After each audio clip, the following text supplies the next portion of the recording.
and exchange them for sports-themed rewards and exclusive avatars. The Meltdown Season Pass includes various tactical supplies, including a new outfit for Tempest. The new season's Mandelbricks can yield the AKM Assault Rifle. Astromancy's not bad. Opening Turbricks gives you a chance at the Law of Time series collectible charms. Good luck. A new melee weapon, Elegant, the exclusive weapon of the Abyss Shark Reese. Pretty cool. Oh, and don't forget, the Rainbow Six Siege crossover is launching soon too. 3 new operator skins.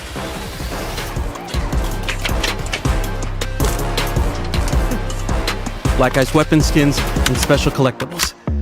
Now that's something. Covers the main updates for the Meltdown season. Don't mess this up. Don't mess this up.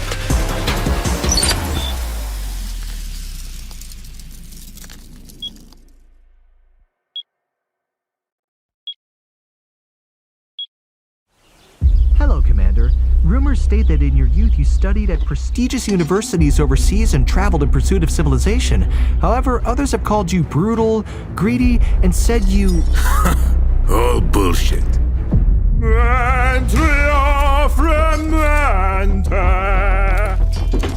Commander, you sing with such fervor. Such a voice would win over any woman. Details, details. Pay more attention. Civilization. Those scholars and philosophers only taught formulas, not survival. These so-called big shots, all refined and polite with their manners and decorum. But the moment they smell profit, they'll show you what real civilization looks like. Don't you think that the violence you believe in is incompatible with the opera that you love? Bullshit. Violence is the oldest opera in the sun. He whose blade is sharpest, whose magazine runs deepest, is the one who sings the sweetest. You've got 10 seconds to open this door for me.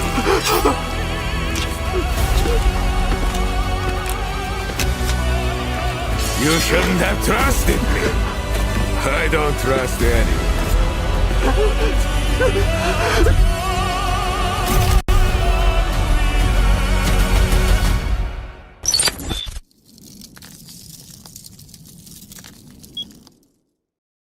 Hi everyone, I'm William, the art director of Delta Force.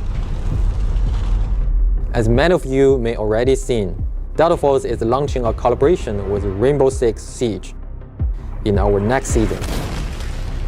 Since launch, we've seen a lot of passion and discussion from our community around the tactical shooter gameplay. And whenever players talk about the genre, Rainbow Six Siege is one of the names that come up most often. So, we reach out to Ubisoft. Bonjour, je suis Émilie Besson, directrice de la réalisation sur Rainbow Six Siege. Oui, Siege a toujours été défini par son gameplay tactique, le travail en équipe et aussi la variété des opérateurs que les joueurs ont appris à connaître et reconnaître au fil des années. Ces collaborations nous donnent l'occasion en fait d'amener les éléments emblématiques de Siege dans un nouvel univers tout en restant fidèle à ce qui les rend uniques.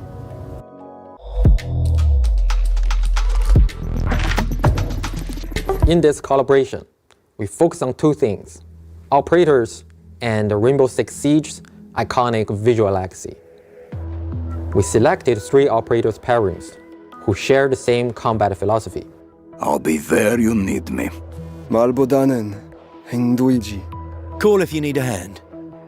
For classic Siege elements, we choose to honor Black Ice, the Drone, and the Alpha Pack.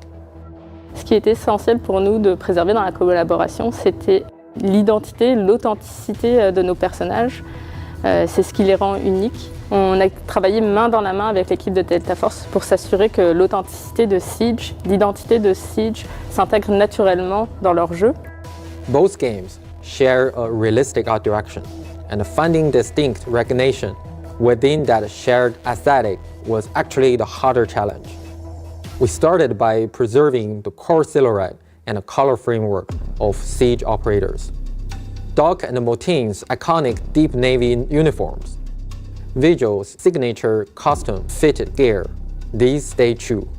At the same time, within the finer details, we evolve in Delta Force identity.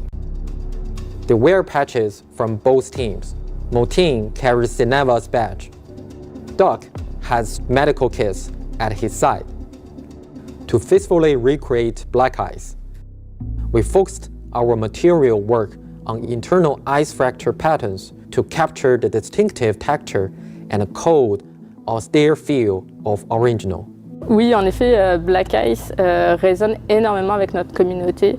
C'est une cosmétique d'armes qui a énormément plu à nos joueurs. Et l'équipe de Delta Force a fait vraiment un travail incroyable pour la recréation dans leur jeu de cette cosmétique, avec un souci du détail extrêmement gratifiant. We employed a dual-layer material system combined with subsurface scattering lighting model, using camera vectors and a depth texture to offset UV calculations. We achieved effect of refractor patterns appearing to exist deep inside ice. Et ce qu'on a apprécié et ce qui nous a impressionné, c'est le travail de recherche de Delta Force. À quel point ils ont été soucieux du détail pour conserver nos opérateurs dans leur jeu qui s'intègrent vraiment comme naturellement dans leur univers. Beyond the content itself, we want as many players as possible to access and experience this collaboration. By completing in-game missions during the season, you can unlock these rewards for free. One more thing, in the new operations map, we've prepared something special for you. You will find a surprise in the maps that are meant just for you. Once the crossover goes live, go find them. Once more, onto the bridge. Dear friends, once more.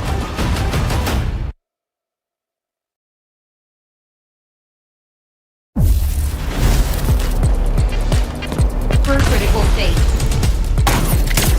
Take a break. I'll take that. Snowman. Pretty cold.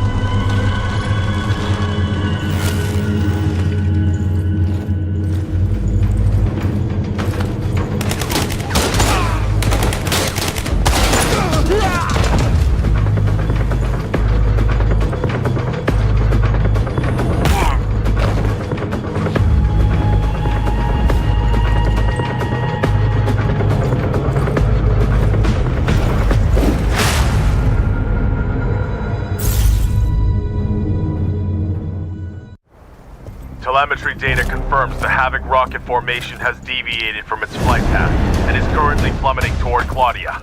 All units, clear the area immediately and secure the wreckage.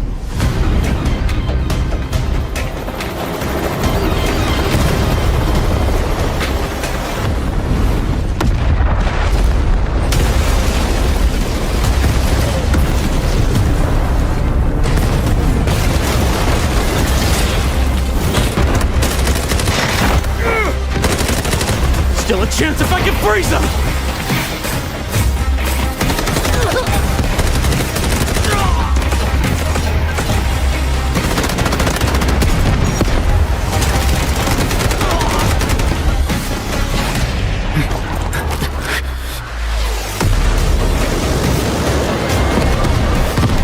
Maintain suppressive fire!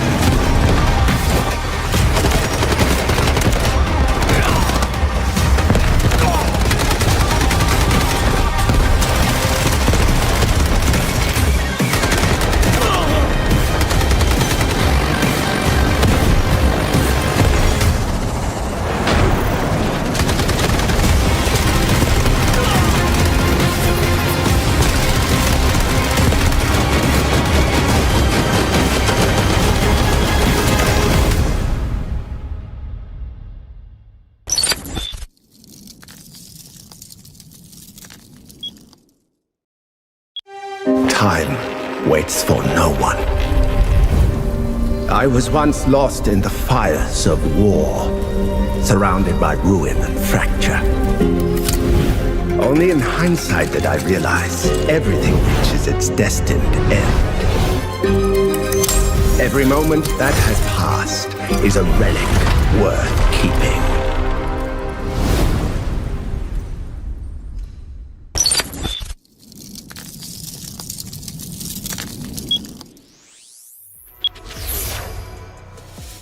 Well, good morning or good afternoon, depending on where you are in the world. Welcome into the Time to Rise show match. This is our first show match of the week with this brand new Rise series. Esports is here for Delta Force. I'm so excited to get into this competition. And of course, this is all featuring ZywOo, the GOAT himself. If you tuned in yesterday, you got a chance to see the GOAT compete in a fun show match with some creators with some crazy rules. But today, ZywOo's competing in what is really esports scrims, with his team joining the mix. It's gonna be a lot of fun. My name is Goj. I've been your host the last couple of shows, and I'm back with another amazing event. And I do have an amazing co-caster as always. Let's bring in the GOAT himself in the booth at the very least. Vivid, welcome into the show, my man. Are you excited for some pro scrims today? Yeah, super excited. Hopefully some of our Delta Force gang at home was able to tune in yesterday. And the reason why I say this is because today is going to be completely different. Obviously, yesterday, you know, we had some fun stuff kind of happening. But like Goj mentioned, today is going to be all about the competition itself and doing the best you possibly can. Running these pro scrims, it's going to be great to kind of jump into the action here. I think this will actually be or at least my personal first on hands-on experience watching the scrims themselves, because usually, you know, we only get a real good view at the competitions themselves. So it'd be kind of cool to see a little bit of behind the scenes, see the teams kind of work around some of the new rules and everything like that, and see what they're kind of cooking up for the new season. Yeah, it's going to be really fun. Again, this is technically a show match, but it's also scrims. It's crazy up in here, folks. And yes, we have brand new rules for the Rise series that are being previewed today, which is really cool. So let's talk about those rules, what people can expect with the Rise series and also in today's competition. If maybe you're tuning in for the very first time for any esports with Delta Force, this is how it all works. Now, a couple of these rules will be different from some of the competitions that we've done in the past. 1.5 million Technic Alloy is what each player starts with. This is what's going to allow them to build out their kits for round one. But the thing about pro scrims and the thing about esports in general is that if you die, just like public lobbies, you lose your gear. It's a really unique way of playing. Now, something that will also be different is you may see Morse today, because games will be played on the season Echo. Now that we've advanced in the public servers in a season, we've advanced in the pro server as well into the season Echo. There's a bunch of new things that come with season Echo we'll talk about. But in general, with these types of competitions, the way this works is that the first team that captures 2 mantle bricks, regardless of when it happens, will win the competition. Now, we've been seeing a lot more of these pro scrims and competitions go all the way to round 7, which is the max round. But if we do go to that max round 7 and a team still hasn't captured 2 mantle bricks, then teams will be ranked by the mantle bricks that they've captured and then by their total assets, otherwise known as points. We'll talk about how those points work in just a moment. The other cool and interesting rule with this competition in esports is that operators can only be used a total of 2 times all the way through the competition until round 7. So if you run double Nox, for instance, on Zero Dam for some reason, you won't be able to use Nox again until if we do go to round 7, then everything is reset. And of course, because if a team captures 2 mantle bricks, they win and the competition's over, you can see when the mantle bricks are in the maps. Round 2 will have a mantle brick and an airdrop now as we move into brackish, and we'll talk about the maps. But if a team were to capture the mantle brick on round 2 and then capture the mantle brick on round 4, folks, we're done in 4 rounds. We could be here for only a couple hours or be here for a few more. Let's take a look at the next section of the rules, though, because we get a little bit deeper into the way this competition works. Not only do they start with 1.5 million, they also have a 3x3 ultimate save box they can use. This will allow them to store ammo in it as usual. You can store the reds you find, etc., etc. And they also have a 12-slot card holder. And the cards, by the way, every player will have access to all the key cards they need basically for free, so they can go around the map however they would like. The other thing that's worth mentioning is that they earn resources by just killing people. This is actually a huge change in the recent updates. 800,000 Technic alloy that their account automatically receives per kill that they get on the map. So this is a great way to get your money up. Even if you don't extract, you could find a ton of kills on the map and come out super rich because of it. You also get extra money if you decode mana bricks or even steal the decoding of the mana bricks. And there's also a fixed supply each round. And if you do lose multiple rounds in a row, there's also a loser streak, if you will, that will give you some extra money just in case you need it. But as we keep going through the competition and we talk about mana bricks, let's keep rolling through these rules because the mana brick rules are very unique. And Vivid, I want you to break down these mana brick rules for me because this is where the rubber meets the road. This is what everyone needs to focus on in this competition. Yeah, things are going to get crazy around the mana bricks once we do make it to some of those maps that actually feature the mana bricks themselves. Obviously, when we do kind of jump into those matches that do have the mana bricks, it does take a little bit of time for the mana brick to actually kind of spawn in. So obviously the spawns are going to help you get early access to those mana bricks, but there is a little bit of a timer to make sure that those teams that are able to get there a little bit earlier cannot just instantly pick it up. Also, once a mana brick has been picked up, the squad has 5 minutes to place it at a decoding station or it will reset. Basically, what this allows or kind of prevents, I should say, is teams kind of just picking up the mana brick and hiding away in some like tricky little spot. Like, could you imagine if a team was able to go ahead and pick up the mana brick and then go all the way to the top of like the brackish tower and kind of just hold all the zips, and kind of nobody would have access to the mana brick at that point. So just kind of resets and goes back to the original spawn point there. One of the biggest things, of course, is going to be in securing the mana brick. Once it is actually placed at a decoding station, a 4-minute timer starts. Now, by the way, each one of our maps do have multiple decoding stations around the map, so our teams can kind of pick and choose which one they feel the most comfortable in going to and kind of holding down. All right, so the 4-minute timer has started. Obviously, other teams can kind of come along and they can interrupt the mana brick decoding station by decoding it themselves. However, when they do this, the timer, that initial timer that just started at 4 minutes, it actually gets reduced by 30 seconds. And that reduction of 30 seconds happens every single time the decoding station is interrupted by a subsequent team. And that minimum decoding time can go all the way down to a 1 minute and 30 seconds, which actually happens a lot more than you might think in our competitive setting, because usually what we're going to see is just a mana brick going back and forth, back and forth, back and forth. There is also a little bit of a caveat at the bottom here. If the squad that is currently decoding the mana brick gets eliminated whilst, again, they are decoding it, the countdown will pause. Prior in competitive settings, it actually went ahead and netted them the credit, even if they did go down, but a little bit of a change came in. So you have to stay alive when you are decoding as well. Yeah, that's exactly right, Vivid. Thanks for breaking it down, folks. If you're just tuning in for the very first time, I know we've got watch parties all over the place watching this brand new style of competition. We've been doing this format for a very long time, but things have tweaked and changed over the last several updates as we prepared for the Rise series. So we'll continue to break down those rules and also ask questions in the chat. One of the interesting things for those that have been watching a lot of competition, Vivid, you might have said it, but I think the biggest thing to remind people is that you can actually steal the mana brick. Only a second does it take you to steal the mana brick now, not 3 seconds. That is a huge change. It is going to be very quick steals at the decoding station. I think we'll get down to that 90-second minimum timer very quickly now. But with all of that in mind, we need to talk about the teams competing today. In the Rise series, there's a ton of teams. Today, there's only 6. And one of those, of course, is Team ZywOo. ZywOo, Raid Bull, W Serious himself, all together again. This GOAT squad played yesterday and honestly showcased what they were able to do on the map, even against some really good teams with some crazy rules.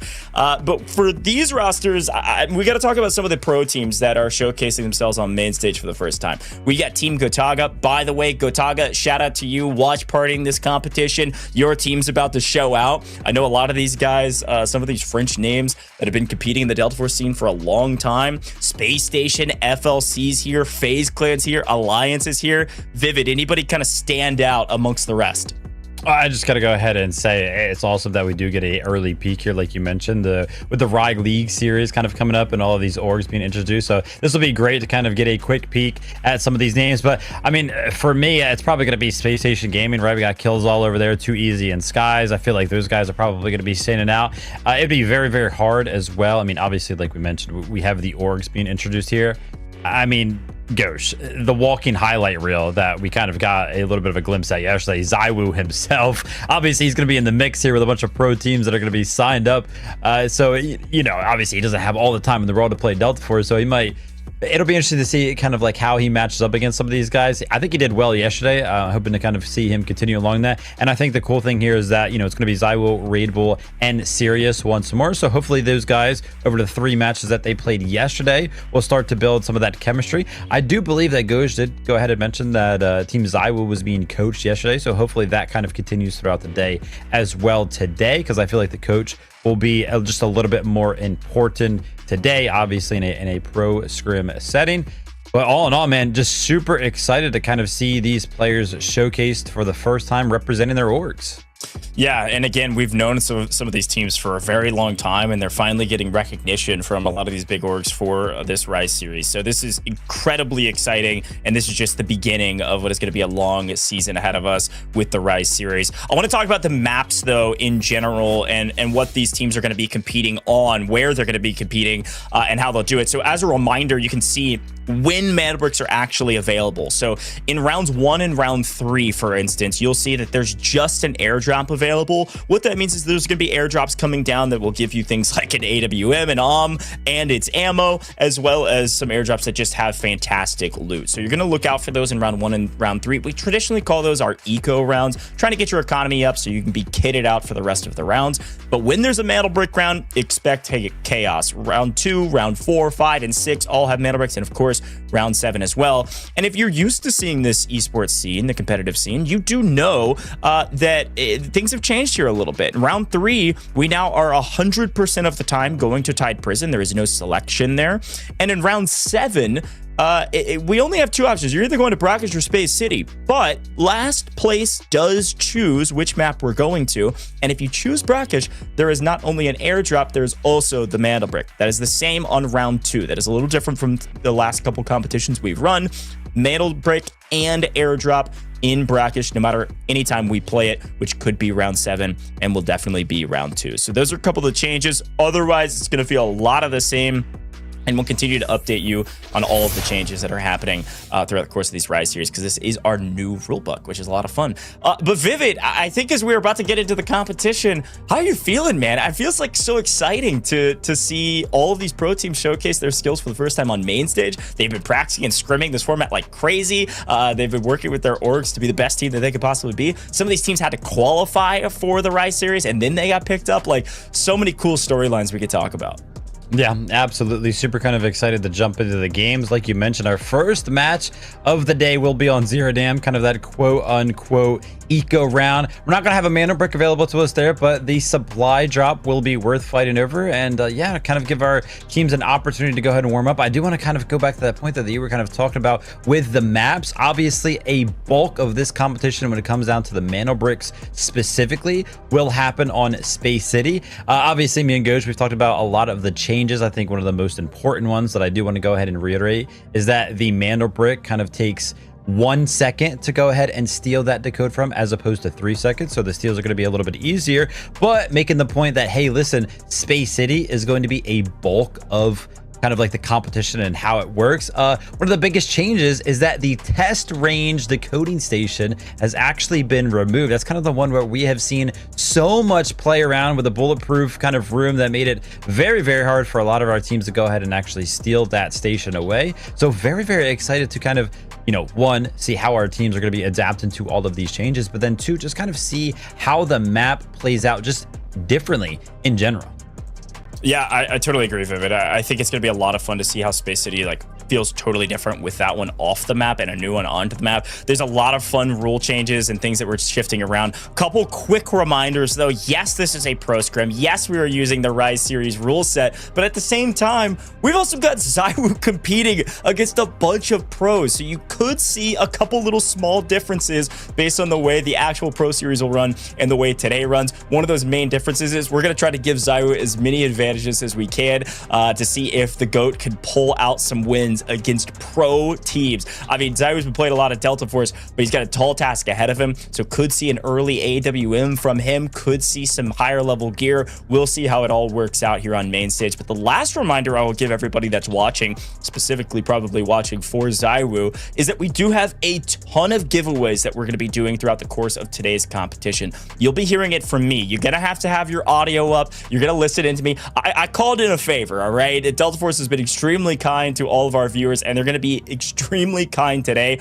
We've got a ton of giveaways today. Namely, we've got premium battle passes. We've got Delta ticket packages, so you can get all of your things that you need with the mana bricks or otherwise to get the best skins in the game. I got a lot I'm going to be throwing your way. Keep your audio up. The biggest thing that you need to be paying attention to is when ZywOo gets a kill, you'll hear my voice tell you what the keyword is, and you type that into the chat, and our moderators will choose winners, okay? That's the number one thing, and then we'll also be giving them away before every round starts after our first game. So be ready, tap in, stay tuned in. We're going to take a very short break here in the booth. When we come back, game one will be ready. ZywOo's going to be on main stage against a bunch of professional players, and we're going to have so much fun. We'll be right back in just a moment. Time waits for no one. I was once lost in the fires of war, surrounded by ruin and fracture. Only in hindsight did I realize everything reaches its destined end. Every moment that has passed is a relic worth keeping.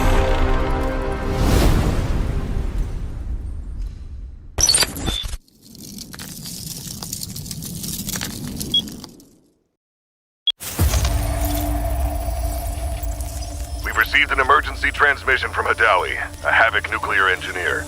Patching through. This is AZ-3 facility. Reactor 2 has been sabotaged. Havoc internal forces can't handle this threat anymore. You're all I've got left. Running blind on intel for the AL. This region is at high risk of a nuclear incident. Keep the following in mind. Use, loot, and time to scoop. The signal is clear. Take action. It's okay here. Not too cold. Experiment 66 is projected to conclude in T-minus 3 hours. All units submit safety risk assessments on schedule. No! I've got a reading. No hazmat suits?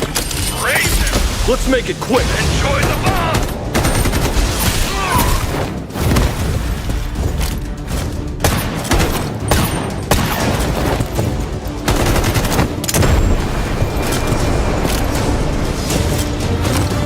So eager to die. Excellent. I don't know what's happening, but reactor output is still climbing. And security thinks I'm behind this. They're coming for me. GTI, move it, now! Key verified. Access granted. Hostile signal detected. Lethal action authorized. Damn it! Someone take control of this piece of junk! Entering manual mode. Executing command. Those bastards in fusion research won't authorize shutdown because of their experiment timeline. I know better than anyone how important this research is. Hold this position. Once I finish calibration, use that console to insert the control rods immediately. Data set. Follow me. I know somewhere the signal can get through. Steam explosion at reactor 2. Incident level confirmed. Estimated contamination radius. Careful! Don't fall! We're outside the signal blackout zone. Upload the data package to Skynet immediately. Encryption keys in the archive. Just send it! Critical alert. Reactor power output has critically exceeded safety thresholds. Core meltdown imminent. All personnel evacuate immediately.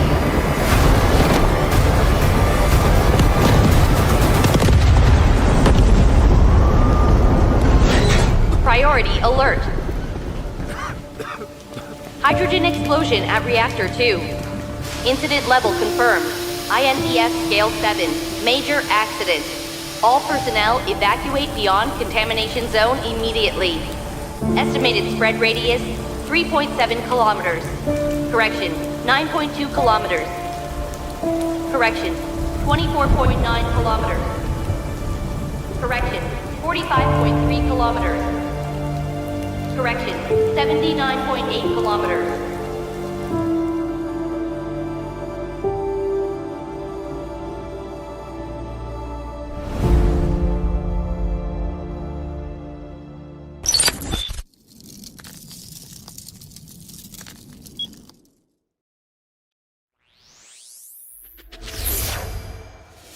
Welcome back to the Time to Rise show match. We've got pro scrims, we've got ZywOo, we've got watch parties, Gotaga's watching, we got Alliance watch parties going on with their brand new org announcement of their roster. So much fun today, and our first game is about to get started. Vivid, we've talked a lot about some of the rules changes throughout the course of the life cycles of our esports here with Delta Force and operations in general.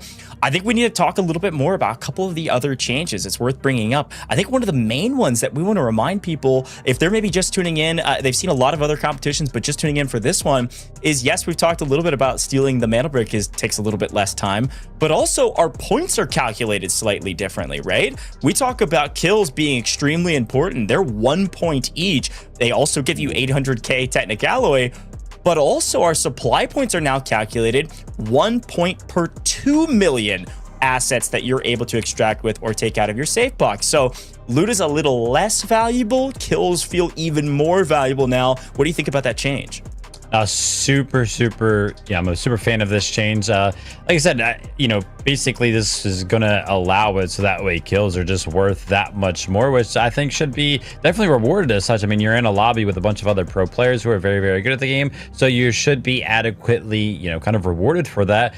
We've actually seen competitions won in the past, basically just strictly off of how many alloys they were able to kind of rack up. And yeah, obviously they deserve to win in that regard because they were kind of just playing to the name of the game there, but kind of like going around the outskirts of the map and picking up some red, sometimes that may feel a little bit cheesy, so you have to get into the action, you have to go ahead and get those kills. But I mean, netting those kills anyway is worth such a big boon. Like, can you imagine if you're one of those teams that's kind of last alive on one of these maps? Obviously you're going to be picking up some kills in that regard, and then usually our teams kind of walk out with sometimes 5 to 8 million alloy on a person. Like, sometimes it gets really, really crazy. So kind of nerfing the amount of points that you do get per alloy, kind of making it, hey, listen, you need 2 million to, kind of start picking up some of those points.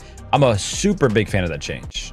Yeah, I think in general, when we talk about the way points are decided, I've really liked the way we've moved with this Rise series format, where you can see very tangibly points rather than just total asset numbers, rather than a team having 64.72 million, right? We're going to be able to see on our overall leaderboard a team with 70 points, or in this case would be now 35 points based on their loot value in total. Now, as a reminder for everybody at home, I said this before, this is going to feel like public lobbies to some degree, where if you die, you lose your gear. Now, you get a lot of money back, but at the same time, when some of these teams start going in with gold tier items or more, and you see them lose those, you could see their overall supply point value, which leads to their total points value, go down. That is a very unique way this competition goes. You can see leaderboard points actually go down rather than always going positive. It would take losing quite a bit of gear at that point to do that, but still, a net zero game or a negative game is really going to hurt some of these teams, and we'll talk about that during our eco rounds as well. Rounds 1 in particular and rounds 3, these teams are trying to get their money up so they can go into the Mandelbick rounds with as many advantages as they can possibly get their hands on. Now, speaking of advantages, I am getting word. The final note, I talked a little bit about ZywOo's advantages. Again, ZywOo is the GOAT in some other titles, and in Delta Force, he is really talented. He had some crazy plays. His whole team was really strong yesterday. But at the same time, these are pro players in pro scrims playing the pro format that he's never played. So we are giving him a few advantages. One, I know you wanted to see ZywOo snipe, okay? ZywOo's going to be sniping all day today. He's got AWMs, more than he could possibly think of. So there's going to be a lot more AWMs, OMs on the map. that you're going to want to watch out for, especially if ZywOo either goes down or has him in his hand. It's going to be a lot of sniping coming from ZywOo in particular. The other thing is he should have some red tier items he'll be able to use at some point. This is going to be a huge advantage because the rest of our players will not be able to use red tier items, in particular armor, like he can. So he's going to have a pretty sizable advantage in that category as well, that you should see him pop off a little bit in some of these games. And also, all the players now know that ZywOo is a very valuable source of income if they are able to take him down. So yes, we're into the Rise series, and yes, we're into the Time to Rise show match here with Pro Scrims, but I would say that I think he's still going to be the GOAT squad, and everybody's still hunting the GOAT squad here, Vivid, because he's going to be an expensive kit walking around on the map. Yeah, absolutely. That's exactly what came to my mind first. Like, hey, listen, if somebody's shooting a nom, you could probably go ahead and guess that it's ZywOo. Obviously, you know, it kind of begs the question, what are you going to do with that information? Like, hey, listen, we know that ZywOo's team's kind of over there. Do you really want to, like, play around that? Is there a way to kind of play around just that little bit of information? But we know these pro players, man, all the information that they can get, they're going to want to go ahead and take advantage of it somehow, some way. So, yeah, I mean, obviously, is going to be a big boon for the team of ZywOo and ZywOo himself. But there is that little bit of a caveat. Hey, listen, if we do hear or see an we probably know who that is.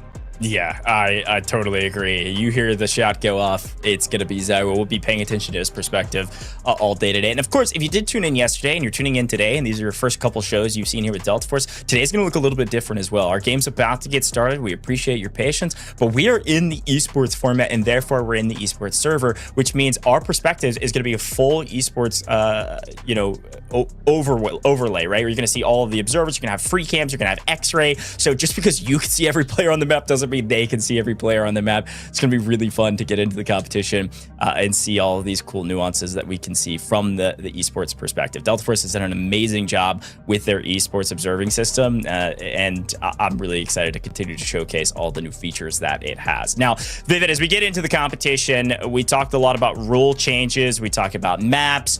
Talk to me a little bit about flow progression for these teams throughout the course of rounds 1, 2, 3, 4. We've talked about eco rounds and what that can mean for some of the teams, meaning we're trying to get our money up going into the Mantle Brick rounds. What can people expect as we start getting into some of those Mantle Brick rounds? How does the game kind of traditionally play? Well, definitely keep a close eye when we do kind of jump into those Mantle Brick rounds. Usually one team kind of pops off on some of these quote-unquote eco maps, like, you know, round 1 and round 3. And once they do go ahead and pop off, they're kind of, you know, they just have so much access to a lot more alloys at that point. So kind of keep a close eye on which one of these teams is going to be investing a lot to some of these early Mantle Brick rounds. But Mantle Bricks, they're usually all out. They're the only thing that these teams are going to be wanting to keep an eye on. So obviously, supply drop rounds, they're probably going to go a little bit slower, but once we do kind of jump into those Mantle Brick rounds, the flow of the match is going to get crazy. We're going to see 6 teams, you know, most likely around the same area fighting for the same thing. Yeah, that's exactly right. And for these eco rounds, we're about to get started. I'm being told that the game's going to get started in like 30 seconds or so. So very quickly, we're going to be jumping into our very first eco round, like Vivid was talking about. It's going to be maybe a little slow to start, but what you'll see is 2 different airdrops that come out of the sky. This is going to dictate a lot of the engagements on the map. One airdrop will have some red items. You're going to see a fossil in there. You can see, there's a ton of things you can see there. Who knows, a missile or something. You see a lot of value coming from those airdrops. In the other airdrop, you're going to have the AWM and its ammo, which is also a crazy amount of value. You're only getting 5 shots with it, but it's still a lot of value on the map. Now, we're going to see ZywOo being able to use this AWM a ton throughout the course of this competition. For the other players, won't be seeing them utilize snipers necessarily, but this still is a ton of value that they can utilize in this version of the pro scrims that we're doing, where they can sell it for a bunch of money and utilize that for some great kits going into the first Mantle Brick round. So keep an eye out on some of the engagements around these airdrops. And in general, I think we're gonna have a dang good time jumping into Zero Dam. We all know it, we all love it. I think the only other thing that is worth remembering from a rule set standpoint for all those watch parties out there that have never watched this, if you have played Delta Force, the game timers will also be much shorter. We got 18 minutes on the clock, period. No matter what map we're on, it's 18 minutes front to back. So Vivid, games do move very quick. You blink and you might miss it. You run and go get some water, you look up and we're already in the final 5 minutes. You're also going to see a lot of teams probably not extract because kills are so valuable. Yeah, Absolutely. And one little last thing here goes, why don't we go ahead and tell the people about, we were kind of talking about investment into some of the Mandelbrick rounds. It's actually, buying some of those level 5 armor kits now. It's not going to be just straight up alloys. You're actually going to go ahead and get some wood sculptures from any of these games that we jump into. That's going to be the only way to gain access to some of those higher tiers of armor. How you actually go ahead and pick up some of those wood sculptures are going to be some of the flagship tasks that can be found around some of our maps, or some of the bosses, taking out some of the bosses. Now, obviously, we're going to be jumping into Zero Dam first, and the flagship contract on this map is, of course, going to be Wall Breaker. We all know it. We all love it. So, yeah, keep a close eye on a couple of the objectives around the map here, guys. We're going to have the supply drops that are going to be falling down, and then the contract is also going to be worth a lot.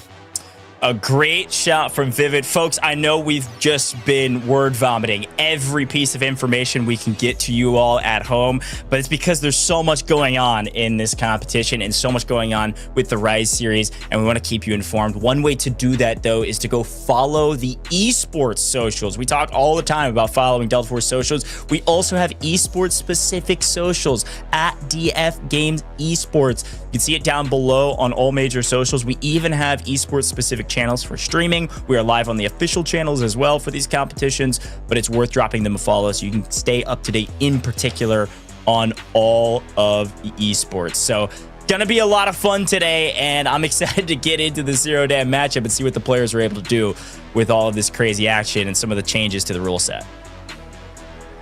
Super excited to jump into it, goes as well. I do want to go ahead and wrap back around to that point, because I did make a mistake. I said we're going to be having a couple objectives to pay attention to on Zero Dam. It's going to be the supply drops. We mentioned that, obviously alms and loot dropping out of those things. The wall breaker contract can kind of give you an item that allows you to buy some upgraded armor from the shop going into some of the following games. But there's a third objective that I completely forgot about, and it's one that's not necessarily going to benefit the players. It's going to benefit everybody at home. I'm going to go ahead and remind everybody, ZywOo finding kills is going to be a big objective. Remember, every single time that ZywOo does get a kill, what does that give us, Goj? That gives us a little bit of Twitch chat getting a roll towards some loot, man. I'm super excited. Yeah, that's exactly right. Folks at home, I think we're doing a quick reset of that map to make sure that everything is ready to go. But yes, that is 100% correct, folks. I've got giveaways like crazy. You don't even want to know how many keys I've got. I've got battle passes. I got Delta tickets. I got everything you could possibly want. You just got to stay tuned and listen for my calls. I'm going to give you a keyword. When ZywOo gets a kill, get ready. I'm dropping a keyword in the chat. I'll go ahead and give you the little bit of a hint. It's probably going to be something around ZywOo, so be ready for that. It's going to sound very similar to his name or something I've been calling him throughout the course of the competition, but we'll pull that giveaway when he gets his first kill, and then we'll do it before every single game going forward. All right, we're going to take a very short break here in the booth while we get these settings all ironed out. We'll be starting our games very shortly. Thank you so much for staying patient, and of course, thanks for tuning in. We'll see you in just a moment.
we're back. Time to Rise Showmatch, baby. It's going to be pro scrims, all featuring ZywOo. We'll be starting here very shortly, just making sure everything behind the scenes is working correctly. Thanks for hanging with us, and thanks for staying patient. For now, it's going to be the Goj and Vivid podcast, and I'm loving it up here at Vivid because I'm so excited to be back with Delta Force and their amazing esports product. So, Vivid, let's talk a little bit more about changes, about the way esports traditionally goes, and what's coming up, because we've talked a little bit about some of those changes. Let's remind some of the people at home what the new rules are for this version of Rise Series. This is the first time we're technically premiering it on main stage. So can you talk me through some of those changes that you and I discussed a little bit before the broadcast with this new rule set that was just released? Yeah, actually, I want to kind of jump into the scoring thing to kind of actually jump into some of the changes first. Obviously, the way to win any of the competitions focused around the Delta Force esports, the operations scene specifically, is to go ahead and capture 2 mana bricks. If you do that at any point in the competition is over. That team wins. However, if we do make it all the way to like game 7 and there is a tie amongst some of the mana bricks, that's when we kind of, have our tiebreaker that's going to be allotted through our squad points. One of the biggest changes around the squad points is actually how they are calculated now. We have kill points kills that are going to be worth 1 point towards your amount of squad points, but then also every 2 million alloys that you're able to rack up is also going to be another point. So obviously kills are going to be worth a lot, and obviously squad points in general are going to be worth a lot, because that's pretty much the tiebreaker if we do kind of find ourselves in a situation to where the mana bricks were not captured twice, and we do end up with a little bit of a tie in the amount of mana bricks that a couple of teams have captured. Speaking about mana bricks specifically, probably the biggest change, the one that we have mentioned multiple times already, because I'm telling you, it is the biggest change by far. It only takes 1 second to go over to the decoding station where the mana brick is being decoded. It takes 1 second to steal it.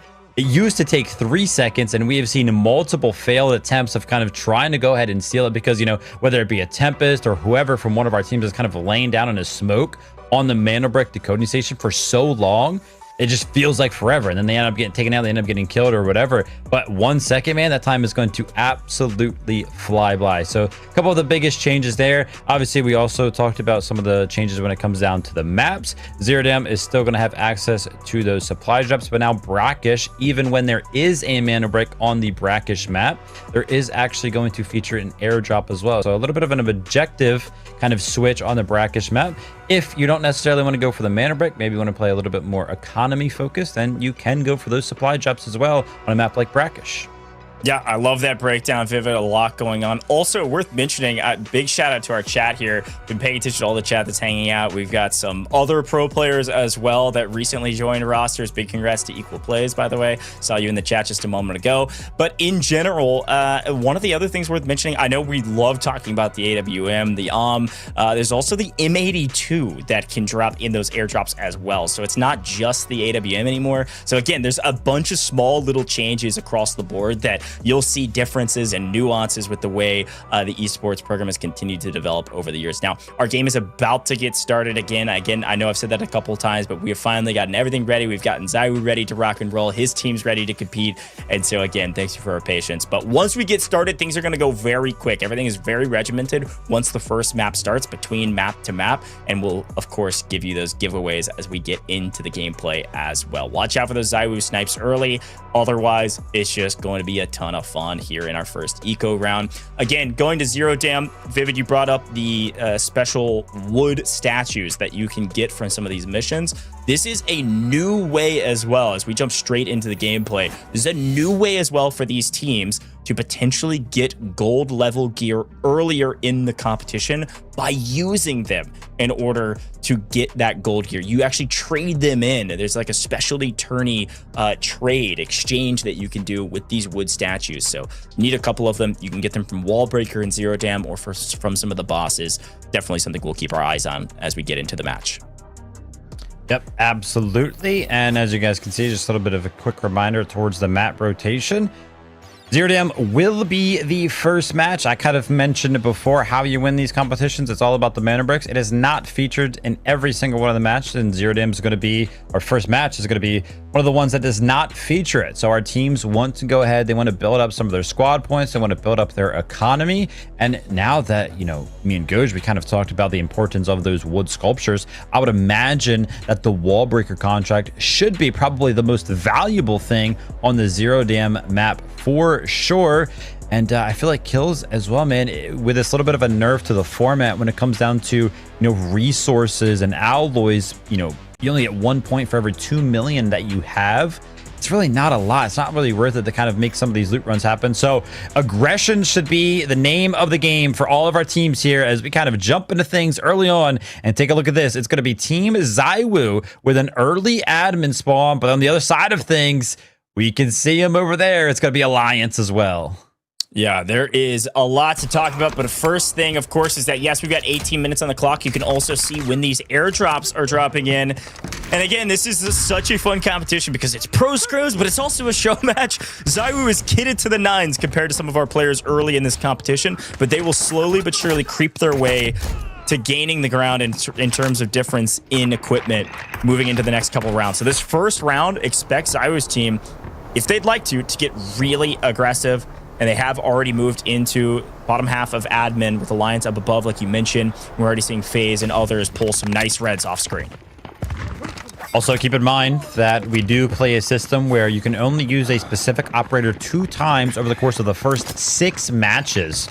So obviously there is a big thing to kind of think about when it comes down to the economy, specifically alloys, but it is also important to maintain your operator economy as well. So we do see usually on the Zero Dam map a lot of our more aggressive operators, as well as Raptor, because, you know, all of our professional players, and I feel like everybody at home would kind of agree that Raptor finds incredible value on a map like Zero Dam. And yeah, like you mentioned, ZywOo absolutely kitted to the teeth. You can see he's going to be wearing red armor. He's going to be having that Vow. He's got the Vow.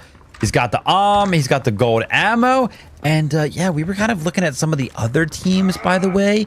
And because of how the competitive kind of scene works here on Delta Force, I saw somebody running around with blue ammo. Now, blue ammo is going to do pretty much nothing to ZywOo and the gear that he's got. Yeah, everybody's running blue ammo. This is the way Zero Dam works. So again, this is pro scrims, but also we got ZywOo the GOAT kitted up to start things off. So this eco round is his if he can get really aggressive here and go for it. At the same time, the rest of the teams also know this, so they can either avoid him or they can try their darndest to take him down regardless. And if they do, there is a huge boon and a huge bounty to that namesake. So we'll keep eyes out for those engagements and see how well it goes for some of these, well, frankly, Alliance members to start, as we're fighting over admin. Of course, you can see on the left-hand side here with our esports observing, you can see the different profits that they've been able to make throughout the course of this map already. The amount of money they've been able to loot up so far. And we'll keep eyes on that as we get deeper into the competition as well. Top of your screen also features a lot of information. As you can see, the airdrop is preparing 20 seconds. Now, it doesn't mean it's going to land in 20 seconds. That's kind of when it starts to fall down from the sky. The position is revealed, and some of our teams can kind of start to play around the specific position. Also, another cool thing, I did actually see Raid Bull here, who's going to be a part of Team ZywOo. He actually had Saeed's weapon in hand, and as we all know, you know, Saeed drops that weapon with gold ammo in it. So, you know, we're kind of talking about how everybody has blue ammo. There's actually like 2 people on Team ZywOo right now that have access to gold ammo, so they're gonna be doing a lot of damage. But that's gonna be a shot. I think that was ZywOo on the He's gonna be finding an early picker. That's gonna be grind down. There man, he is, the GOAT. If you hear that shot ring out, I think you leave that guy to die and you run away at this point. This is about to be a slaughter if they're not careful. This is still on red timer. Should be able to get a revive potentially, but they'll hear that. And the revive does go up, and Raid Bull's full sending this. They know they have an advantage, and they're going to try to catch this team on their back foot and hunt them down. Alliance backing up dramatically, knowing that they're a bit outclassed to kick things off. They're going to head down low to try to get out of here, and Raid Bull is trying to hawk them down, but a couple of utility going their direction, and all of a sudden, they're being slowed in their advances. Smokes could help. But again, the amount of firepower that ZywOo and his team are going to be able to throw down, this is likely going to go to the side of them, but we'll see. Maybe our pros can pull something out of a hat right now. Raid Bull already feeling the pressure. But some nice util over the top does connect on Grind again, and they're going to have to unfortunately leave him if they want to keep their bodies up and hopefully stay alive. It was a great job there from Raid Bull and ZywOo combined. Raid Bull kind of throwing the magnetic bombs over the top, flushing them out from their cover, and ZywOo was actually kind of peeking up along the side angle right there. But take a look at this. The third party is now in. Lynx is going to be in a lot of trouble right here because on his retreat, he has ran into a full team of 3 GOT here. The influx of utility from the Luna and such and the grenades is going to be taking out Lynx as he tries to go ahead and retreat. Obviously, there's kind of a lot happening right now, but Easy kind of poised up on the ladder. They're going to be walking up the ladder and straight into the sights here. An easy pickup for the likes of Easy. Unfortunately, I think our team Gotaga got a little too aggressive, and there is a chaos all around the map because you also see that SSG has found Nox. So this is several teams full swinging up, but Space Station getting extremely aggressive on the last remaining member of Alliance. And it's going to be Ink. This is the former Ink roster that got picked up by Space Station. This is the team that on paper is one of the best teams in the entire world. We got second in an international LAN event. Gets picked up. Slight changes to their roster, but Kills All Easy are back with this SSG roster. And I'm excited to see what Space Station is able to do today. Regardless of the crazy rules, this is still going to be similar to our pro scrims.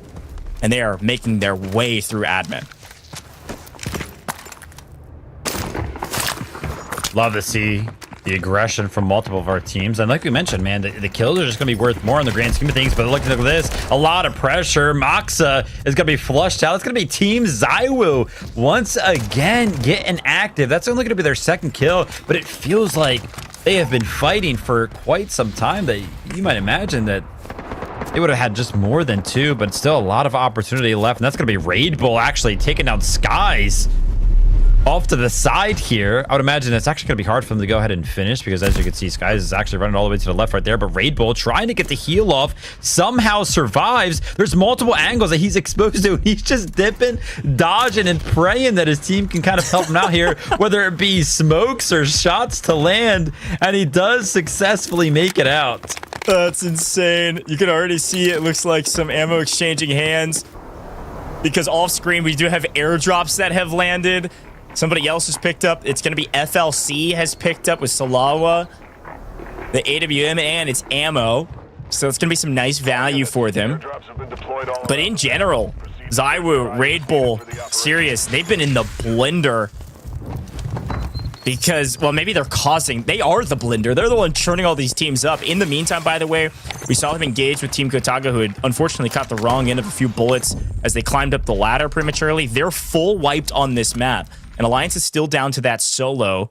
I think he's desperately trying to get at least one of his teammates back onto the map and has actually successfully grabbed one of the bodies of one of his teammates on yellow timer while the rest of his team sits on top of the other body, which I think is about to time out. Should be able to get Grind back on his feet here if he's able to back away far enough to where this team ZywOo cannot push him. Smart play here from Alliance. Yeah, absolute chaos here at the admin building. I mean, trying to go ahead and take count here. Obviously, we had Alliance. We had Team Gotaga here. We saw Team Faze is kind of creeping up on the outside. Team ZywOo is here. And, yeah, it's just kind of getting crazy. But off in the distance, like you mentioned, FLC was able to kind of pick up that airdrop uncontested. So all of our teams kind of feeling the difference here, as you can see over there. Alliance Grind. Is that red armor that he just picked up? Yeah. Oh my gosh. Did ZywOo drop his red armor as a swap to wear the purple armor that he had in his backpack? And then, yeah, they found it on the ground. That is hilarious. That is a crazy... I mean, again, you don't get to see this in normal comp here in our eco realm, but I think that's exactly what happened. By the way, ZywOo did get a snipe, so in the chaos. I'm going to go ahead and do it now, chat. Everybody got their audio up very quickly. Our first giveaway of the competition. Right now, we're going to pull a total of 10 winners. Some of you will get Delta tickets, and some of you will get those battle passes. All you have to do is type into the chat, GOAT. G-O-A-T. Type into the chat, GOAT, all caps. You can type it in once, and then you'll be entered We're going to run this for about 2 minutes, and I'll tell you when to stop, and then we'll have our normal chatters chat away. 2 minutes of typing GOAT, as ZywOo has already gotten an early snipe at the AWM in the first round. We'll run this for about 2 minutes, and then our moderators will be able to select those winners, and then we'll move on. In the meantime, while you're typing GOAT, it does look like FLC continue to find great loot, because FLC have grabbed both of the airdrops off broadcast. They've picked up not only AWM and its ammo, but also some of the red items like champagne that you see popping up. And also in the meantime, Killzall says, thank you very much. That's a freebie crossing the street. That's not the beginning of a joke. That is Killzall getting a free kill. That being said, position is going to be revealed. I think this is going to be serious on the Raptor. Or no, that was actually SSG on the Raptor trying to kind of find the information that is required to sniff out the team of ZywOo here. Now, obviously, Zero Dam has gone great for some of our teams, right? The kills have kind of been flowing in for a couple of our teams. The air job obviously flowing in for the team of FLC. We did go ahead and mention that one of the most important objectives, it felt like, would be that wall breaker. I don't know if anybody's kind of played for that yet specifically. I don't know if anybody's even picked up the contract itself, but under heavy pressure right now, it's going to be ZywOo. Skies is trying to make something happen right now while the Shepherd All is going off. He's going to be using some of that hip fire, but none of the shots are going to land. A lot of util coming out on to Raid Bull. Feeling a bit of pressure right now. They're going to try to throw down some smokes, and unfortunately, ZywOo gets tagged up quite a bit. Ends up breaking a leg and either need to repair or throw some painkillers in and keep rocking and rolling in this competition. They try to heal up in the meantime, but feeling a lot of pressure right now, especially now that he's down to purple armor as a swap. It's not going to be quite as tanky as he was in some of these early engagements, and we got a lot of folks getting extremely aggressive. This is so fun to watch for our first eco round, Vivid. I was expecting some slow gameplay, but we are firing on all cylinders. Yeah, Faze tries to get a quick flank there onto the team of SSG. So they go ahead and dip down to the basement. And by the way, that kill that we kind of saw out in the street crossing, that was onto Easy. He's going to get res, so Alliance are back up to 2 members. But FaZe are now interested in kind of returning to that initial game plan that they had of just playing slow, trying to play for the third party. But kind of taking a look at Team ZywOo here. They look a little bit like they have lost some of their information, so they're trying to go ahead and regain. Quick note here, by the way, for the folks at home. Yes, you can stop spamming GOAT. Let's bring back our normal chat. Let's hype up some of our other teams. We got a lot of amazing competitors here today, and you can see them all on your screen right now. So no more spam. We've selected our winners. You will be whispered by our moderators, and we will get you all of your rewards. Thank you for following the rules, and we'll send you that whisper here in just a moment, and we'll have more giveaways here very soon after this game. But we've got 5 minutes left. Let's lock in. Couple quick notes. Yes, Team Gotaga has already been wiped in their first eco round. It looks like FLC. Remember, they got all those red items. They got all that loot from those airdrops. They've already sent a player out. They sent 1 player to extract. This is pretty normal in esports. They're going to protect some of their loot, and the other 2 are going to stay on the map to get aggressive and play for some of these extraction points and play for some kills. And it does look like we're going to see our extraction point. Our lever has been pulled, and the dam is going to be contested. Last remaining member of Alliance is going to be fighting for their lives in there. They've actually got 2 left after they got that pickup, so they're going to be fighting here, but FaZe is just going to barrel stuff their opponents and clean them up quite easily. Yeah, he's going to be stuffed out right there, and as you can take a quick look at the map, it looks like the other member of Alliance, who's of course going to be grind on that Raptor, did kind of go ahead and run away, but FLC, they kind of hear the res coming in now. They're going to go ahead and try to go ahead and pressure this. Smoke comes out, and the D-Wolf is going to be able to get very, very close, but some great shots are going to land to go ahead and delay that. But delay that is exactly what FLC actually did, as the res is stopped. This is a huge play from FLC. This is the classic third party, and the triple blaster goes huge. D-Wolf finding great efficacy on the first map of the day. And again, barrel stuffing their opponent's FaZe, just getting mixy with the Viren, dashing around the corners, dodging every angle, and almost wins a crazy engagement, but Kobe goes huge. And FaZe, unfortunately, I believe, fall in a crazy engagement with about 90 seconds left on the extraction point, or count it 2 minutes left on this extraction point. FLC have done exactly what they set out to do, but there's a couple other teams that are going to try to take this extraction point as well. So job's not done. Remember, FLC sent 1 out with their loot. These 2 are here to play spoiler, and play spoiler they have.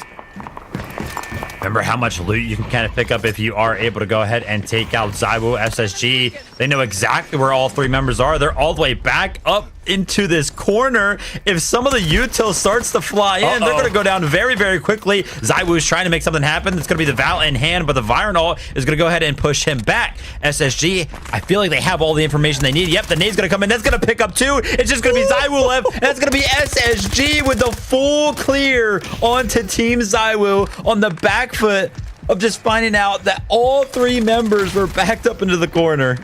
This is utter chaos. ZywOo's team were terrors on the map, and they end with a crazy amount of total assets from this map, from the amount of kills they were able to get, the amount of loot they were able to find. But unfortunately, finally get backed into the corner. SSG wiped them, and now it's a 2v2 with 1 on the ground. But Alliance still has a solo playing a spoiler. Oh my, I've never seen an eco round like this. Alliance, grind, play spoiler to FLC, and now FLC are the solos on the map, and SSG can do whatever they want now that they're a full team of 3.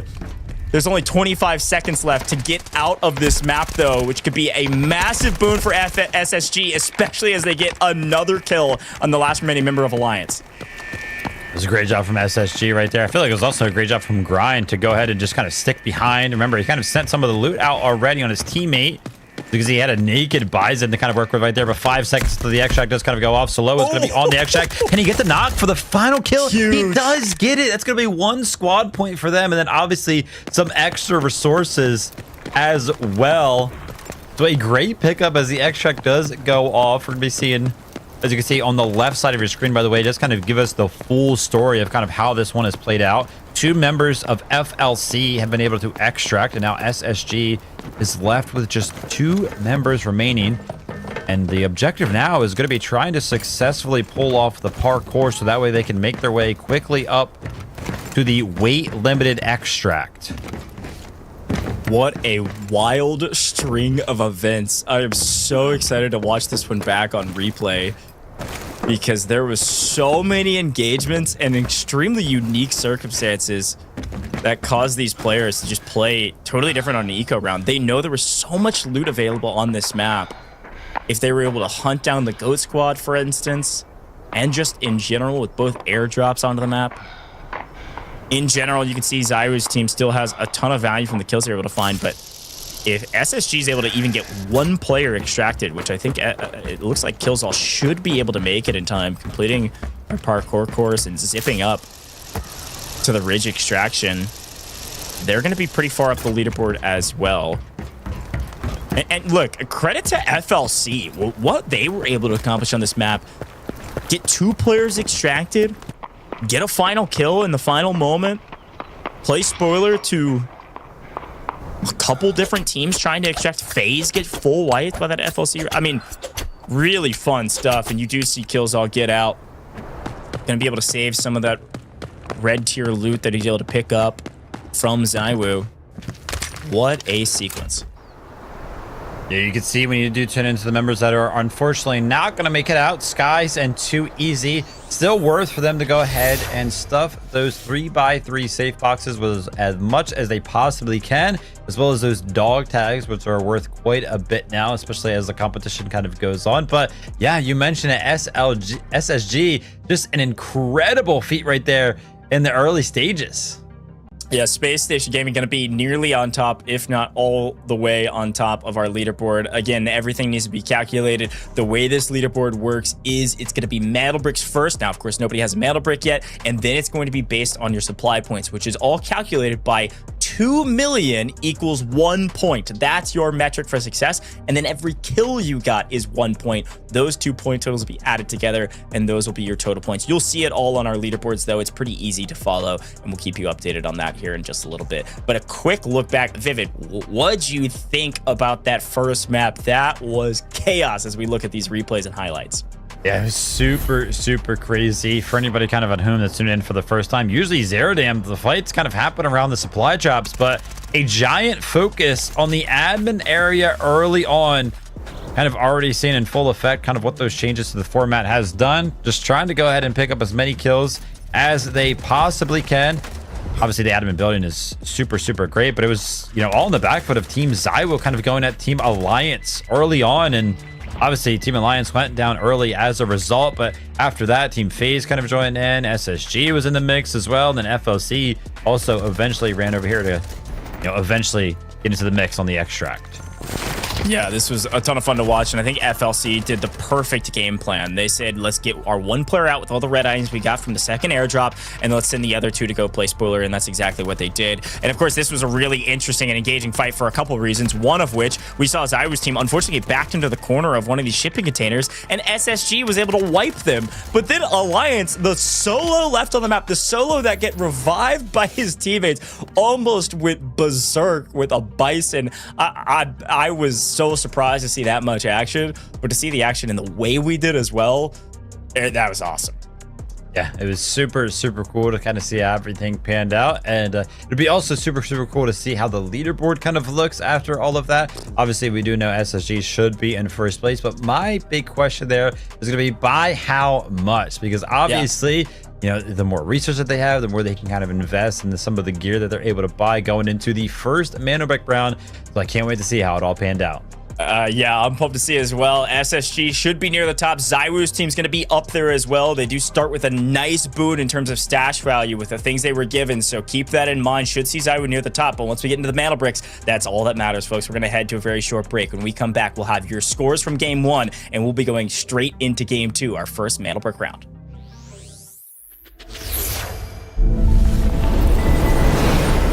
They once believed themselves to be eternal stars in their own worlds.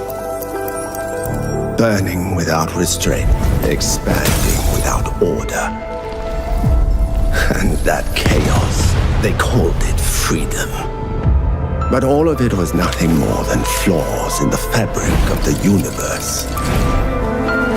I too once basked in daylight, believing kindness defined the limits of this world. But I was wrong. If they choose chaos, if humanity is riddled with corruption, then let judgment descend. I am the warden of the abyss and the tyrant of the endless night. Struggle.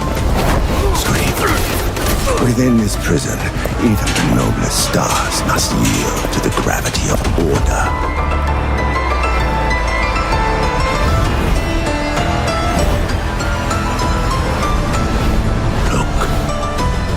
The stars have returned to their rightful places.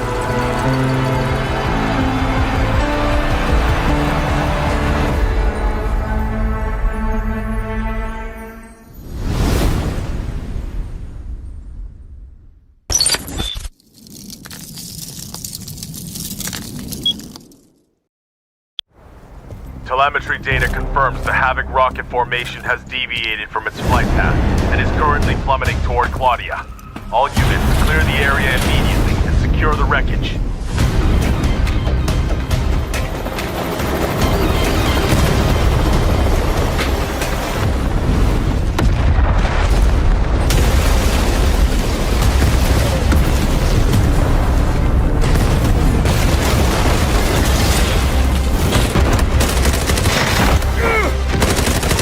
Still a chance if I can freeze them!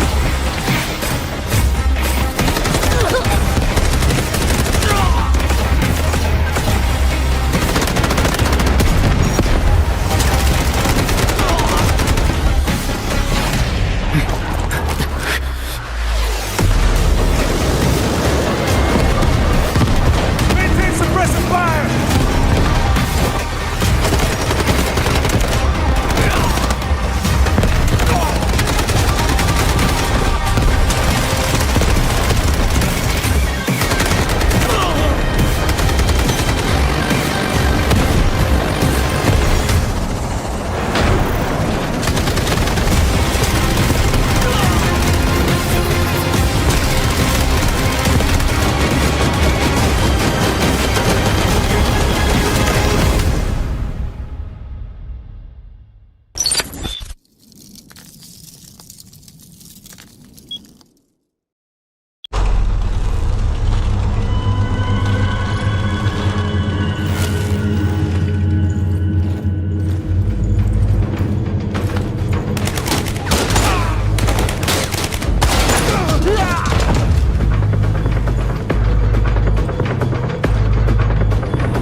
Welcome back to the Time to Rise Showmatch here with our pro scrims, if you will, but ZywOo featured. And speaking of ZywOo featured, of course ZywOo is going to be at the top. He's been given a huge advantage in terms of total loot that he gets to start with because they pick up their AWMs and everything in between, red armor. But look at Space Station Gaming and FLC. Monster starts to this first game eco round, and they're still picking up 7 million in total assets. Look at their point totals. They're right behind them here, Vivid. Yeah, absolutely. I love this little screen that we're going to be seeing how much, squad points were actually picked up by each one of our teams here. 11 for the side of SSG, 10 for the side of FLC. And we're already kind of starting to see that little bit of a difference. As you can see, SSG, they picked up 11 squad points, which is, of course, more than FLC. But if you do go ahead and take a look at the asset column, FLC actually made it out with more assets. So they're going to have a little bit more in their bank, but in terms of the leaderboard, SSG are just doing a little bit better. And we do take a look at our bottom three teams. And as you can see, sometimes these eco rounds are very, very important because when it comes down to the assets, I mean, they're quite a ways behind. And then we, of course, know Team ZywOo, with ZywOo kind of getting access to all of that extra loot, man. Their assets are just going to be looking pretty. Yeah, exactly. And as a reminder, too, with our new rules, you can see how the points are calculated there. It is rounded down. So it is every 2 million, give them an extra point. So once you do that, that's how the points calculate over to squad points. And then every kill is 1 point. So here's what it looks like on paper with the way the math works. Nice and easy. Do see Team ZywOo still at the top, but only by 1 point over Space Station Gaming and FLC, who are hot on their heels here, Vivid. Yeah, absolutely. Great work from SSG. Great work from FLC. We do know that, just obviously just all about the kills like we kind of thought it would end up being in this new format. That being said, we already kind of talked about it on the leaderboard specifically. Those assets aren't going to be, getting showed off throughout as much as we are kind of used to. But I want to kind of turn our conversation over to where we are going next, because we are going to Brackish, which everybody at home, if you've kind of paid attention to competitive Delta Force before in the operations game mode, this one usually features the mana break. New to it, though, is that we are also going to be seeing a supply drop come down. It'll be interesting to see which one of our teams kind of start to invest in this first mana break rendition on Brackish. Yeah, that's exactly right. Brackish is back, and with Brackish, we've got Mana Brick and Airdrop. This is going to be a lot of objectives to fight over, and I think it's important to remember for some of these teams that, of course, they want to go for the Mana Brick. However, going for the Mana Brick with some extra loot in your inventory would be a nice to have, especially if you're picking up either gold or red tier loot from either ZywOo's team or some of these airdrops. So keep that in mind as we go forward, is that Brackish is going to look a little bit different than we have in the past. Now, the other thing that's worth mentioning is that this graphic's also going to look a little bit different, because if you look all the way over to the far right hand side, Morse, we are now in the Echo season, which means Morse is available to play. And for some of these teams, they could see utilizing Morse, some of these Mana Brick rounds, for the extra intel that could be helpful. But in general, the way it works is that these players are able to play each of these operators twice in total, just in general. All the way through the first 6 rounds, you can only play each operator twice. And then once we get to the 7th round, everything is reset. So that's how that all works. If you see a team go double Nox, for instance, they won't be able to use Nox again until round 7. So excited for it. But in general, Vivid, as we talk about operator selections going into Brackish, what are you expecting to see? We need to make sure we have operators with smokes. And in general, I think we need to make sure we have some recon util, whether that's more Raptors we oftentimes see in Brackish, or maybe somebody breaks out of Luna early. Yeah, absolutely.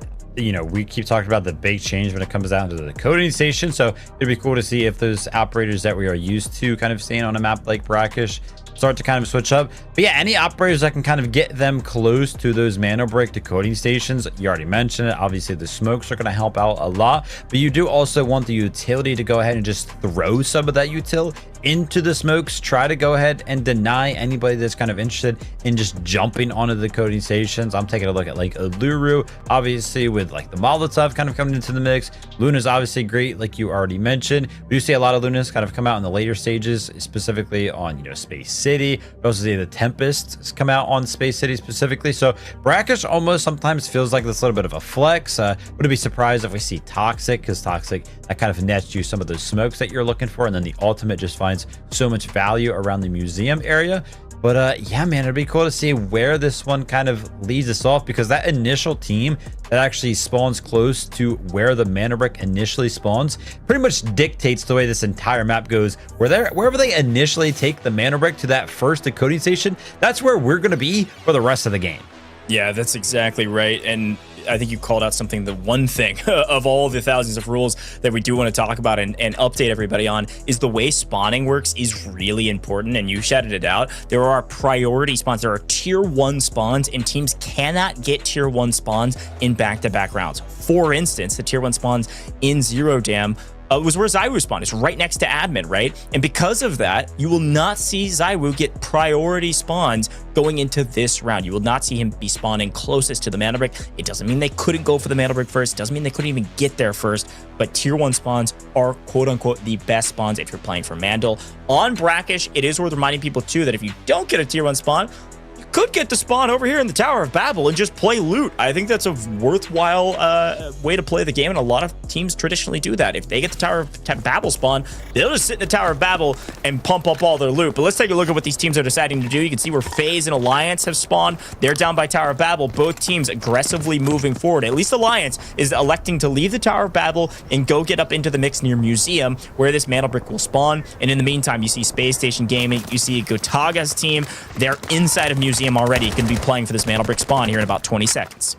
Yeah, they're actually going to go ahead and jump into an early engagement right now. There were a couple of shots that were exchanged. I don't think anything necessarily landed, but this will give us a good opportunity to take a look at some of the comps here. To the side of SSG, we're going to be seeing the Shepherd, the Toxic, and the Raptor, which is pretty much exactly what Goj was kind of talking about. Access to the smokes, access to that Raptor, some of that, you know, early reconnaissance, and we're actually seeing some Tempests from a couple other teams here. Taking a look at the left, where we do see the full story. Faze and Team Gotaga actually using the Tempest right here, which again, I think is pretty rare, because it does actually find what feels like so much value on a map like Space City, and that's where we usually see the Tempest start to come out. Yeah, seeing a Tempest this early, I think is a really good call out from you, because you're right. It is extremely valuable in mana brick rounds, and maybe they're saying, hey, we want this first mana brick. I would say if you see Faze or Team Gotaga with a Tempest right now, expect them to play for brick. Now, unsurprisingly, with Gotaga's team getting tier 1 spawns and playing Museum, they're playing around brick. But last we checked in with Faze, they were at Tower Babel. No, they're leaving. So this is what I was expecting. I think if Faze came in with not a Tempest and they wanted to play a little bit slower and they wanted to maybe play for loot, you would have seen them pick different operators. Because they chose Tempest, they're electing to come get up into the mix, play really aggressive here, and go for brick as well. This is going to be nuts. Yeah, I would say the only kind of operator that I'm maybe surprised to see is a couple of D-Wolves. I think it's going to be a comfort pick from ZywOo, which, by the way, I think is going to be important to talk about all of the loot that all of our team has access to now. Pretty much everybody on the map is going to have purple helmets, purple armor, purple ammo as well, except for ZywOo, who's going to be in full red again with that AS-Val, gold ammo, and the which, by the way, Faze coming all the way from the tower. They dipped their toes in. I would imagine that was on the back foot of the Tempest ult. They go ahead and pick up the initial spawn, and now, like I mentioned, it's all about where this initial team that gets access to the mana brick takes it. Like, what decoding station did they go ahead and choose? They're opting to go ahead and run towards the Tower of Babel specifically, and going to be using one of these decoding stations around this area, and every single one of our teams around the map is going to be forced over this area. But take a look at the map over here. Alliance are actually already set up on this station. Yeah, this is a wild way to kick things off. And again, this is what we expected when we were looking at the Faze roster. Oh. And what operators they brought in, but they got read like a book. Like you mentioned, Alliance is already over here and immediately picked up in transition. So with one member of Faze down, do they still try to plant it here? Oh, they're just getting obliterated. Easy with some perfect shots over the top. Faze in deep trouble, and the third goes down as well. Delivered the mantle brick on a silver platter. And I think Alliance is just going to immediately stick this. Decoding has started, folks. 4 minutes on the clock. Airdrop also dropping in 30 seconds, but Alliance in complete control. All right, every other team on the map, it's in your hands. We've seen sometimes before in these competitions where it's just like a giant question mark. Hey, why is nobody playing for the mana brick? And we've also seen an absolute flip-flop of that where, like I mentioned, all of our teams kind of get invested. Now, the map is going to be a little bit more open up. We have one team that's already going to be full wipe. you can see Alliance kind of knows this map. They know exactly how it works. Because Alliance was actually the team that spawned over by the Tower of Babel. They know that one other team could have as well. They picked up on the read that it was Faze, so they know that Faze and Alliance were the two teams that kind of spawned by Babel. So they are kind of reading right now the map in terms of, hey, listen, all of these teams have to kind of come from Museum. So they're actually investing their position over towards this choke point rather than playing on the decoding station itself. That being said, we did see, you know, there's 3 teams over here kind of fighting around this supply drop area. Alliance is going to be on the decoding station, but Team ZywOo was actually flanking all the way over there to the west side of the map. So keep a close eye on that. Yeah, we'll be watching out for ZywOo if he decides to come get aggressive into some of these fights, either here or on the other side of the map. We'll get our eyes on him, but right now Gotaga's team in a bit of trouble. And again, reminder, Gotaga's team was the first team wiped last time. This time it's Faze. So they need a big round here, not only just in terms of getting loot up, but also, of course, if they could get the mana brick, that would be nice. You can see the mana brick timer. Top, middle, Alliance is decoding it. 2 minutes on the clock. And FLC and Team Gotaga are in a bit of a stalemate right now with the boss flying up ahead and above. You need to be a little bit careful with where they're positioned. A true 3v3 on main while the brick is being decoded. Yeah, 2 minutes left on that decoding station. A quick little note, we did mention those wood sculptures that give you access to level 5 gear. You can actually get that on Brackish as well from the helicopter. So they take that out, then they will have access to that. But right now, Team Gotaga would love to take it out because they're taking a lot of damage, and it's not going to be from players, it's going to be from the boss.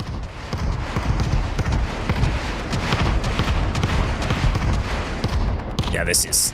I mean, they're just getting shelled by the boss right now, but they're more worried about getting caught at a weird angle by their opposition. In the meantime, by the way, here's a look at the map view. Alliance has just been chilling. We haven't been showing them because there's nothing else going on over there. Finally, SSG, Spacestation Gaming, the team that is technically at the top of the leaderboard, not counting ZywOo's early start with the assets they are given. This is the team we've got to be worried about. Space Station is trying to showcase what they've got here on main stage. And Alliance right now is the only team that could potentially leapfrog them on the leaderboard if they're able to get this mantle brick. 60 seconds on the clock. Reminder, it is very quick to steal this mantle brick. Only takes a second, but you've got to get to the decoding station to do so. And Space Station's trying to figure out, how do we swing around these corners without getting cut down in transition? Is it even worth it? And they may be saying, it's not worth it, guys. We got to play for loot. Yeah, I think this one is just going to go in the hands of Alliance, and it's going to be on the back foot of where ZywOo's team is actually positioned. If anybody's going to make something happen, it's actually going to be ZywOo's team. But so much information came out from the rotation that they were kind of pulling off right here, as we do see on the right side of the screen, those wood sculptures that we were talking about going to be picked up by Team Gotaga. So they're going to be looking good in terms of some of our subsequent games. But yeah, only 15 seconds left right now before Team Alliance secure our first brick. This is what we call in the business, I think, a free brick, folks. It looks like, oh, wait, it's going to be ZywOo maybe trying to make an extremely aggressive play here, but it's too late. They got into the party too late. Alliance to get a free brick. In the meantime, SSG, FLC, contesting each other on the backside of this brick. With the brick down, now all they care about is kills. And Jack's going to get the first one on Space Station. Easy. Now alone in this encounter, as SSG in a bit of trouble. Not sure exactly where Killzall is at right now, but Too Easy is in a 2v1, and he's getting one. No, there's Killzall on the flank. He's able to find the angle. Easy in trouble, but he's actually getting help from Killzall, and Kobe is on 1 HP in a dream right now while Easy's going for the res with Killzall holding this angle. A perfect setup from SSG to stay alive as Killzall comes into view. Gonna put down some of the utility right there. I saw the Raptor also come over the top. He's gonna be jumping on him, but Kobe's gonna be going ahead and finding the shots necessary. But the trade is there from the side of Too Easy. But getting knocked right there for Killzall is a big damper in the positioning of SSG, because they're left with just a solo alive, and now Team ZywOo is trying to get a read on the situation. And while this is kind of going on over here, Alliance are starting to get into the mix in terms of fighting wise. They picked up the brick, and now they picked up 2 kills on the team of Gotaga.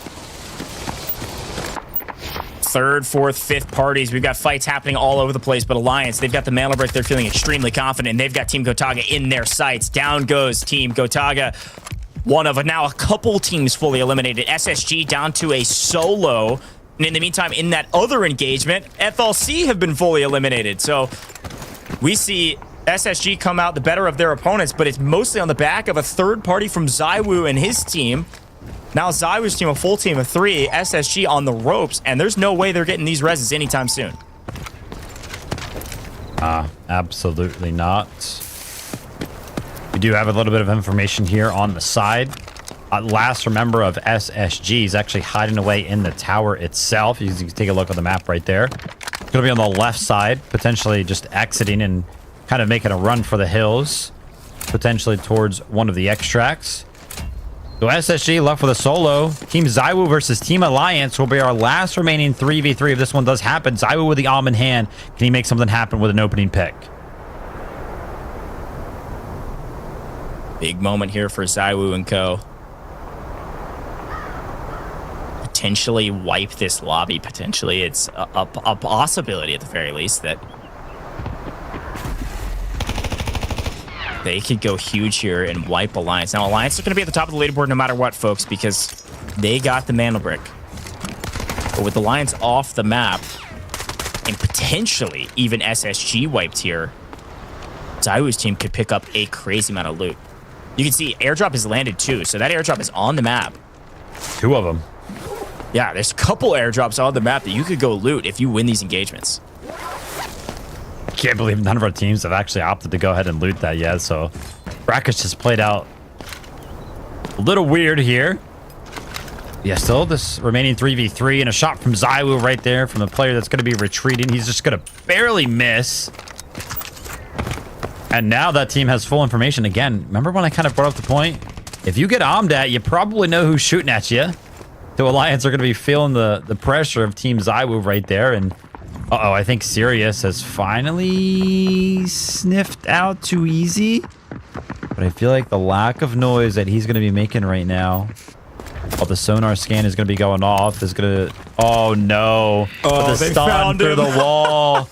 The stun to the wall. You got the hit marker. The information kind of comes in. So, great work from the side of Team ZywOo right there to be fully aware of the situation. That's going to be ZywOo picking up the kill, by the way. It's time, folks. ZywOo finds the kill with the help of his teammates. That's a big kill for him, and excited about it. We're going to do the giveaway. He's letting us know it's time to do the giveaway. He just got a kill. Everybody get your typing fingers ready. It's going to be live for 2 minutes. Game's not over. Alliance is still on the map. It is time to type in just ZywOo's name. Nice and simple. ZywOo in the chat. Hype him up. Getting the kill in a pro scrim like this in our show match today. Type in ZywOo in the chat.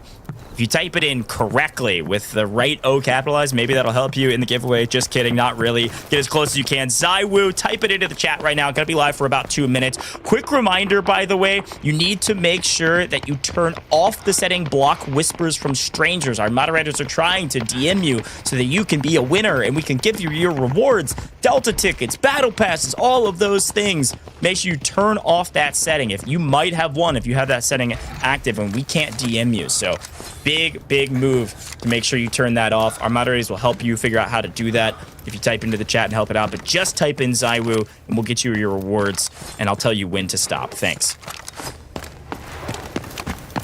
Hopefully all of the unclaimed rewards make their way towards me. I would appreciate that.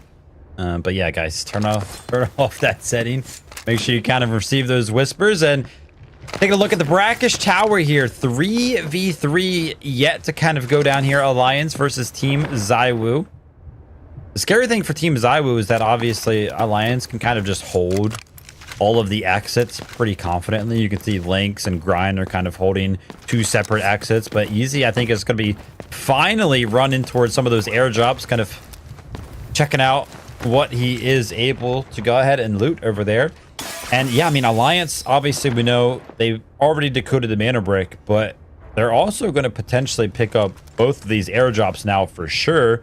This is going to be a great round for the side of Alliance. Yeah, okay, a couple quick things we can note, especially with those airdrops down. Alliance having a banger map like you mentioned. Technically, you could see ZywOo's team. They were able to loot SSG. You could see them send one player out via the dog tag extraction at the top of the Tower of Babel. So the team's not going to be totally held on extracting out of this map. So that's an option, the tower top 4 extraction. You can see that next to the map. And then they can, I think they'll probably try to stack. Maybe, honestly, it should be ZywOo that probably leaves, given the amount of loot that he has on him with just the red cure that he's bringing in. Maybe stack him to the 9s with all the loot that you can. Leave the other 2 players on the map to play spoiler and try to win some of these fights. Alliance going to hold you. It looks like maybe they're thinking about that, but we'll see. It was actually smart from Easy right there as well. I didn't even realize it myself. There was only like 4 minutes left in the match. So actually ran away initially just to go to the museum to actually pull the extract. And now we're going to be getting a quick look at what he's going to be able to get out of this first airdrop. Just a bunch of loot, couple of golds, couple of reds as well. It's going to help out the economy there. Gold bar, pocket watch. That's going to be great.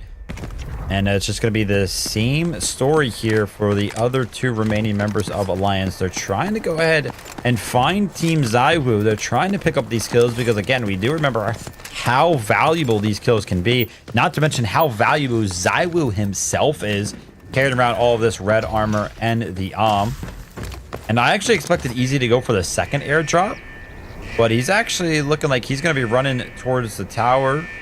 But you kind of called it out. Listen, Team ZywOo, they do have access to an extract of their own. They can only use it one time if they have the, the dog tags to go ahead and have access to it.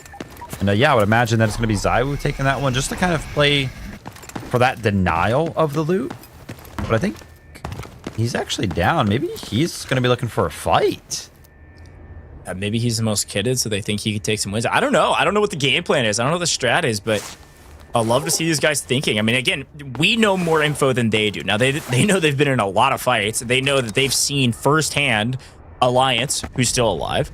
They've also seen FLC and SSG still alive. We do see Sirius get out of the map for ZywOo's roster on the other side of the map, so nice job there. Or sorry, at the top of the tower, it looks like, if I'm not mistaken. So it does look like they did follow kind of our orders, but it's not going to be ZywOo, so this red armor is still on the map in theory, but they may be just looting up for their safe boxes. Yeah, ZywOo probably not too concerned with his personal economy here. Maybe if he doesn't extract, he's going to just kind of be able to re-kit up. Because again, giving him a little bit of an advantage when going up against all of these pros in terms of the gear that he does have access to. ZywOo, Raid Bull trying to go ahead and finish things out here on Brackish by just looting the remains of the tower. As we can see, taking a look at the map, Easy is still trying to go ahead and take a look towards the tower. And I just actually saw right there, you see Lynx is actually going to be picking up those wooden sculptures. I would have thought that Team Gotaga, who were the ones that initially picked it up, would have kept those things safe in a safe box potentially. Not entirely sure how he ended up picking those up, but looks like Team Alliance is going to have all 3 members extract. They're going to extract with a mana brick, one of the airdrops looted, and obviously all the loot they were able to pick up, and all those kills as well. Quick note, by the way, if you haven't already, our winners have already been selected. Thanks for typing ZywOo's name in the chat. He's been having a fantastic time the last couple of days playing Delta Force at a really high level, especially competing against teams like this. So no more spam, no more ZywOo's name. Our winners have been selected. Moderators have probably told you that already, but just wanted to remind you of that. And a big shout out to Team Alliance here. Like you mentioned, all extracting, all getting out. This is a huge boon for them on the overall leaderboard, as it does look like the last couple of remaining players of ZywOo's team trying to stack their safe boxes with whatever they could find in the final second or two. Doesn't find too much, but still a great map for both ZywOo's team and Alliance, as they find themselves the only 2 teams with a player extracted. And a reminder, I know it feels like ages ago, Alliance just picked up the mantle brick in round 2, folks. They're already on match point. By the time we get to the 4th round, you let Alliance get another brick, we're done. Crazy stuff. Well done from Alliance. Yeah, absolutely. It's kind of cool to see how Brackish played out. And I was really excited to just see the difference in feel of the biggest rule change that me and Goose have been talking about. 3 seconds used to be how long it would take to steal the mana brick from the decoding station. And now, of course, only takes 1 second.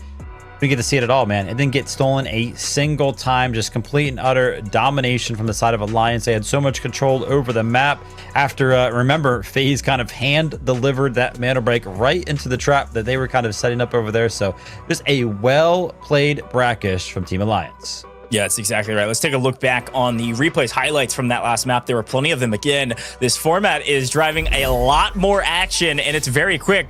The only time we didn't see a lot of action is once Alliance threw the mantle brick into the decoding station. It was so far away from some of these teams. They pick up Faze in transition. Remember, Faze invest a Tempest on this map, and they get kind of punished for it. They go for the grab, they get the mantle brick, and they run way out here to the boonies, the outside of the map, to go for a decoding station that not a lot of people go for. Alliance is already there. This is the side of the map Alliance spawned on. They pick up the mantle brick, they pick up the kills on Faze, and they plant that brick. Once they plant that brick, the only teams that even move towards it is going to be Spacestation Gaming, but ZywOo's team was nearby, and FLC was nearby, so they get caught in a fight before anybody can even steal the brick. All the meantime, Alliance has wiped 2 full teams off the map, get the mantle brick for free, and they all extract. You couldn't have written up a better game for Alliance, but even still, ZywOo's team does get the better of SSG and FLC in a third-party fight. They stay alive. They also get 1 player out at the top of the map. The other 2 players just load up their safe boxes. So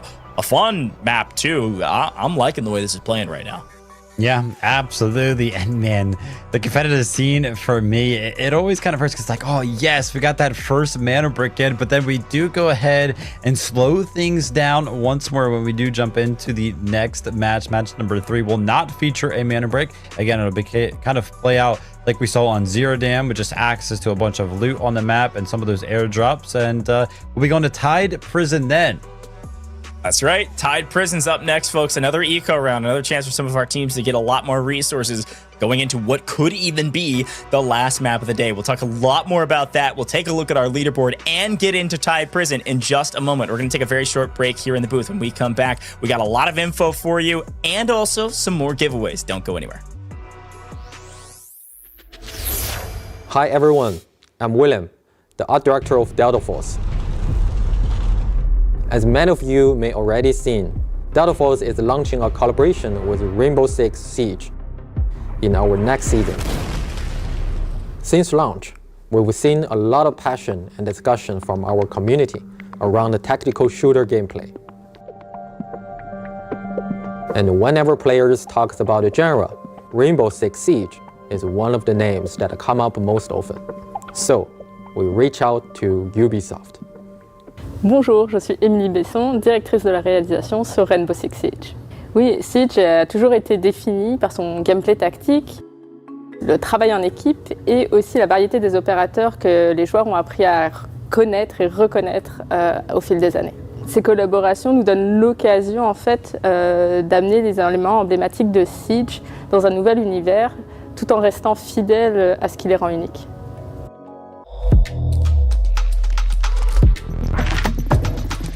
In this collaboration, we focus on 2 things: operators and the Rainbow Six Siege's iconic visual legacy. We selected 3 operators pairings who share the same combat philosophy. I'll be there you need me. 말보다는 행동이지. Call if you need a hand. For classic Siege elements, we choose to honor Black Ice, the Drone, and the Alpha Pack. Ce qui était essentiel pour nous de préserver dans la collaboration, c'était l'identité, l'authenticité de nos personnages. C'est ce qui les rend uniques. On a travaillé main dans la main avec l'équipe de Delta Force pour s'assurer que l'authenticité de Siege, l'identité de Siege s'intègre naturellement dans leur jeu. Both games share a realistic art direction, and finding distinct recognition within that shared aesthetic was actually the harder challenge. We started by preserving the core silhouette and the color framework of Siege operators.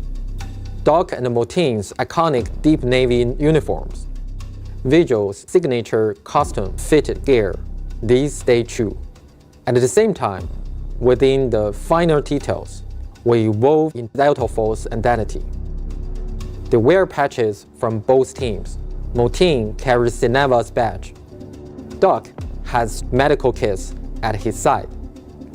To faithfully recreate Black Ice, we focused our material work on internal ice fracture patterns to capture the distinctive texture and a cold, austere feel of original. Oui, en effet, Black Ice résonne énormément avec notre communauté. C'est une cosmétique d'armes qui a énormément plu à nos joueurs. Et l'équipe de Delta Force a fait vraiment un travail incroyable pour la recréation dans leur jeu de cette cosmétique, avec un souci du détail extrêmement gratifiant.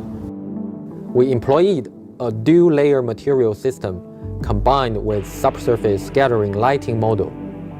Using camera vectors and a depth texture to offset UV calculations, we achieved effect of refractor patterns appearing to exist deep inside eyes. Et ce qu'on a apprécié et ce qui nous a impressionné, c'est le travail de recherche de Delta Force. À quel point ils ont été soucieux du détail pour conserver nos opérateurs dans leur jeu, qui s'intègrent vraiment comme naturellement dans leur univers. Beyond the content itself, we want as many players as possible to access and experience this collaboration. By completing in-game missions during the season, you can unlock these rewards for free. One more thing, in the new operations map, we will prepare something special for you. You will find a surprise in the maps that are meant just for you.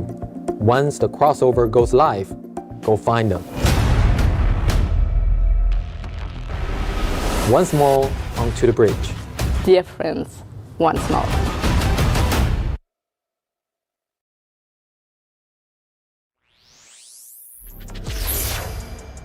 All right, folks, we are back with a Time to Rise Showmatch here. Pro scrims featuring ZywOo. We've got 5 pro teams, and then ZywOo squad joining the ranks with a little bit of an advantage, and it has been fun to see what they're able to do with that advantage. Red tier items, gear, they've got the they're able to use. It's chaos out here, but one thing for certain that we know, Vivid, is that Alliance is going to be the team at the top of the leaderboard as they got the very first mantle brick.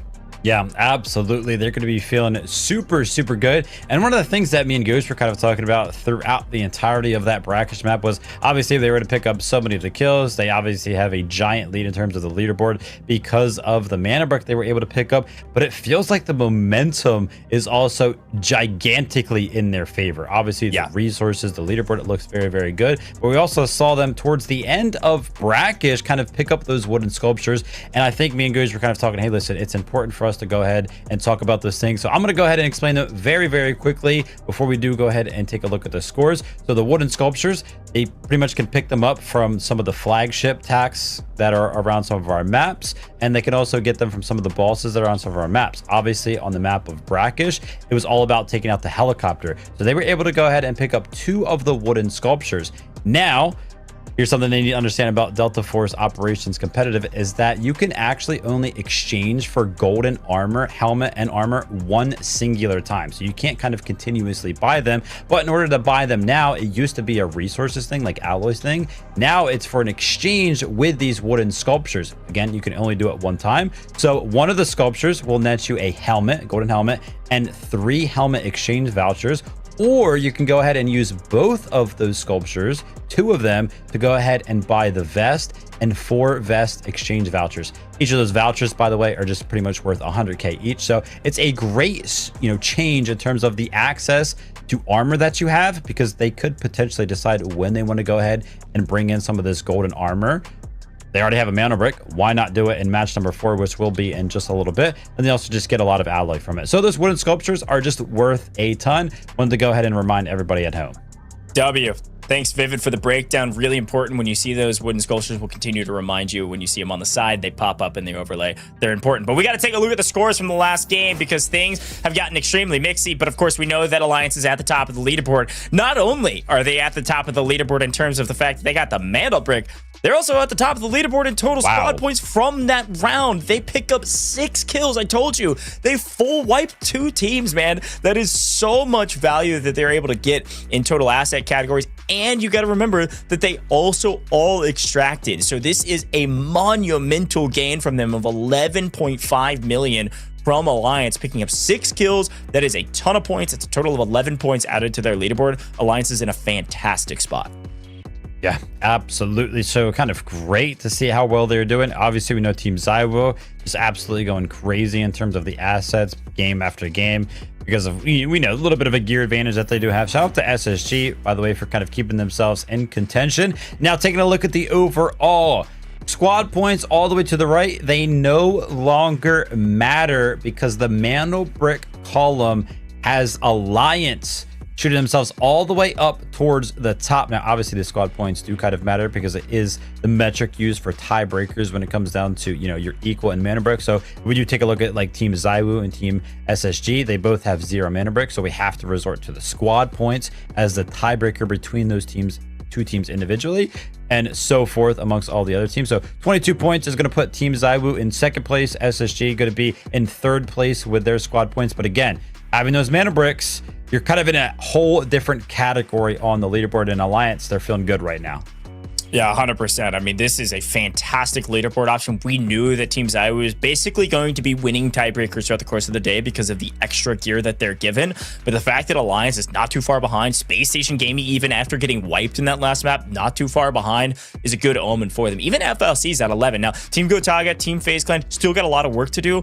But I want to go ahead and remind you folks, at the end of the day, squad points are the tiebreaker. Mantle bricks are the main delineator. So you see Team Gotaga pick up this next mantle brick in round 4, and all of a sudden they're going to be near the top of the leaderboard, up there tied with Alliance. So that's the fun part of this competition, is no matter how far you get down on the leaderboard, if you get a mantle break, you leapfrog everybody. But going into the next round, we're in tied prison. We're an airdrop only. We've got some missions you can do. We'll talk about it. This is another economy round to prepare for the last, what could be either 1 or 4 other rounds that will all have mantle bricks. So you need to be kitted to the 9s going into the mantle brick rounds.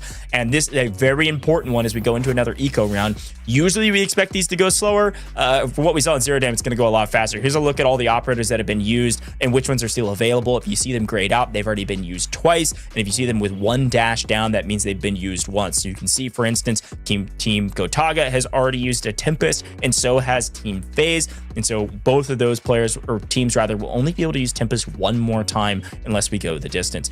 Worth mentioning here, Vivid, as well, already seeing Morse being used very quickly in this competition. We already see 2 Morses used in our brackish round. Was that expected from you? Morse pretty strong in the current meta of esports? Yeah, I feel like it's going to be pretty strong. Wouldn't be surprised to kind of, again, see it come out in some of these maps where there's going to be like continuous fighting, or you need a little bit of information for some of our teams to be found. We didn't necessarily see it find a lot of value outside of the fact that, you know, Team ZywOo was able to find that solo with the stun through the wall. But yeah, you did go ahead and mention, obviously, some of the grayed out operators here. We are going to be seeing for Team ZywOo, D-Wolf is going to be down. He has pretty much exclusively played D-Wolf, not only today in our first 2 games, but also yesterday when he was on the stage. So it'll be interesting to see kind of how he adjusts and what operator he opts to kind of jump onto next, and kind of that being the conversation. What everybody that's going to be in the server, what are they going to pick? What are they feeling confident on when it comes to Tied Prison?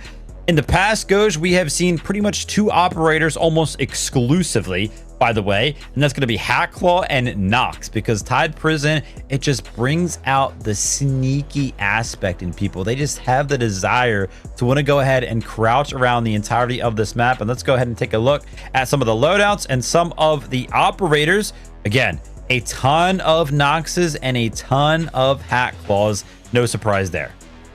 Yeah, this is a fun look across the board. Again, this is one of those maps, like you mentioned, it's nice and slow. Usually people play corners, they play slow, they play for these kind of like sneaky flanks that you can see somebody like Killzall do from Spacestation Gaming on a Nox, and even Hackclaw. So I think it's a good call out from you. Small differences, of course, in gear. A lot of folks not electing to bring any super high value gear just because it's an eco round. Even seeing a couple people not even elect to bring in a helmet, just wearing a baseball cap because they need to. But in general, everybody looking to get their money up. Let's see what they're able to do here, Vivid.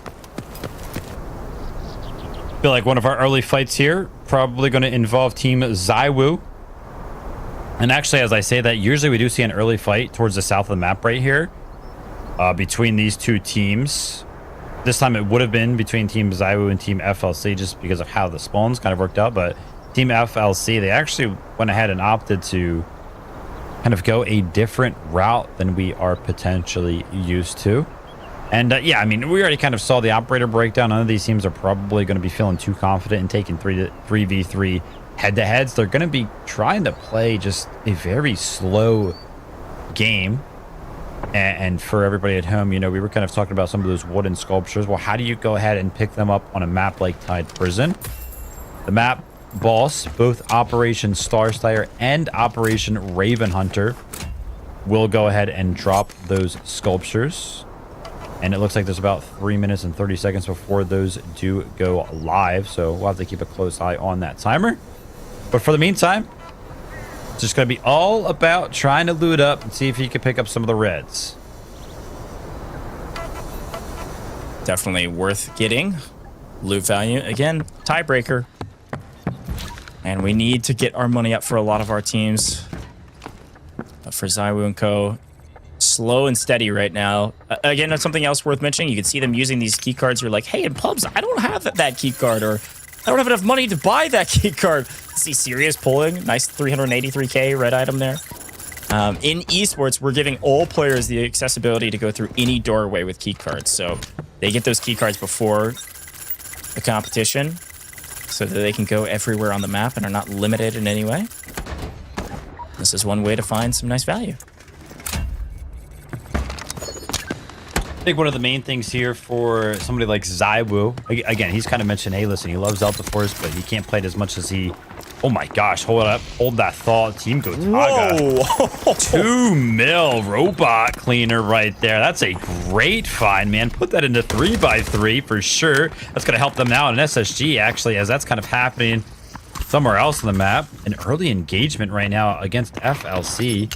I think they actually had them pinched from 2 separate doorways, but they're going to actually opt to go ahead and back up. And again, there's just not a ton of like front-facing util that you can kind of use on these operators when they opt for like a Nox and a Hackla. You kind of just are playing the sneaky game, trying to kind of make something happen.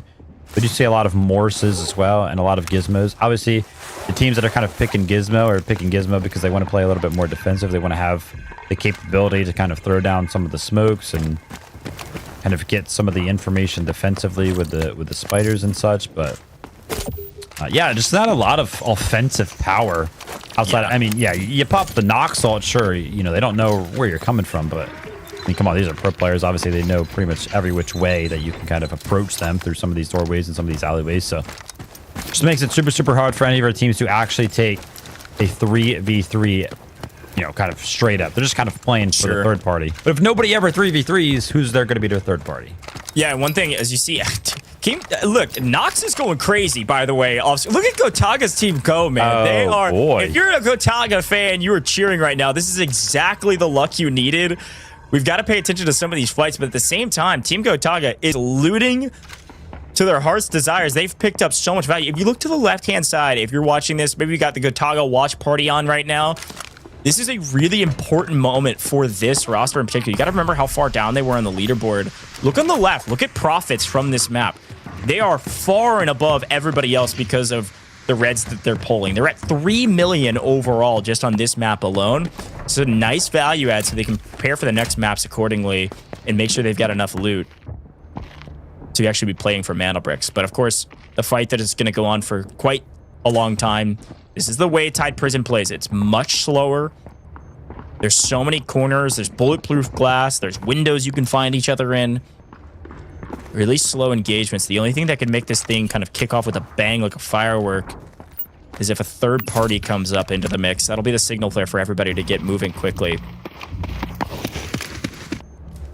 They kind of see that towards the top of the screen. Those contracts did become available, but doesn't seem like anybody was actually kind of just waiting for it to spawn to go ahead and pick one of those up.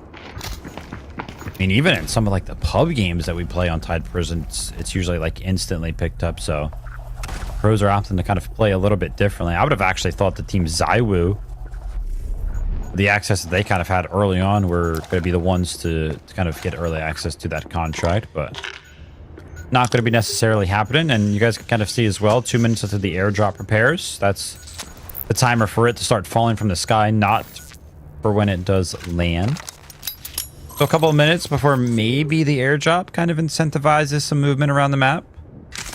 Yeah, the other thing worth mentioning is that the way you get the on this map is actually not through... This first airdrop is actually going to be just red loot. The is actually picked up through the GTI supply mission, which is a specialty mission. You have to go, you know, break open the safes with C4, etc. And that mission will be the way you get the extra details, as ZywOo showing us one of the coolest dang skins in the game for these weapons on main while we're looking at the map. So we'll keep eyes out if any of these teams go for the GTI supply mission. Also, take a look at the top right-hand corner of the map. It does look like Spacestation Gaming and Gotaga's team may be getting into an interaction soon. Again, Killzaw's playing Nox, so it does make sense that Killzaw's playing a little bit separated from his teammates. May need to swamp over there here shortly. Depending on that engagement, they're probably still staring at each other and taking this nice and slow, but these two teams could be throwing bullets down here shortly. Prison does start to get a little crazy towards the end of it as well, and competitive side of things. And yeah, this is the exact fight that you were kind of talking about. SSG potentially versus Team Gotaga here. SSG Sky is going to be laying down right there. He's going to find the drop shot, but Too Easy is going to quickly trade. That's going to be Maxa going down and Too Easy on the other side of things. But Nox from the side of Team Gotaga is going to be making things very, very easy for them. And they're going to be not full wiping the team of SSG. As you can see, Killzall, you mentioned it. He was kind of separated. So the duo just fall very, very quickly to the firepower of the full squad of Team Gotaga. But now FLC, they hear the shots kind of start to pop off, and now they're starting to get interested. And they can find where this went down. They want a third party. They're expecting that both teams are weak, and unfortunately for them, Team Gotaga is going to be extremely healthy if they sprint into this a little too aggressively. You do have Kobe on the knock, so could go in quietly and look for an early pick to hopefully help out your team here. But if Kobe goes zipping through these hallways too quickly, it could be detrimental for FLC. Team Gotaga having a huge swing in momentum in this competition when they desperately needed it. Those 2 kills alone are going to be 1.6 mil in technicality that they've earned. That's how important these kills are, let alone that they're just a single point each in general because of our kill points and the way everything is calculated. So big moment. FLC getting mixy here. Team Gotaga checking every corner, making sure they know what all of their exit strategies could be based on this 3v3. But Salala gonna get a little greedy here and loot Too Easy on the other side. Maybe just greedy enough.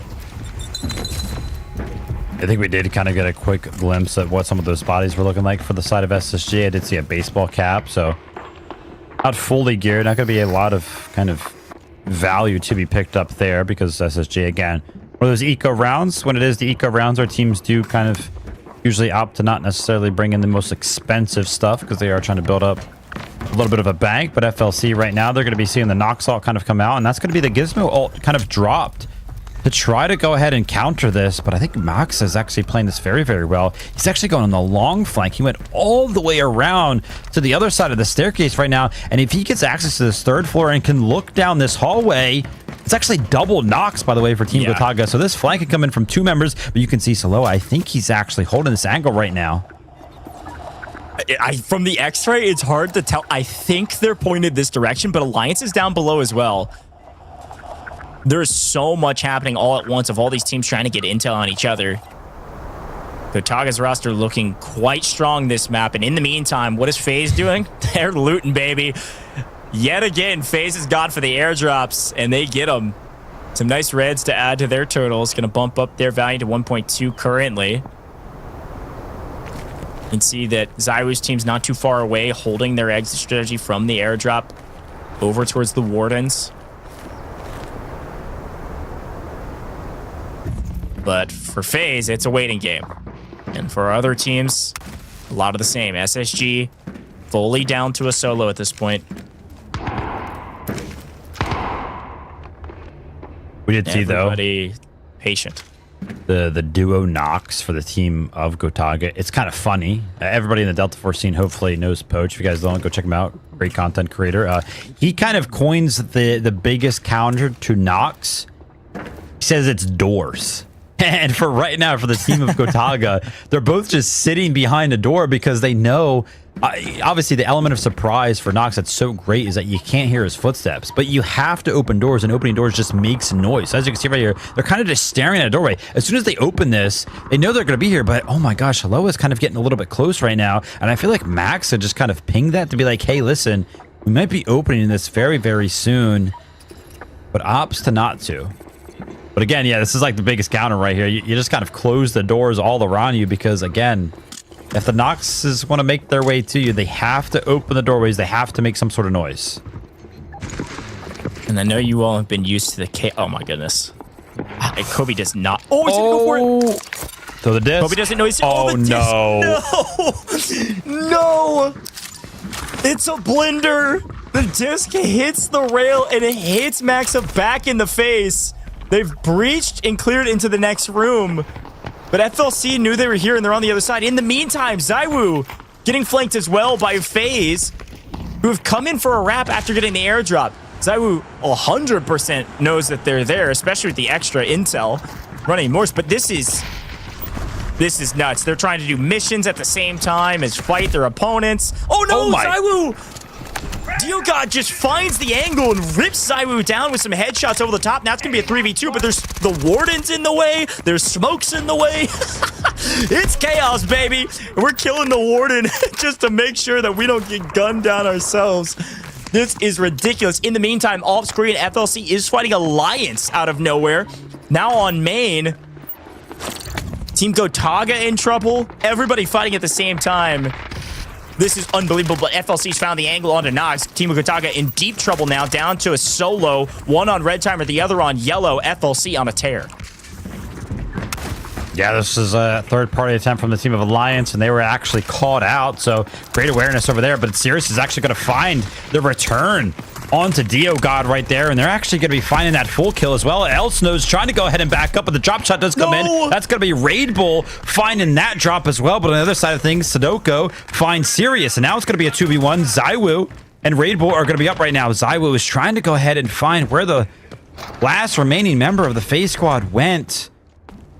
I think he does have the information, but he does close the doors behind him where you would kind of expect that he would actually want to go to kind of lock things down. And yeah, he does just that. So he kind of regains, joins his teammate over here in this room. And yeah, now we kind of take a look at what's going on over here. Alliance, the duo, they actually found two members of Team FLC. Remember, this was a fight between FLC, Team Gotaga, and Alliance. As you can see on the left side of your screen, Gotaga and FLC, they're both left to a solo. And Alliance still has the duo live with a potential for a res here as well.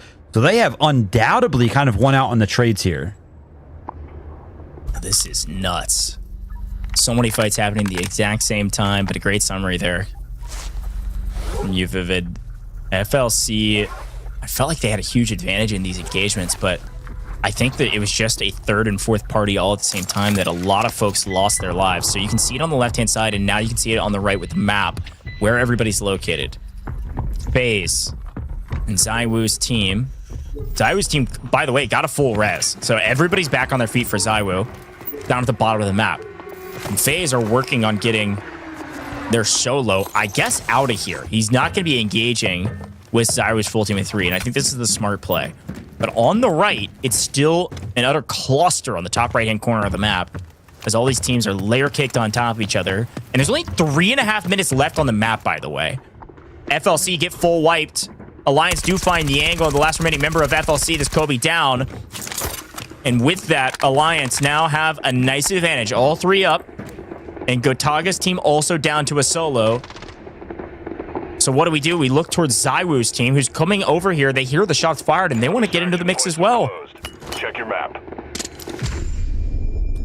Lynx is trying to go ahead and cause some sort of noise to go ahead and push Team ZywOo into his crosshairs right here, and that's going to just happen right in front of him as Raid Bull is forced to go ahead and hit the drop shot, but the angle is not fully found for Lynx. And take a look at this, a giant flank from Easy. This is the same team, by the way. He's not going to be finding one, he's going to be finding two. That's going to be ZywOo and Raid Bull down, and now Sirius is going to be left to try to make something happen. Grind is trying to find them, but he has no idea that he's kind of laying down in this watchtower over here for Team ZywOo. Sirius just trying to kind of make something happen, waiting for his timing, but Alliance, surely you guys check this, and oh my gosh, the hack wall is going to make it so much easier as Sirius does go ahead and peek his head up, and Easy is going to be taking him out. That's going to be a full clear on the back foot of an incredible flank. Those double Noxes, they are scary to deal with. And again, that's what we talked about with Tide Prison. This map can be so interesting with the way it plays. It's so different from every other map for that reason. There's so many corners, so many doorways, so many alleyways. If you can make the right flank at the right time with Nox, it's the reason why everybody runs Nox Hatclaw on this map. A perfect flank from Easy picks up a full team of 3. Extremely kitted. ZywOo's squad goes down, just not expecting that angle when they felt like they had a handle on the team fight. And with that, Alliance looking like the strongest team on the map by far. Full team of 3 with a ton of loot. And they got the Mantle Brick last round. They're going to head to try to extract potentially. We are running out of daylight. Those feels like we just got started in Tide Prison Vivid, and we only have 70 seconds left. So we'll see what they're able to do and who's able to get out, if anybody. But by the way, off screen, while we were paying attention to all these fights, you do see that Team Gotaga, they did get their solo out. So one player did get out from that roster, which is good news if you're Gotaga fans, because he protected a lot of that value that they found earlier in the game. Plus all of that value, or a lot of that value, was put into safe boxes as well. So they still had a pretty solid round. Yeah, absolutely. And Sudoku's trying to kind of call in some sort of an engagement. Hey, listen, guys, there's 40 seconds left. Let's fight. Let's try to make something happen on the scoreboard or the value of our alloys. But I think he potentially does hear the enemy, as you can see.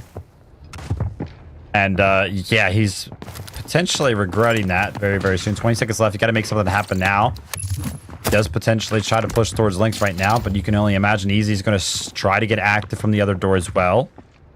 This is going to be all on Lynx, right? Easy is going to wait for Lynx to kind of make something happen, and he's going to run in himself. But so much U2 is going to start flying in. Sudoku is going to have the head glitch, but all the U2 can land very, very easy from the side of Easy and Lynx. But a well-timed push from the duo there when there was only 2 seconds left. Alliance kind of exit Tide Prison with a buzzard-beater kill on top of it all. Alliance have the Mantle Brick, and they just picked up 7 kills in Tide Prison. Woo. They picked up 7, 2 full team wipes, and then that solo on Faze at the very end. What an astronomical amount of points they just gained on what was supposed to be an eco round. They're looking like they're in final form. Big congrats so far to this Alliance team. And they are going to be on match point going into round 4 as well. Because remember, if they get the next Mantle Brick, the tourney is over. This show match is done. So much still on the line, and maybe a lot more maps to be played, or maybe just one. What a fun map. Again, Tide Prison, I've said this a couple times because it's so worth remembering. We only play it once in this series. We don't play it again potentially in map 7 anymore. With the new rules, you only and always see it on map 3.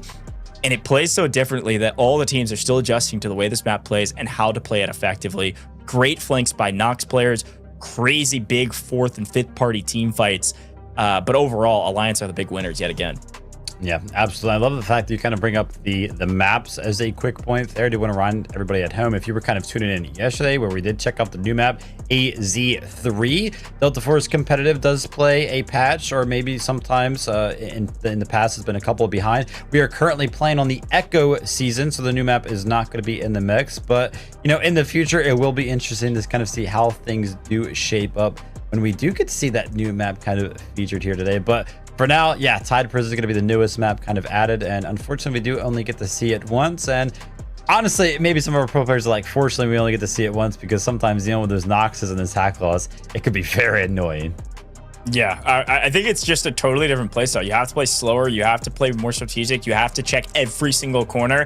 You have to play a little scared, because Nox can peek a corner and rip your entire team to pieces if you're not careful, which is exactly what happened. Looking back on the replays, though, things started slow as per the usual. We saw SSG, FLC get into some early engagements. They back off of each other a little bit. And Team Gotaga's team, what we didn't see here is they picked up like 3 million in loot already before they got into this engagement. Then they get into this engagement. We saw this on MAME, and they take down 2 out of 3 members of SSG, a top team in this lobby, and put that SSG roster on their heels. And in the meantime, there's a fight on the south side of the map. You've got Faze, who just looted the airdrop, taking down ZywOo's team, but it actually goes the other direction. Yes, Faze get the first blood, but with the help of maybe Warden and his Shield Guardians kind of in the way, ZywOo's team get a full wipe almost on that Faze team, aside from a solo who's able to escape. So then what do? We swing cutting back to the other engagement that's happening at the same time, going back and forth between these two fights on opposite sides of the map, because it's chaos everywhere. Everybody's fighting at the same time, but this is where Raid Bolt, Sirius, and ZywOo go crazy. They pick up several kills, and this is where then Alliance catch FLC on a rotation away from the Team Gotaga fight that they just engaged with, which allows Alliance to get the better of their opponents, and then Easy finds the craziest flank on this roster of ZywOo, picks up a full team wipe, and they get the kill in the final second against Faze. Talk about a banger map. Front to back, a wild one, but Alliance stand extremely tall after map 3. Yeah, the summary there doing it justice. Thank you, Gosh. And by the way, like all of that action pretty much happened in what felt like, what, like 5 minutes? So everything started popping off very, very quickly on Tide Prison. But I know what's coming up next. I know everybody home is going to be excited. Man, we're going back to the Mana Brick, Gosh. I can't wait. Yeah, I can't wait as well. Before we head to a very quick break, guess what, folks? It's time for another giveaway. This giveaway will run the length of this break. You can spam the chat with the keyword. Let's do Alliance this time around. Alliance has earned it. That's going to be our keyword today, Alliance. They are in the lead currently. Can they close it out in 4? Type in Alliance. Celebrate one of our orgs that has joined us here for the Rise series. And of course, today for our Time to Rise show match, type in Alliance for your chance to enter into the giveaway. We'll end that giveaway. You will stop spamming when we come back from this break. We'll be right back in just a moment with our leaderboard updates and what could be the last map of the day, depending on what Alliance can do. See you in just a second.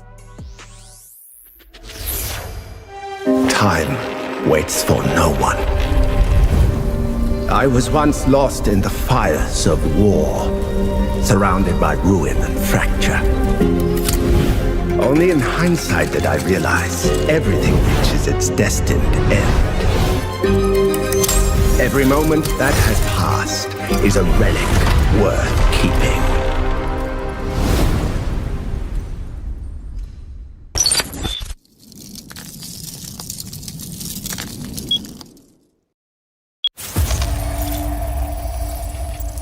We've received an emergency transmission from Hadawi, a Havoc nuclear engineer. Patching through. This is AZ-3 facility. Reactor 2 has been sabotaged. Havoc internal forces can't handle this threat anymore. You're all I've got left. Running blind on intel for the AO. This region is at high risk of a nuclear incident. Keep the following in mind. Shoot, loot, then time to scoop. The signal is clear. Take action. It's okay here. Not too cold.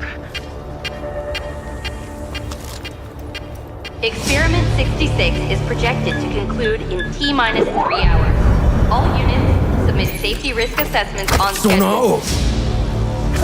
I've got a reading. No hazmat suits?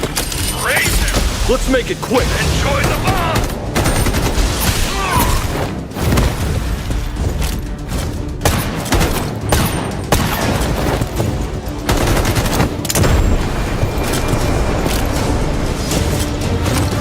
So eager to die.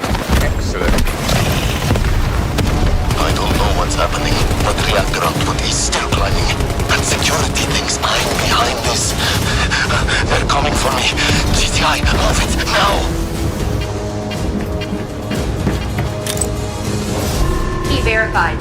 Access granted. Hostile signal detected.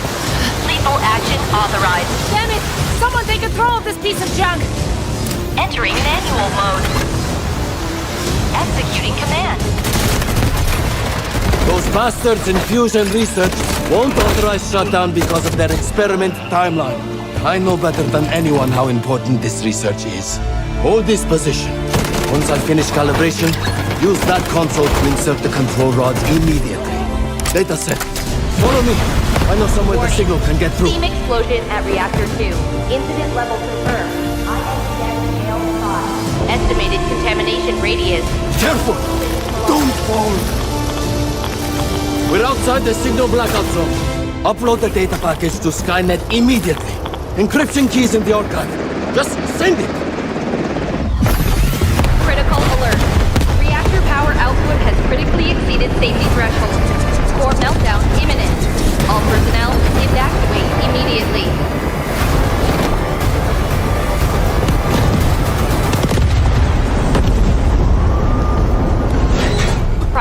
alert. Hydrogen explosion at Reactor 2. Incident level confirmed. INDS Scale 7. Major accident.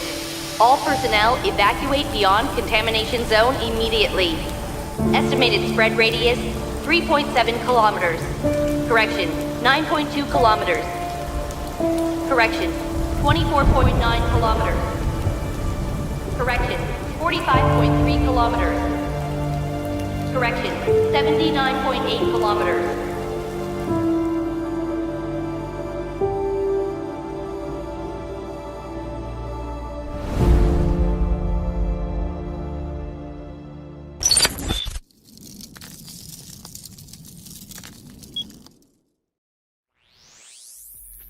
Welcome back to the Time to Rise Showmatch here with ZywOo, and taking a look at our Game 3 results, folks. That is your key to stop spamming the chat. Congratulations to our winners, but also congratulations to Alliance. My goodness, Vivid, a banger eco round. We are on Tide Prison, and they pick up 9 squad points from that rep. That is insane to see.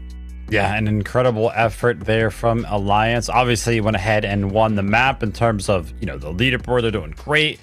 Squad points +9. They're going to be pretty happy with that. In terms of winning, in terms of, how much economy you're able to build up in the bank game, it's going to be Team Gotaga. They were actually able to pick up 6.6 billion there. And to boot as well, 6 squad points of their own. That's going to be a back foot of that giant red that we kind of saw get picked up, that robot cleaner there. And as you can take a look towards the bottom of the leaderboard, I think this is actually the first time we have seen Team ZywOo in the negative. It's going to be minus 3.4 million for the team there. Again, they are kind of just losing so much more gear than the rest of our teams because ZywOo is just kitted out. But taking a look at the overall leaderboard right now, Team Alliance. Obviously, they're in first place because they have that mana break, but they have a pretty good lead with the squad points as well. Obviously, Team ZywOo is very, very close behind them because of the assets and the gear and everything like that. But SSG with 16, they're 9 points trailing.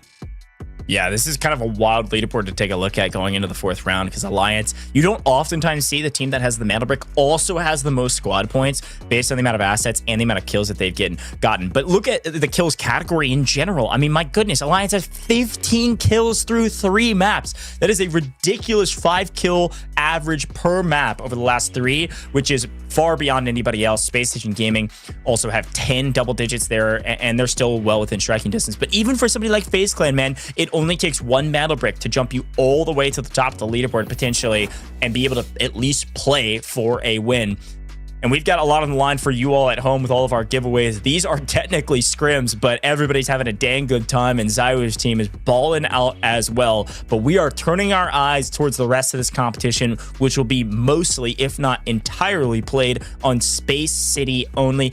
4, 5, and 6. 3 rounds for Alliance to get a second brick and win this competition, or potentially somebody like Spacestation Gaming pick up the mana break in round 4 and then again in round 5 and close it out here as well. But you never know. Maybe even ZywOo's team picks up the first mana break here on Space City and could hopefully play for a tiebreaker win if we go the distance. Looking at our operators though, Vivid, any key callouts? We're seeing a lot of Raptors already off the map, and it does look like one of our teams also has already used their Morse twice. Yep, no surprise there. Kind of everything being pretty standard, I would imagine.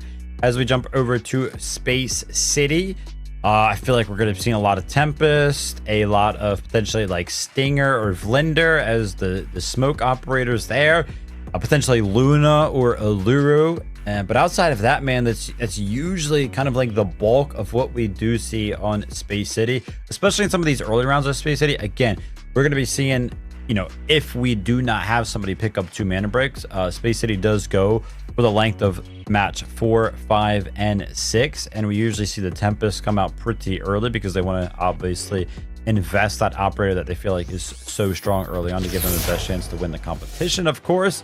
But yeah, I feel like we're going to see the Tempest coming out early, coming out swinging, and hopefully we see some of the other teams outside of Alliance come out swinging as well, because if they are unable to deny Alliance from capturing a second mana brick here in just match number 4, then we're going to be done for the day, man. The competition, the pro scrim session, it's going to be over.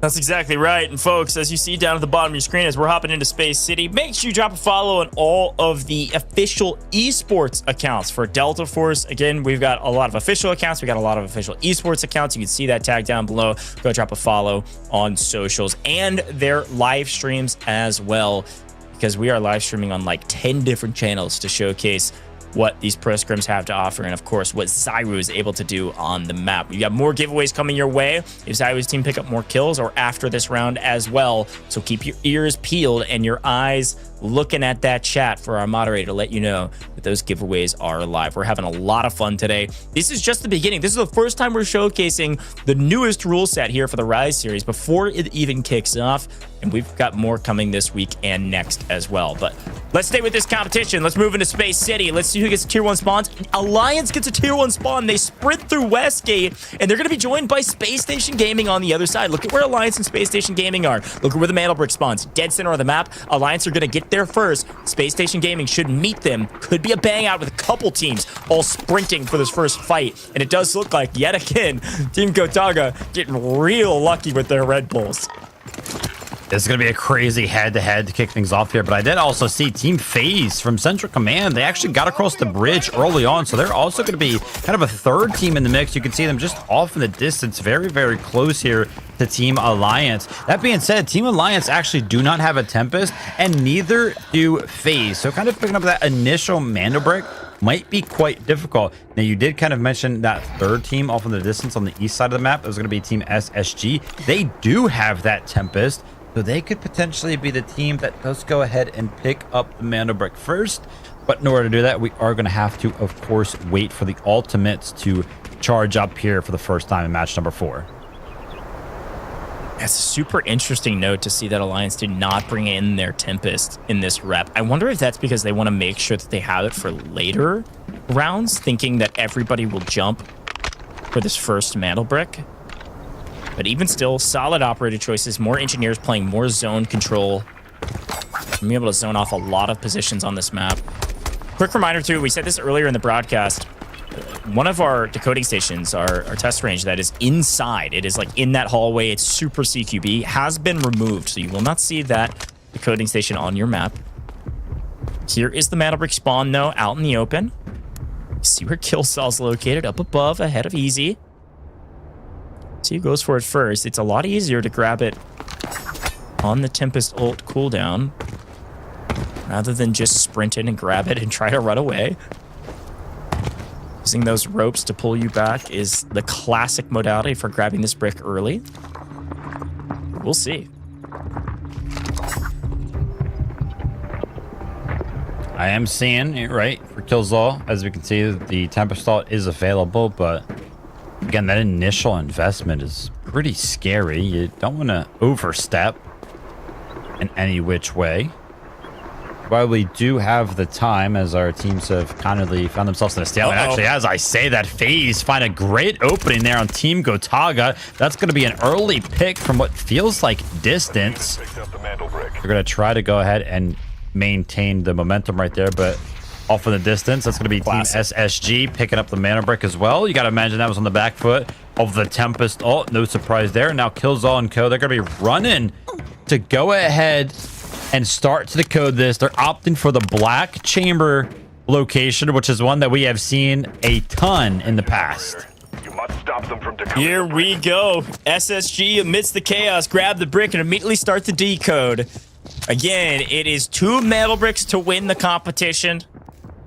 And Mantle Bricks are our first tiebreaker, if you will, on the leaderboard. So regardless of what your point total is at, if you have a Mantle Brick, you're going to be at the top of the leaderboard. We know for a fact that if somebody besides Alliance gets this, most likely Alliance will still be winning that tiebreaker because they have so many points racked up for the last couple maps. But SSG with the early decode here would be a nice boon for them. I can't imagine we get another one for free, right? Attention. Multiple maritime assets. Yeah, would be crazy. I mean, obviously nobody on the map knows it, but SSG, after putting it into the station itself, have kind of just opted to leave it. And they're actually trying to wait to see if anybody does rotate through the CEO office, but, you know, obviously we have the vision here on screen. The bots are actually still alive in CEO, so nobody's actually been up there to the office itself yet. So finding a rotation through there would be pretty hard. And for the likes of Alliance, though, our team in the lead, Lynx is going to be going down. Yeah, we got a fight between Alliance and FLC on the off angle, not even like near the mana brick at this point. They're fighting on the outskirts.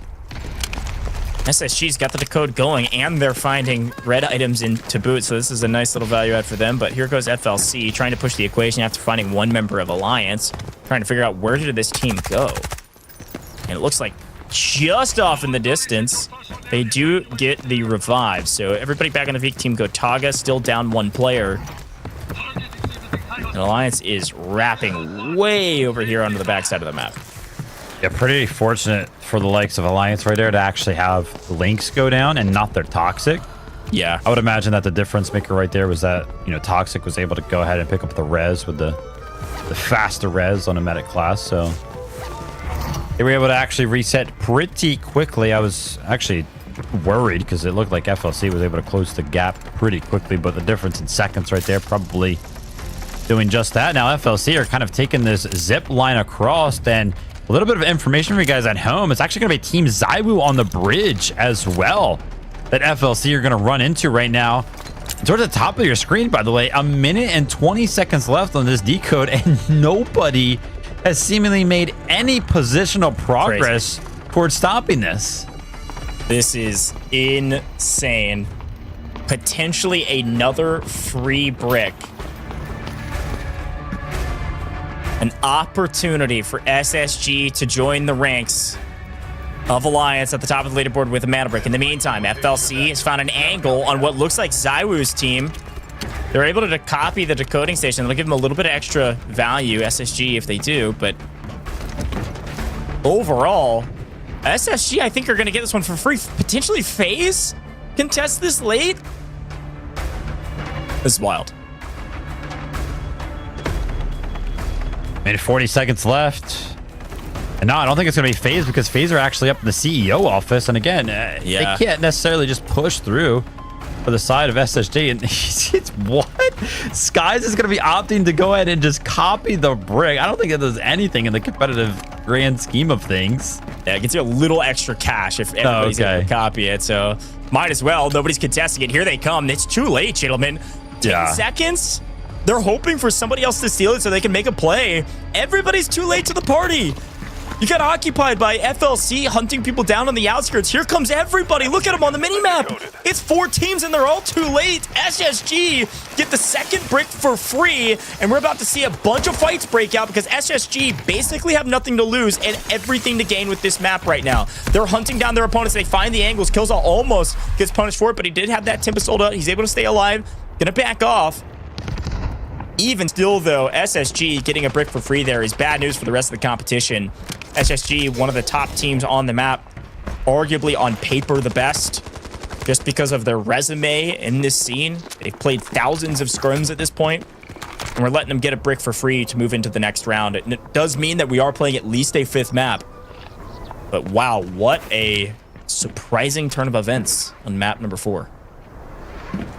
Amongst all of the chaos, by the way, we did lose a member of ZywOo's team. That's going to be Raid Boys. You can see him laying down right in front of Grind right here from Team Alliance. But by the way, on the competitive side of things for Space City, it is very, very rare that we see a successful extraction go off.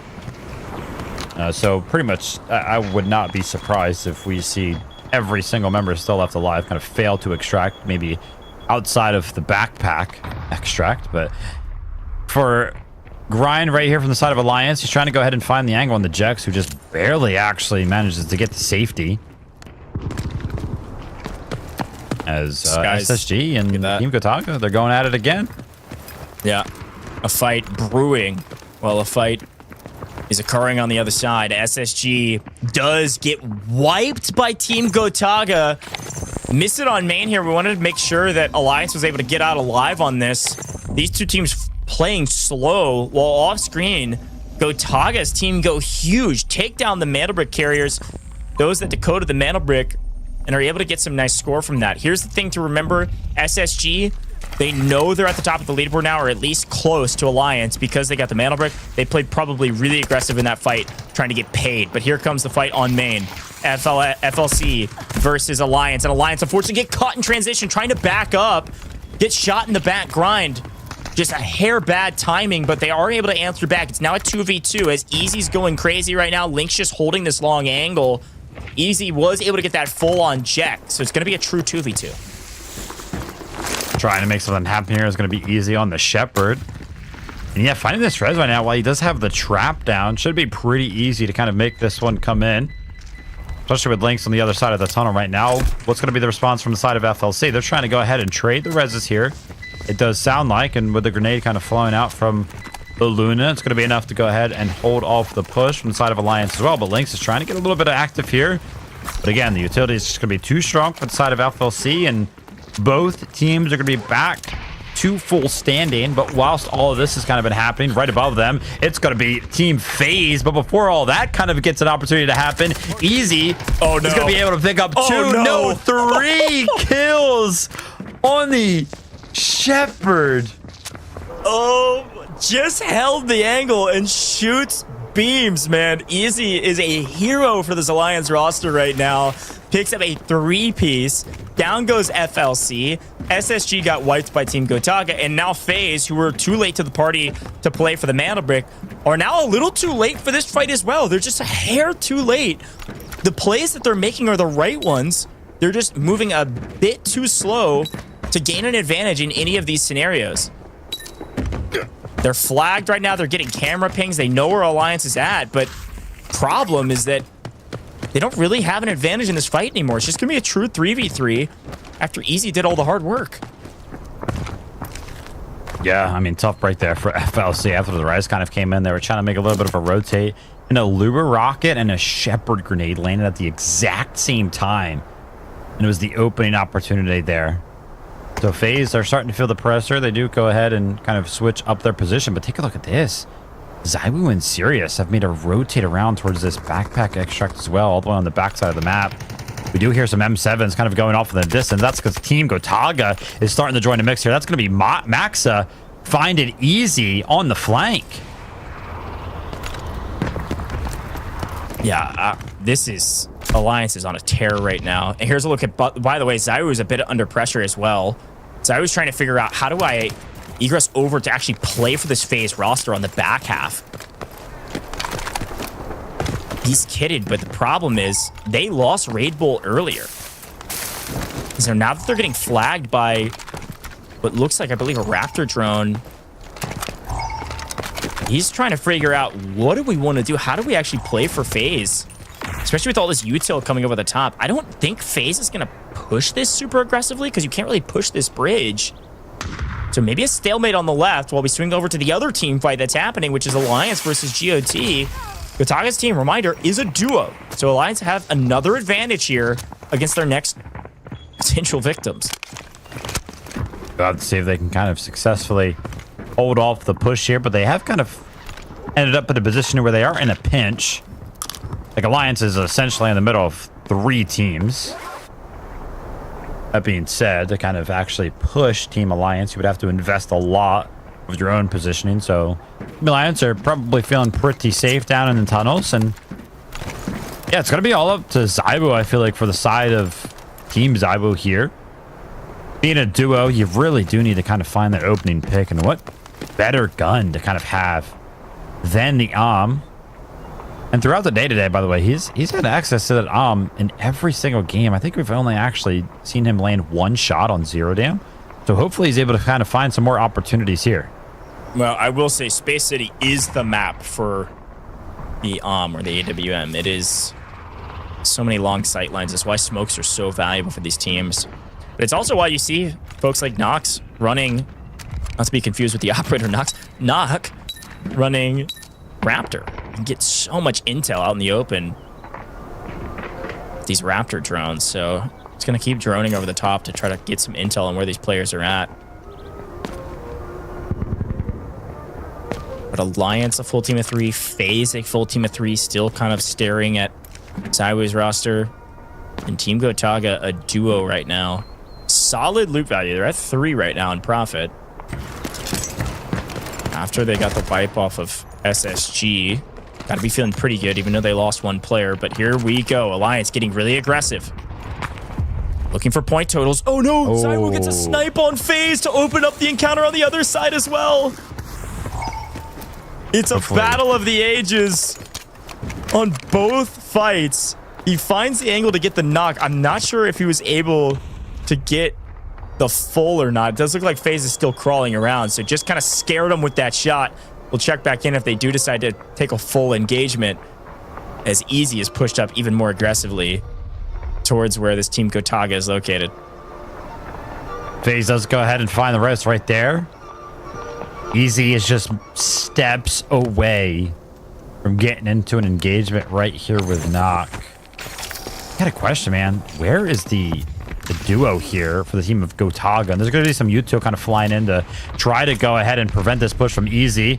The vault of his own, some mollies of his own, and he's going to find the angle right there. That's going to be Nox, but under the pressure, under the util, he finds the shots.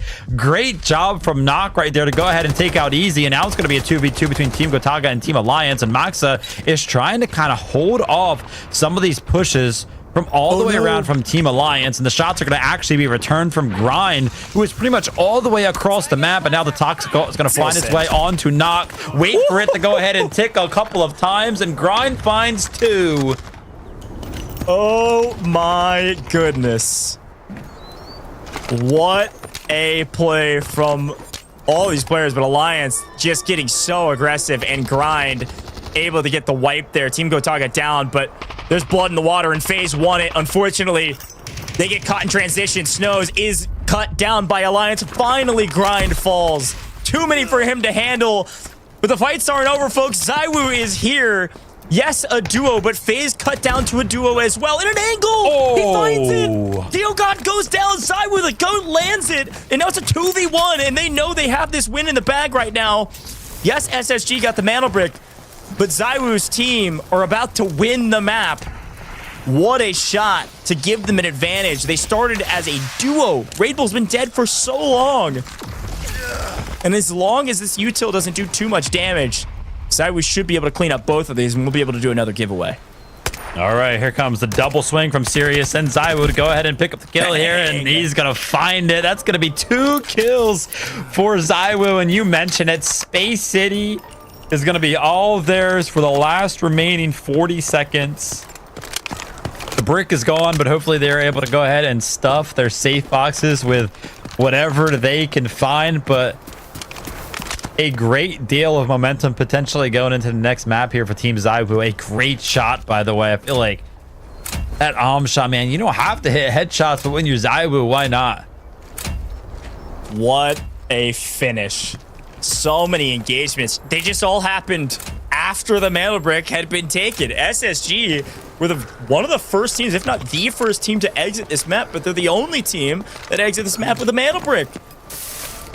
ZywOo's team will enjoy the spoils of a couple kills, and folks, that means we've got a giveaway for you. Space City, map 4 done and dusted, and we're going at least one more map. So the giveaway, our next set of battle passes and Delta tickets are being given away to you, chat, if you type in the keyword AWM. Type it into the chat because, well, it was well earned by our man ZywOo. Great shot there to give them an advantage and then win the engagement over Faze. And because of that, we want to give away some rewards to you all. So type in AWM. This will run for the next couple of minutes. I'll tell you when to stop. And let's take a look back on how this map went down and the chaos that ensued once the mana brick was grabbed. Yeah, the chaos did ensue, but not until after the mana brick was already decoded, man. SSG, after they initially picked it up on the back foot of the Tempest ult. Again, we did not get to see the new rule set change of it taking just simply 1 second to steal the mana brick when it is already placed into the station. Take a look at the left side of your screen in this replay right now. We're at 10 minutes left. We have been on Space City for like 8 minutes, and there had been only 1 member in the entirety of the server actually taken out. And like you mentioned, in this last remaining 10 minutes, it went absolutely crazy. It was all about the bridge, right? Alliance versus FLC. They were trying to make something happen, and then the nade from Easy and the triple kill, by the way, is kind of what opened it all up. This was such a fun fight to watch afterwards. You did see Team Gotaga get that wipe on SSG, like we mentioned. But then ZywOo was able to kind of throw down a little bit of damage towards Faze. Actually gets one knock. They get the res later. But then ZywOo's team just kind of slow plays this because the Chaos of Alliance full sending and taking down the remaining members of Gotaga's team, that allowed, yes, Faze to play more aggressive here and then come up and try to play for the last remaining members of Alliance. Like, they did a good cleanup job. But then, who's the last team to show up to the party? It's ZywOo, and it's the team that gets paid the most. ZywOo picks up one, and then they're able to double swing the last remaining member of Faze, and they have no chance. ZywOo's kitted to the nines. He's hitting his shots, and a nice finish to a wild and wacky map there on Space City. Map 4, every map has not disappointed, but map 4 in particular, a weird mantle brick play where everybody showed up too late, and that kind of forced us into a chaotic third, fourth, fifth party situation at the end of the map, everybody playing for kills, because those kills are insanely valuable. Vivid. Wow, we're at least going one more. That's all I know. Yeah, hopefully our next one, again, we're going to be going back to Space City, if not for the next match, at least one more after that as well, and then, you know, potentially going to that decider of map number 7. But yeah, match number 5 ahead. We are going to be returning to Space City. You mentioned it. Yeah, so far how everything's kind of panned out has not been disappointed. I'm a little bit disappointed in our teams though, man. I want to see them start to fight over this mana break. I kind of promised it at the start of the day, and we really just haven't seen it yet. So hopefully match number 5 delivers. I think it certainly will. You should see Alliance probably bring in a Tempest into the next rep. They're going to be going for some steals if they don't grab it themselves, folks. We're going to take a very short break here in the booth, and this is your signal to stop spamming. Giveaway winners have been chosen. You are being contacted. Take a look at that pinned chat as well in our main Twitch channel here on the official channel. You can see that you're going to make sure that your whispers are open if you want to be a winner. But congratulations to our winners thus far. We've got more giveaways coming down the line as we get into the next map. ZywOo's team's cooking. Could they close the gap here on some of our other rosters at the top of the leaderboard and potentially get the next mantle break and take the lead? We're going to take a very short break. When we come back, we'll have your scores. We'll see 2 teams of the mantle break and potentially what could be map 5 and our last game of the day. Don't go anywhere.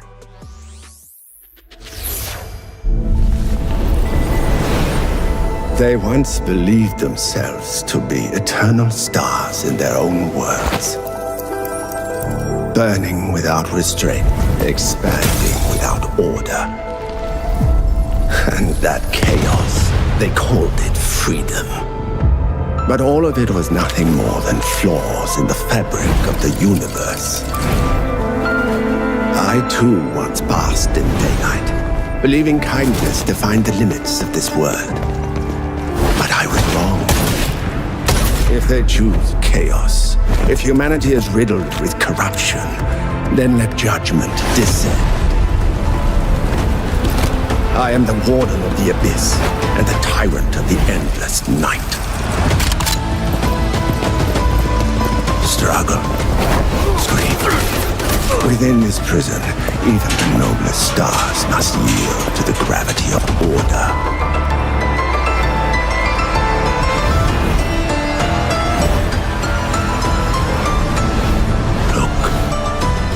The stars have returned to their rightful places.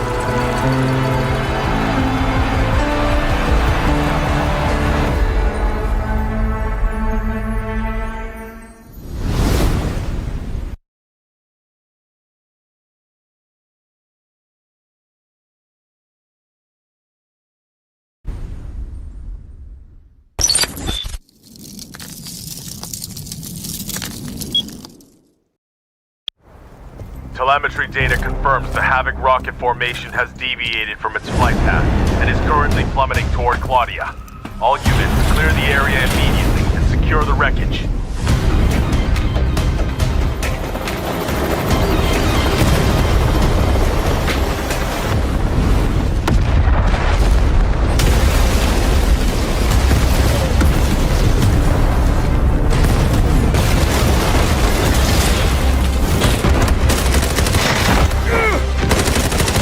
Still a chance if I can freeze them!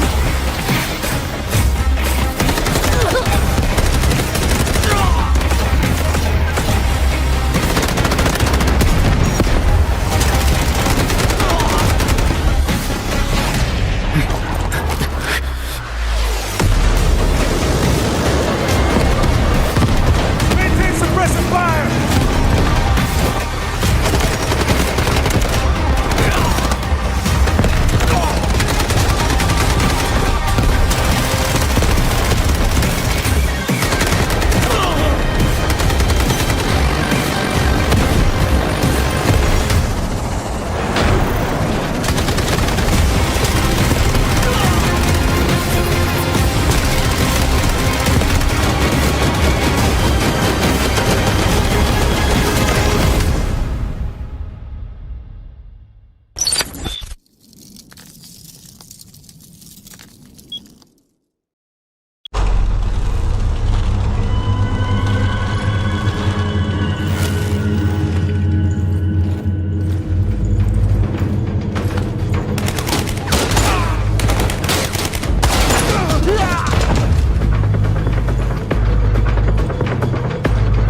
Welcome back to the Time to Rise Showmatch here. Pro Scrims with ZywOo. And take a look at the leaderboard, folks. We got some crazy stuff. One, we do see Spacestation Gaming at the top of the leaderboard for good reason. They do pick up the mana brick. But Alliance drop another 7-kill game. These guys are tearing up the map, Vivid. That's a +8 bonus on squad points. Ridiculous stuff. Yeah, I mean, those guys are just doing so well. Obviously, kind of silenced early on in this match when SSG were able to pick up the mana brick. So Alliance were kind of just denied access to Black Chamber entirely. I kind of was watching the games go down and was watching how the map was kind of flowing. It looked like FLC, man, they were outside up on the bridge and they were kind of just preventing a lot of those rotations from a lot of our teams making their way over towards Black Chamber, specifically Alliance, trying to, you know, come over from the left side of the map. They couldn't because of FLC, and then Team ZywOo tried to go ahead and jump up on the bridge, but then FLC kind of took them out as well. So SSG just a lot of that mana brick for what felt like for free. And now taking a look at the overall standings, we finally have two teams with a mana brick each. It's still going to be Alliance in first place because, again, they have just more squad points than SSG does, but SSG now find themselves in second place because, once again, they have that mana brick. That's exactly right. We got Alliance at the top, Spacestation Gaming there in second, and ZywOo pretty solidly in third as well based on squad points. But yes, Vivid just broke it down. SSG technically ahead of ZywOo because they have the mana brick. That is how our leaderboard is ranked. And as we move into the next round, this is extremely important to remember. We can play up to 7 rounds in this competition. Our 7th game will be our last game no matter what. However, in map 5, if Alliance or Spacestation Gaming pick up the mana brick, the tourney is over at that point. We will finish the map we are on, and that is the last map we are playing. So I saw some folks asking in the chat, wanted to clarify that. And so as we look at map 5, we know there's a mana brick on it, and we're going back to Space City. It's going to be a lot of the same that we just saw. Whoever gets this mana brick could either join the folks at the top with mana bricks already or in the tournament if they already have one. The other thing worth mentioning, we're not talking too much about spawns today because this is a show match, but Alliance did have tier 1 spawns. They spawned at Westgate, Vivid, so Alliance won't have a priority spawn going into this map, which could dictate the way they start things off. Actually, it's kind of funny you mentioned that Alliance and SSG both got T1 spawns in game number 4 there. So going into game number 5, yeah, neither one of our teams that currently have a mana brick secured can actually get one of those priority spawns in terms of those T1 spawns. Let's take a look at the operator pools for all of our teams. A quick reminder for anybody kind of just tuning in. Over the course of the first 6 games, you can only use each one of the operators only 2 times. If we do make it to game number 7, this does kind of reset. So far, we're seeing some grayed out operators, which basically means that those specific teams cannot use those operators. It looks like Shepard's been kind of used up by a couple of our teams, Toxic as well. But I mean, you know, Tempest, only one of our teams. That's going to be that team Gotaga right there. Their Tempest is not going to be available for all of our other teams, man. Tempest still available, so would not be surprised if we do see a lot more Tempest this side. We did see in game number 4 where Tempest was kind of missing from a couple of our teams, which was potentially a little bit surprising. And lo and behold, Team SSG, who did bring in that initial Tempest, not only did they obviously, you know, claim that first mana break, but then they obviously ended up going ahead and decoding it successfully as well. Just kind of reiterating the fact that Tempest is very, very valuable in Space City. Yeah, it's a good shout. And the fact that Team Gotaga does not have a Tempest is really important. Here's a quick look. Our teams are loading in. You start to see the gear discrepancies are changing pretty dramatically. Whew. You see Space Station Gaming. They already have a mana break, and they're full sending, as is Alliance. Both of those two teams are kitted to the 9s, full golds across the board, except for Grind, who's running some purple ammo. Otherwise, it's full gold all day, every day. And with that, that means they're going for the brick, especially when they're dropping another Tempest into the mix. This is going to be a spicy one. Looks like Team ZywOo is going to be having one of the best spawns for this specific mana break, as well as Faze. That being said, Faze could potentially be under heavy fire here from Team SSG. We've seen multiple times over towards that Westgate spawn. You do kind of get held up, and then Alliance and Team Gotaga also going to be having early access to the center of the map. Team SSG and FLC are going to be kind of kept out on the outskirts for a couple of minutes here before they're able to rotate in, just simply based on where they have spawned. But Alliance have actually made a direct dash up the center of the map. They're actually on the opposite side here to Team ZywOo, and ZywOo might be able to pick up an early shot here if they do give him the chance. Yeah, this is a pretty important moment for both of these two teams, as they are taking a look at each other, and a lot of util being thrown in the direction to try to zone some people off. Yep, Alliance do pick up the mana brick. We're trying to see if maybe ZywOo was going to peek this and try to get a pick onto one of the members. He gets it! He gets it right when we go to look over the top of where Team Gotaga is. He lands the shot. Oh my goodness. We'll pull that one in the replays. ZywOo the GOAT. This guy does not miss. Ridiculous angle. They should be able to get that revive, no problem. And Alliance still do have the mana brick. So this is going to kind of be the nod to the rest of the teams. Hey, you need to pay attention here. Once this mana brick goes down, you know that two teams potentially could be the teams that are decoding this mana brick, and therefore have to be stopped if you want to keep playing this game and you want to go for the win. Alliance have started it, folks. Decoding has begun.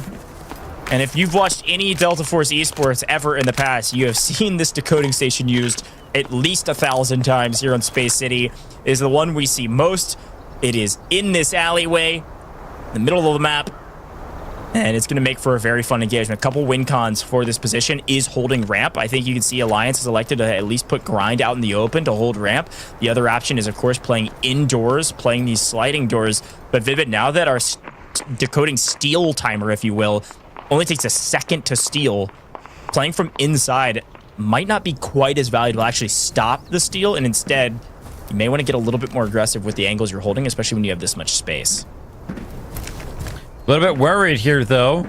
Obviously, you know, we're only a minute into the decode with 3 minutes remaining, but as it currently stands, Team Gotaga and Team SSG are kind of at the bottom of this ramp. So I doubt either of these teams are going to be able to successfully make their way up the ramp. That essentially denies access from a team, which helps out Team Alliance tremendously. They don't obviously know how this is going to end up kind of panning out, but I would imagine that is going to be the case. And then the biggest question is, how is it going to kind of work out for all of our teams, by the way?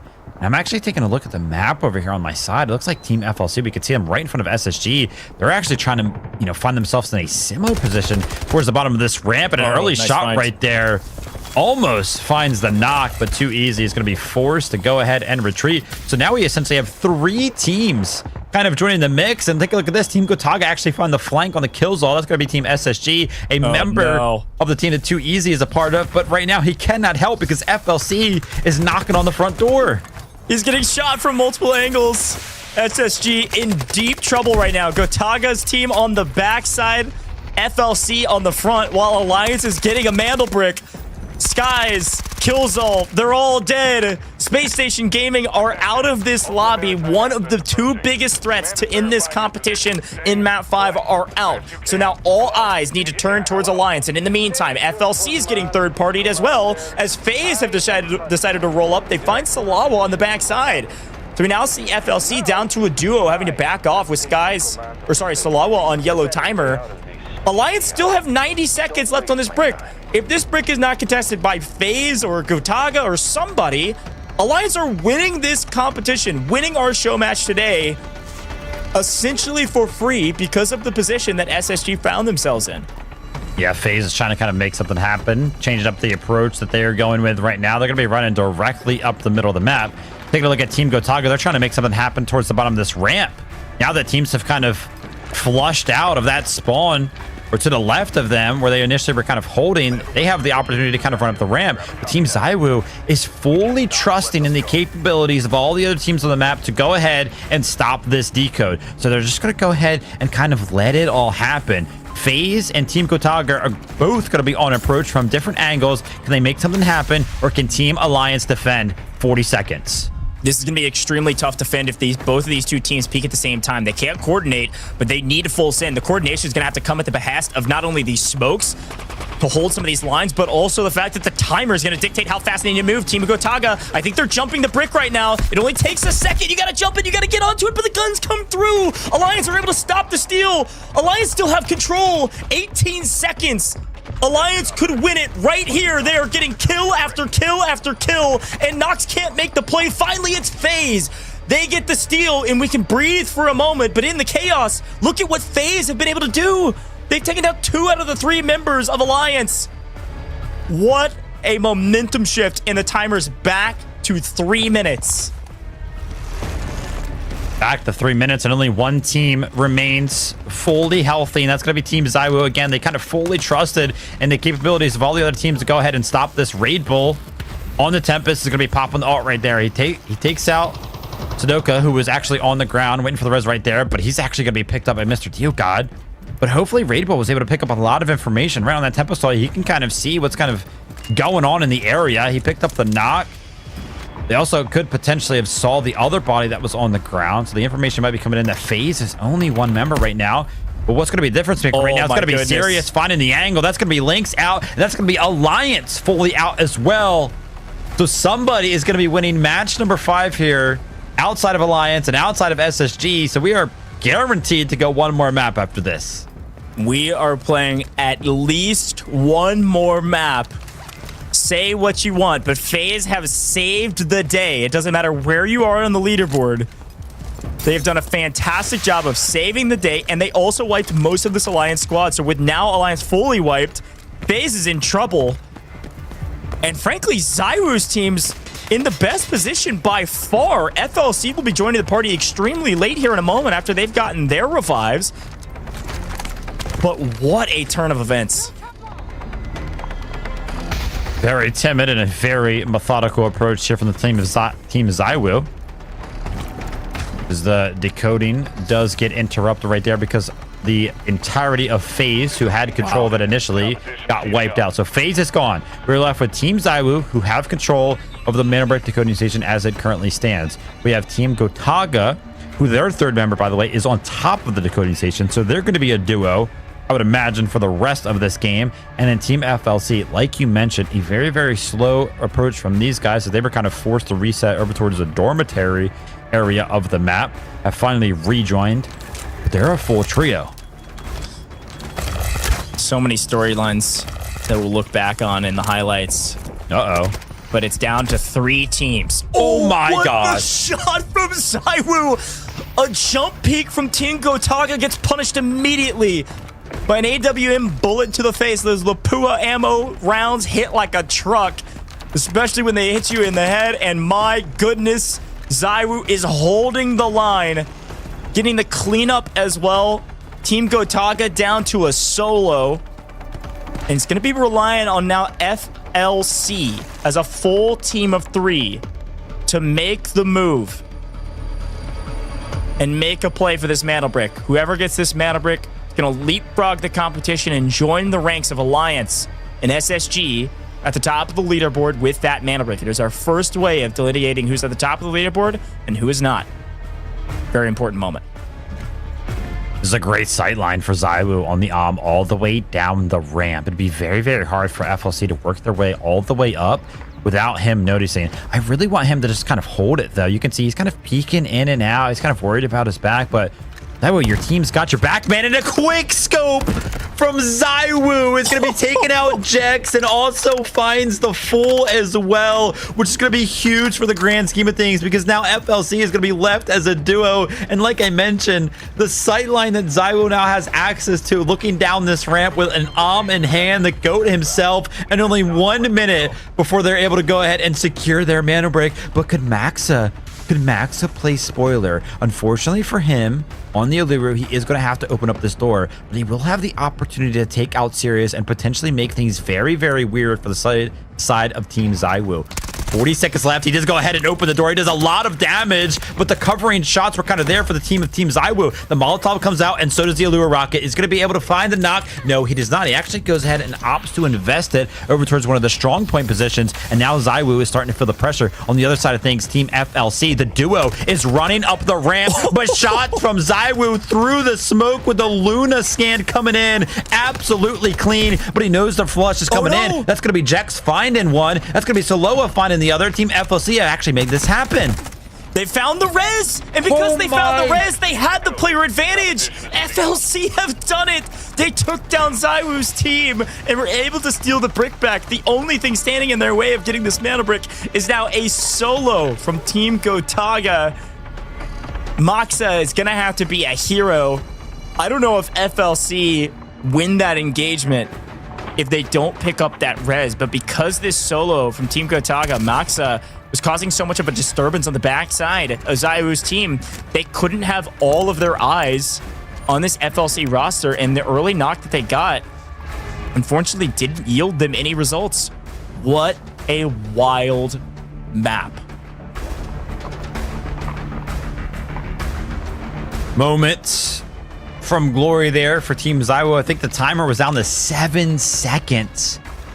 But yeah, well-timed push from Team FLC. I can't believe they got the res amongst all of the chaos. I mean, there wasn't even really chaos, right? We were just kind of watching Mox on the flank. I thought that res that was in the middle of the ramp was a for sure goner, but apparently not. Great work from Team FLC. The stinger in hand just makes those reses very, very easy. And yeah, Maxa, I mean, tall task ahead. 1 minute to kind of pull off the 1v3 feels impossible. Yeah, impossible. All you're looking for is just some extra money. I mean, you're just looking for some extra technic, right? Just get one kill that's 800k. It's also an extra point.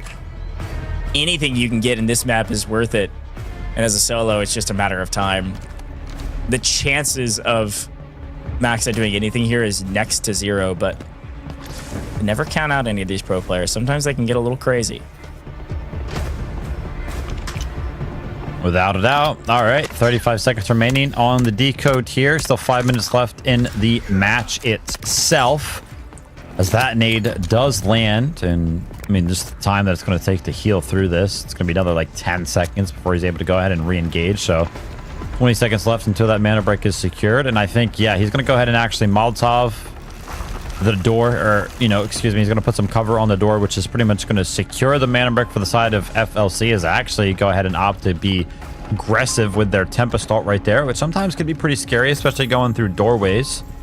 As we all kind of know, if you can't go back with your lines through any of those doorways, you will get stuck. And there it is. FLC have successfully decoded the mana brick. After it looked like Alliance, by the way, initially, we thought they were going to secure it for free. Team Faze kind of came in, saved the day. And we thought Team ZywOo had it for sure. But here we stand. Team FLC on top.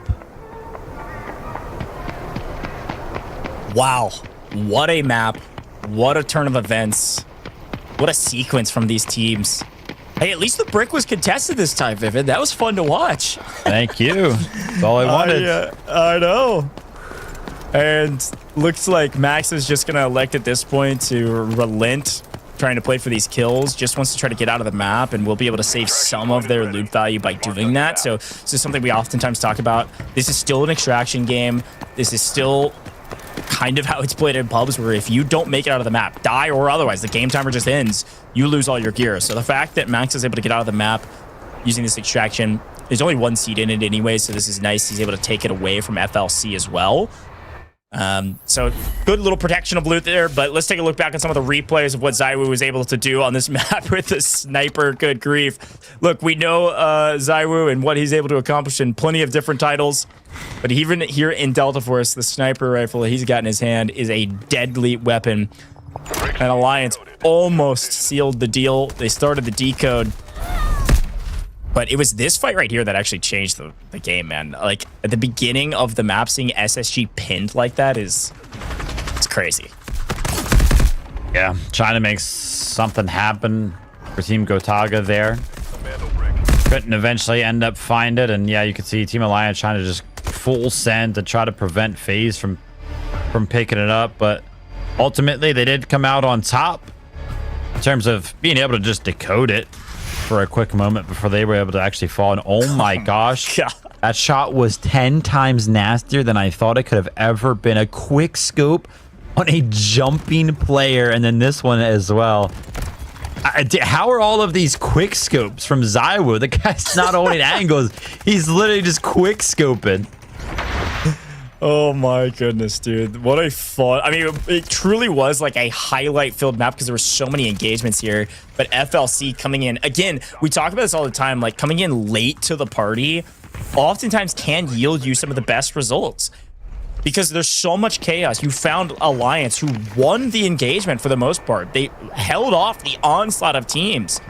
Faze was just barely able to sneak a player in through the smoke line and steal it away, so they had to reset the timer. But then Alliance only had one player left after all the chaos, and the rest of these teams just show up. I mean, ZywOo's team shows up and wipes them, and then FLC shows up even later and wipes them. So if other teams are playing for the brick, you can't afford to be late. Sometimes the teams all look at each other, and it's like a game of chicken. And with everybody too late, somebody gets the brick for free. So it's the reason you oftentimes see this happen in Mana Brick rounds where a brick could go for free, is that everybody else is expecting everybody else to make the first move. And when somebody makes that first move, sometimes they're the team that actually gets eliminated first. So it is a crazy way that this kind of esports format works out. You have to play aggressive, because if you don't, you lose. But sometimes if you play too aggressive, you get eliminated. So definitely a cat and mouse game, and it's very fun to watch. But FLC, the big winners on this map, they get the mana break. They get crazy profits. Look at their totals. That'll go down if they don't extract, but still just a great map for them. Absolutely. And we kind of mentioned coming into Space City, or at least the Space City, sequence here of back-to-back-to-back Space Cities, was that it's very rare for us to ever see a team extract.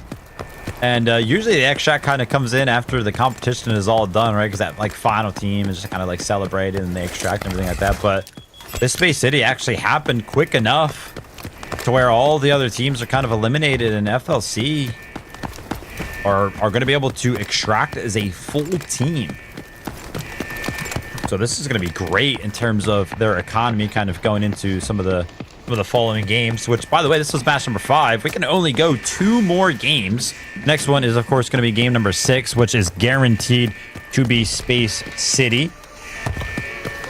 And our all of our teams are still going to be restricted on their operators because of the operator pool and such. Wow. It'll get weird on game number 7, but FLC, there it is. Game number 5 is all theirs. Perfect timing from FLC, and good news that the mana brick didn't get stolen a couple more times and those fights didn't drag on, because getting out of the map as well as getting the mana brick, they're going to jump way up this leaderboard. As a reminder, FLC was around mid-pack. They're a little bit lower than actually mid-pack on our leaderboard before this last map. So they just picked up a mana brick. They'll be a top 3 team no matter what. But I think they win the tiebreaker now with that amount of value they got on the map for kills and loot value. Maybe even take down SSG, maybe even close down on Alliance, depending on how much they lost, folks. There's a lot going on behind the scenes, but one thing we certainly know is that ZywOo got a ton of kills. What does that mean? A brand new giveaway for you. Let's type into the chat, multi-kill. All right, multi-kill is your new keyword. Multi-kill for ZywOo's multi-kill that he picked up on the map. The was snapping.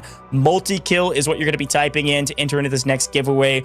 We will wrap the giveaway when we come back from this break, folks. We got the math of the leaderboard. We got potentially the last map of the day, moving into map 6. 3 teams on match point. You're not going to want to miss this. Type in multi-kill into the chat to enter into our giveaway. We're giving away Delta tickets as well as our pass. So type that in and we'll tell you when to stop. Big shout out to all the team behind the scenes for making this all possible, and Delta Force for giving you all rewards. We'll take a very short break here in the booth. When we come back, map 6 could be the last one.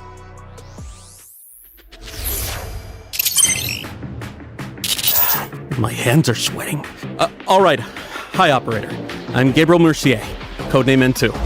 Since we'll be fighting side by side, allow me to properly introduce myself. As the codename suggests, my combat style leans towards cryogenic suppression. My frost launcher paired with a cryo flask can quickly force enemies into a frost state, ensuring they pose no threat to us. If enemy positions are unknown, the homing stun grenade can precisely mark them as well.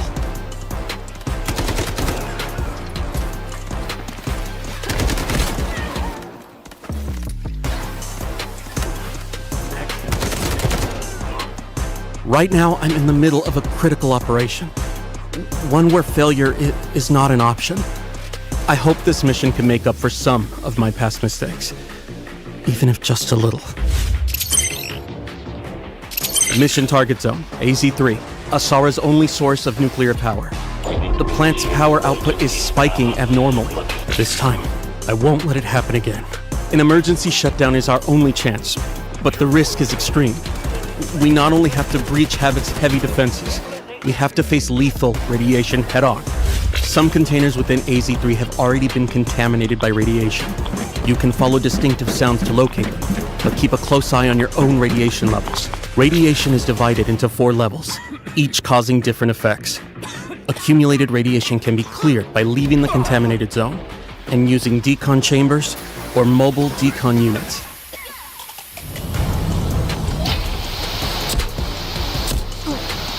During the incident, some personnel lost their access keys. We can use these keys to infiltrate the classified zones and gather intel and supplies. Key verified. Access granted.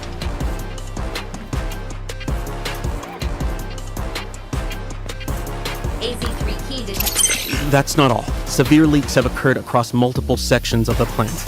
You can choose to endure radiation exposure and enter these zones for high-value supplies and rare data, or stay clear. The choice is yours. Havoc has deployed a large number of purification soldiers at AZ3. Once your position is exposed, heavy purifiers will apply debuffs like corrosion and slow movement, but attacking the weak spot on their back can neutralize them quickly. An even tougher threat comes from the relink agents. H-1000 personally leads H-47, H-800, and other agents to guard the facility. All of them connected through Skynet. They're extremely persistent. Stay on maximum alert. One final thing. If we do manage to shut down all the nuclear facilities, something unexpected might happen. Disabling attention. All AZ3 terminals disabled. Of course, the nuclear plant has new collectibles too.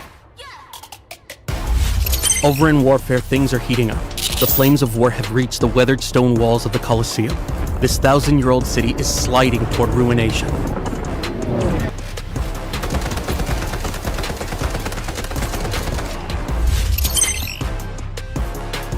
We've got new weapons.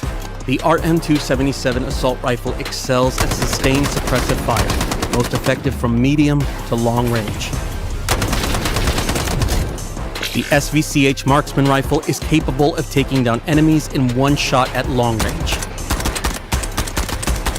There are also some bonus events coming up. Play Ole Ole Ole to earn points and exchange them for sports-themed rewards and exclusive avatars.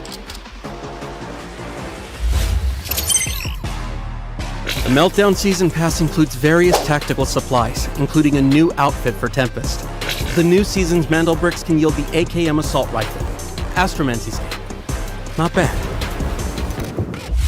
Opening Turbricks gives you a chance at the Law of Time series collectible charms. Good luck.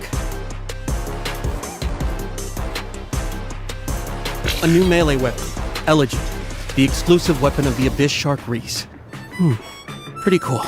Oh, and don't forget, the Rainbow Six Siege crossover is launching soon too.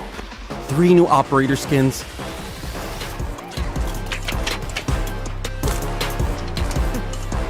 Black Ice weapon skins and special collectibles. Now that's something. Covers the main updates for the Meltdown season. Don't mess this up. Don't mess this up.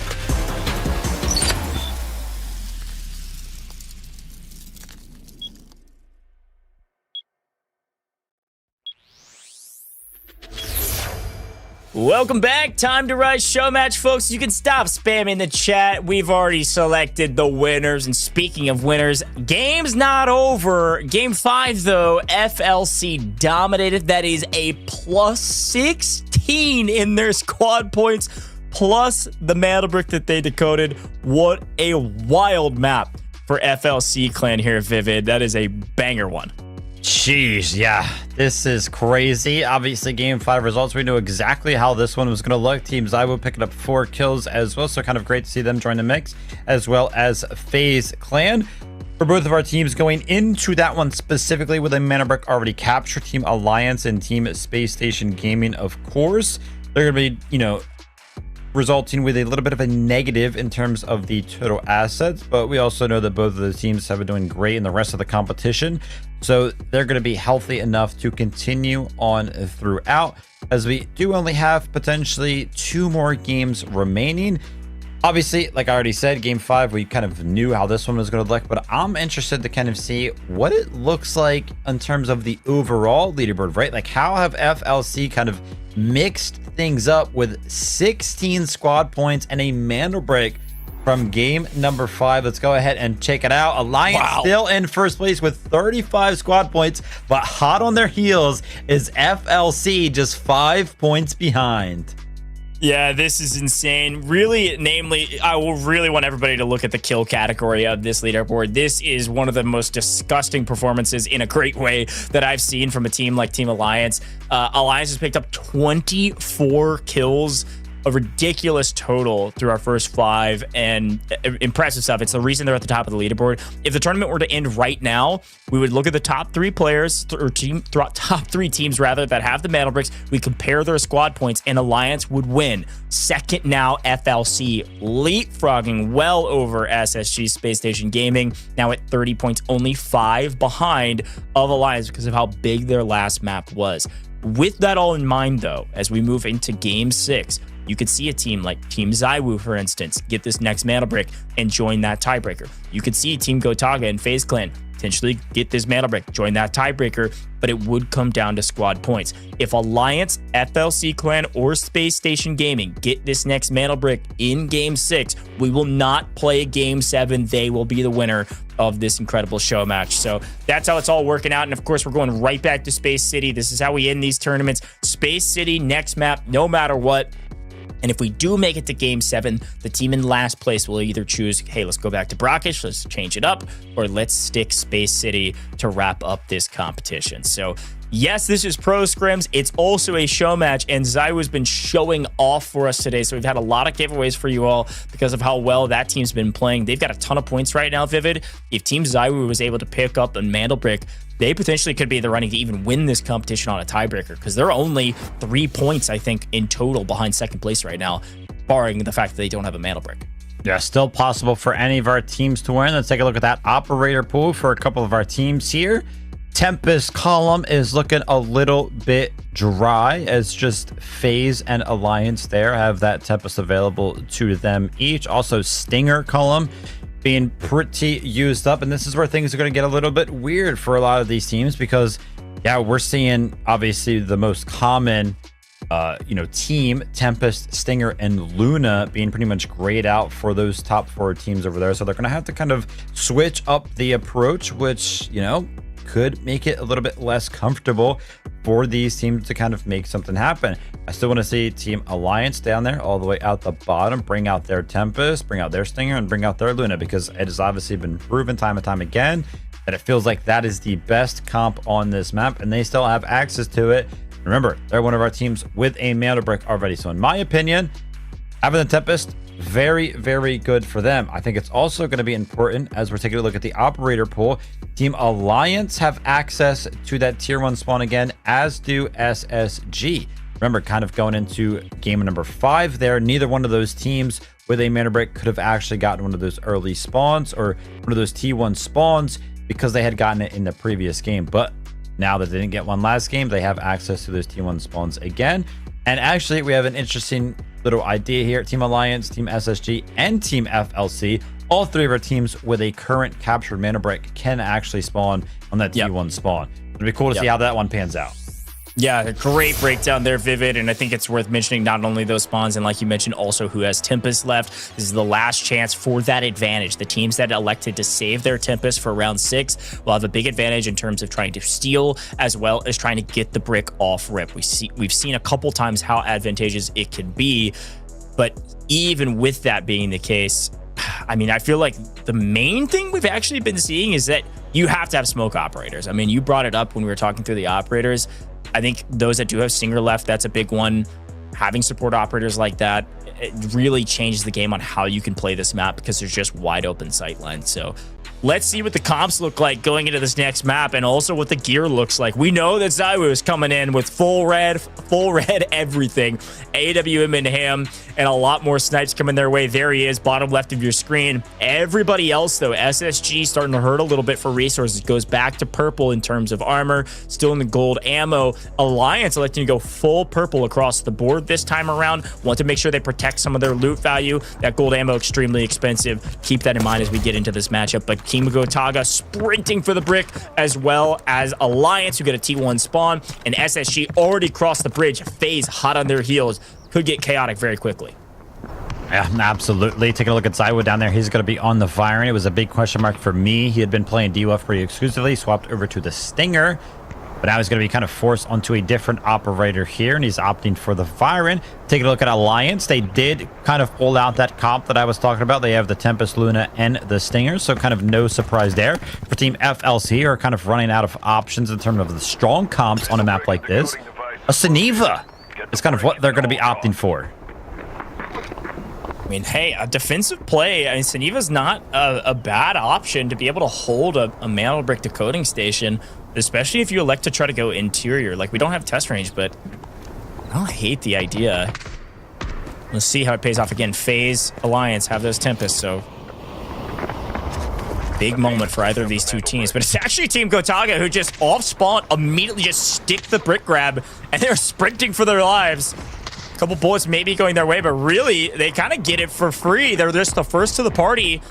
Team Gotaga has got something to cheer about right now. They've got the brick in hand, and now they can figure out where they want to plant it, and it's looking like he may be headed back to where we were at last time. If we swing over to the other side, I think Gotaga, Team Gotaga rather, with Gotaga, I'm sure cheering him on in his watch party right now. No, they're going to maybe go inside. A bit surprising, honestly, Vivid, that they want to go interior, especially with their operator choices. What do you think about this play? Yeah, I really like the black chamber decoding station. To be honest, I think it's like one of my favorites, honestly. But when it comes down to their operators, I mean, they do have the Allure, which obviously be very, very good. Just straight up Molotovs will give them so much deniability from a lot of these teams.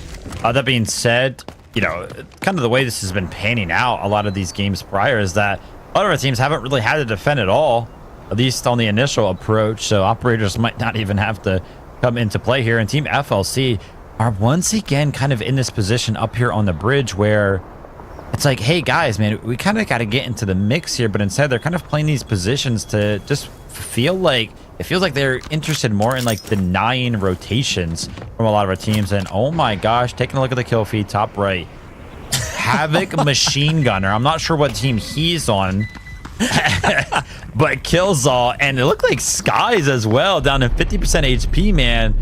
That was almost a big detrimental mistake there from the both of them. Killzall gets knocked, is able to go ahead and get res, but yeah, the repairs are gonna have to come in, so it's gonna hurt a little bit, but yeah, that's funny. Listen, sometimes the NPCs got to get a little value on the map too. We've seen some shark kills in our day, all right? We've seen some crazy stuff on the map. It's happened to me. Yeah, that's right. That happens to you often. Now, listen, as we take a look at ZywOo's team, they rotate through Westgate. They started at the top of Dormitory. And they've been taking it nice and slow. They want to play patient here. And again, this team has been playing kind of late to the party on purpose. They want to show up, play spoiler, and make a big move. But we have to pay attention to this timer. Folks, again, we're on map 6. The max we can play is 7 maps. And right now, Team Gotaga are in complete control of this decoding station. It does look like maybe SSG going to try to egress over and play from height and then drop down on the decoding station here in a little while, which is immediately being read by Moxa. They've already interacted with each other here on main. But we're starting to run a little bit out of time right now, about 90 seconds or so before this mana brick goes to Team Gotaga. And Team Gotaga could go from the bottom of the leaderboard to near the top with the mana brick in tow. SSG trying to make something happen for the CEO office. It's going to be very, very tough for them to push through Team Gotaga when they do have access to that Uluru. Especially when they're sending all of their utility out very, very on. As you can see, like Gizmo is trying to get active right here. They also have the Uluru on the other side of things, and they have the DWF as well. But Again, pretty much all of the utility here from the Gizmo from the side of Team Gotaga is going to be able to hold these guys off for probably the last remaining minute of this decoding station. And I mean, I'm trying to look around. I'm trying to get some information on who else is trying to go ahead and approach the Black Chamber itself. As yeah, Vlad almost gets called out with utility in hand, but take a look at this. Underneath. Underneath. Alliance. That's why you run a Tempest. Runs in, Tempest ult up, steals it. It just resets the timer. Goes from 90 or 60 seconds even, all the way with a reset back to 3 minutes with an immediate re-steal from Team Gotaga. We go to a full 3 minutes on the clock. It goes down every 30 seconds. It's stolen back. But Alliance doing a great job to reset there because Team Gotaga was so interested in the fight with SSG up on the high ground.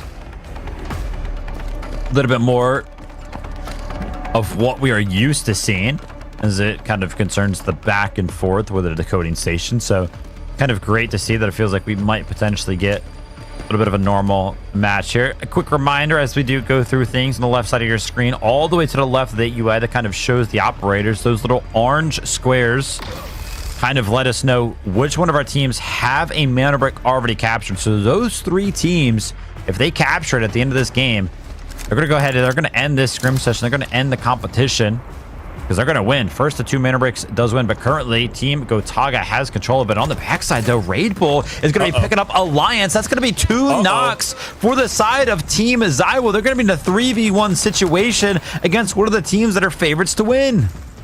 Alliance in deep trouble. 2 down. The third on the run. The third is their Tempest. Could go for a couple steals here. But with Alliance with 2 members down, you can't expect them to really be able to play for the mana brick at all because ZywOo has played so much of a spoiler to them. We see a couple teams rotating around the outside as well. SSG indoors still fighting their way towards the decoding station, but it's actually going to be DioGod that's going to just stick this steal, grabs it. Again, there's only 2 teams with the Tempest, and it's Faze and Alliance who have both grabbed a quick steal to reset this timer. But with Team Gotaga in complete control, they're just going to reset it again. It's going to go to 2 minutes. It didn't save them that much time. All right, only 1 more steal, and then we'll get down to that absolute minimum timer of 1 minute and 30 seconds. It cannot go below that 90-second mark. And we are pretty much already there. Team SSG have kind of worked their way all the way from the CEO office to just above this decoding station. But again, you mentioned it. They don't have access to the Tempest. It's not going to be easy for them to kind of just walk down and face tank all of this utility. And by the way, ZywOo in the feed picks up that 3rd member of Alliance. Easy's going to be out, and so is all of Alliance. We have 5 teams left remaining, only 2 of which could pick up their 2nd mana brick. Here we go. Time is of the essence now. SSG get the steal here. They could win this whole competition now.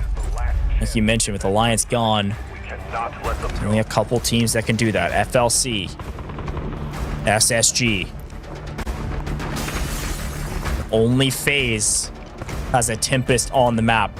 Likely coming off of cooldown right now. Could see Faze go for another steal, but look at FLC coming on the backside of GOT. Reminder, timer does pause if GOT get full wiped. That is another way to pause this timer, is wipe the team that is currently decoding the mana brick. GOT swarm from all sides.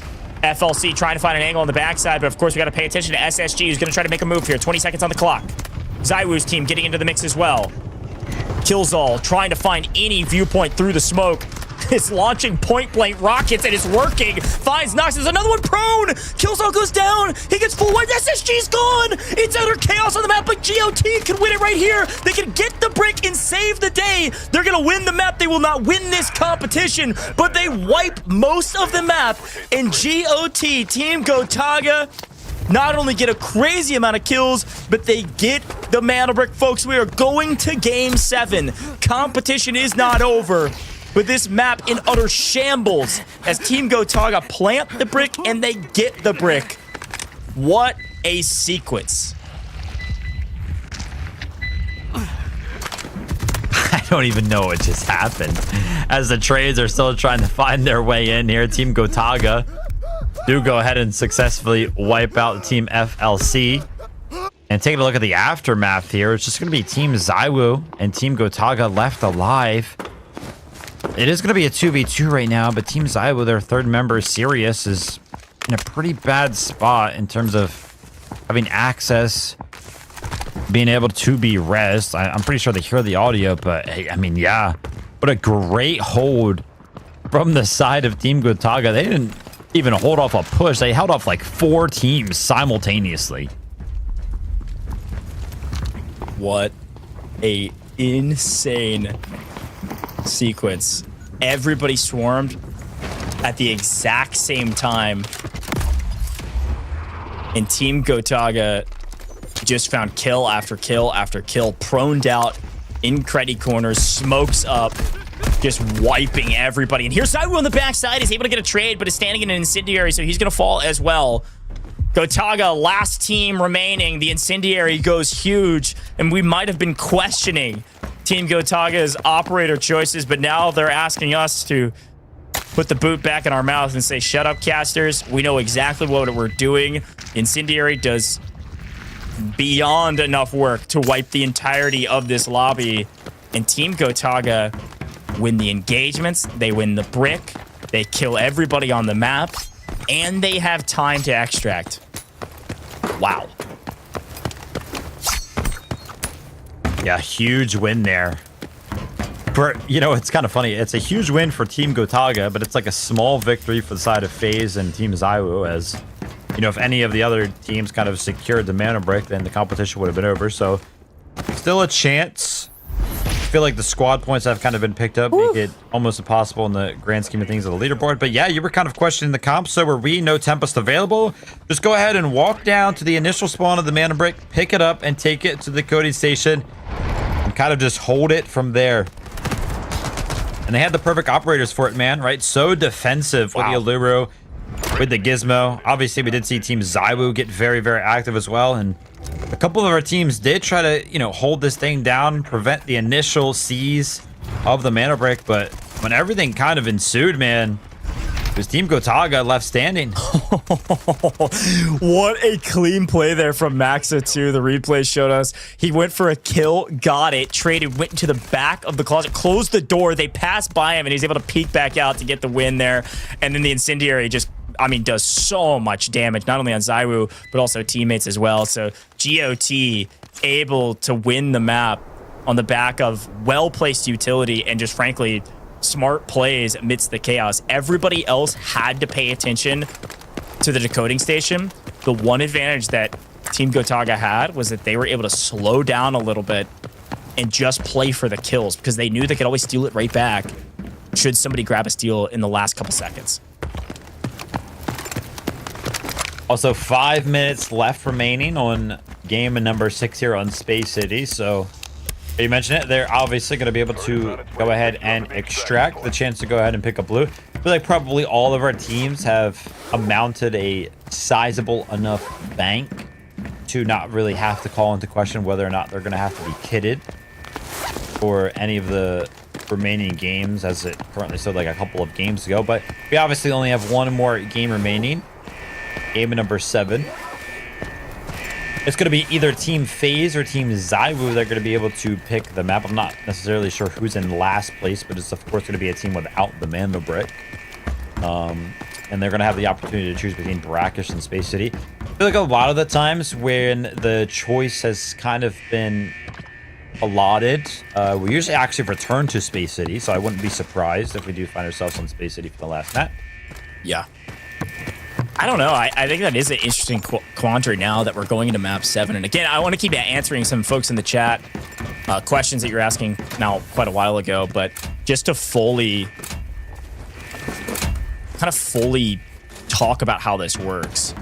Again, it is 2 mana bricks to win no matter what. But if we do go to a tie, aka we go to round 7 and there's a bunch of people with mana bricks but nobody with 2, it does come down to squad points. So this loot actually does matter quite a lot. Team Gotaga are going to be able to loot all of these boxes. Also, by round 6, each dog tag they find, you can see them all in their safe boxes. Those are 150k each. Like, those are huge. And so you can find weapons, you can part weapons. Like, they're going to get so much value from this. You're going to see Team Gotaga jump up this leaderboard, and it's going to be very close on this tiebreaker. And it could very well come down to the tiebreaker of total points that these teams are able to earn. So pretty impressive stuff here to win this map and keep them in the runnings. And again, it's what we talk about, this style of competition and the way this format works. Doesn't matter if you're in last place. One banger map and everything could change. And that's exactly what just happened for Team Gotaga.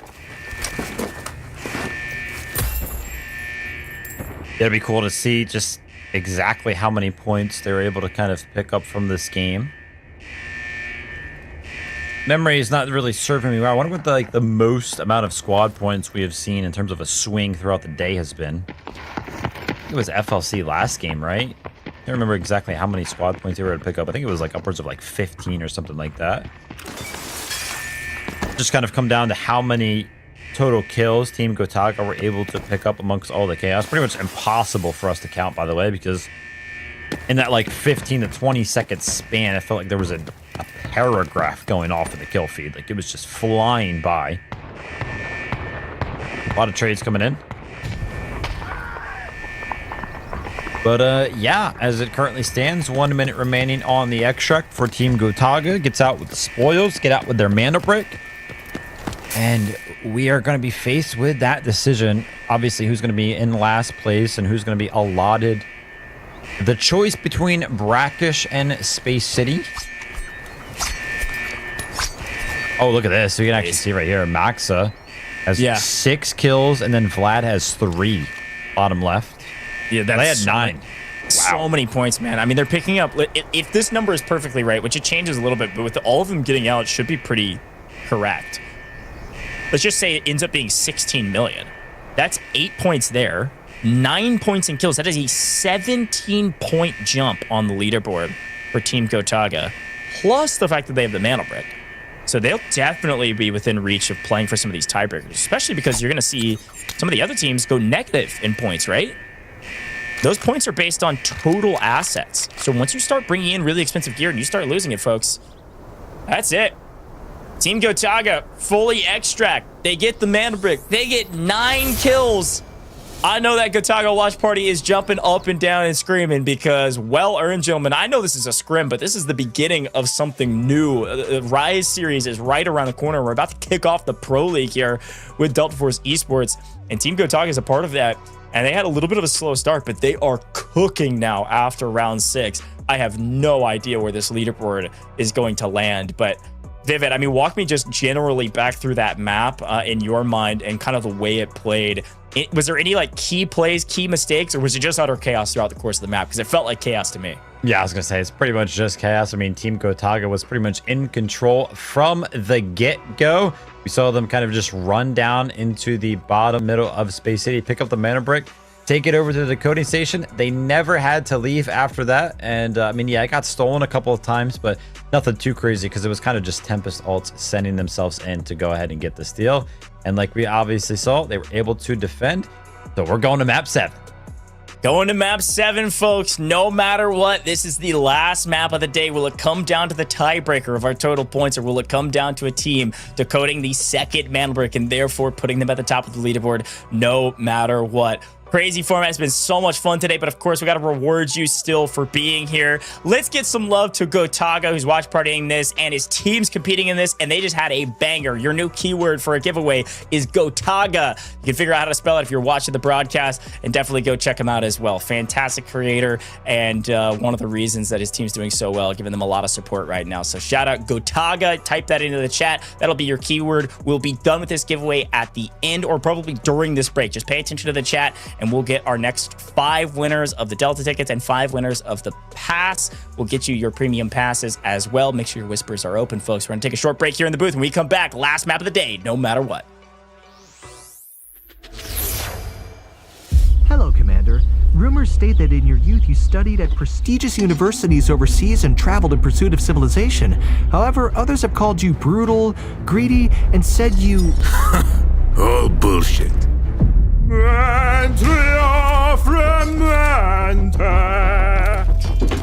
Commander, you sing with such fervor. Such a voice would win over any woman.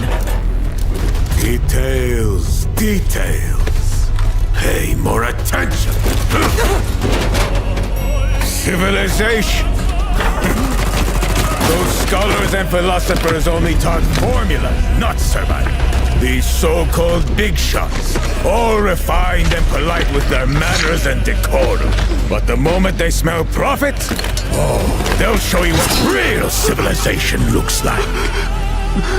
Don't you think that the violence you believe in is incompatible with the opera that you love? Bullshit. Violence is the oldest opera in the sun.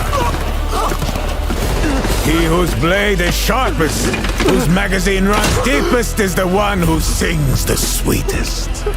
You've got 10 seconds to open this door for me.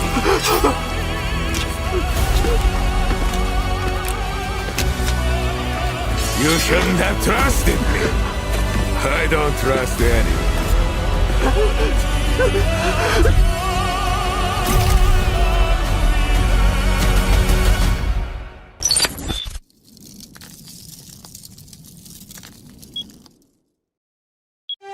Time waits for no one. I was once lost in the fires of war, surrounded by ruin and fracture. Only in hindsight did I realize everything reaches its destined end. Every moment that has passed is a relic worth keeping.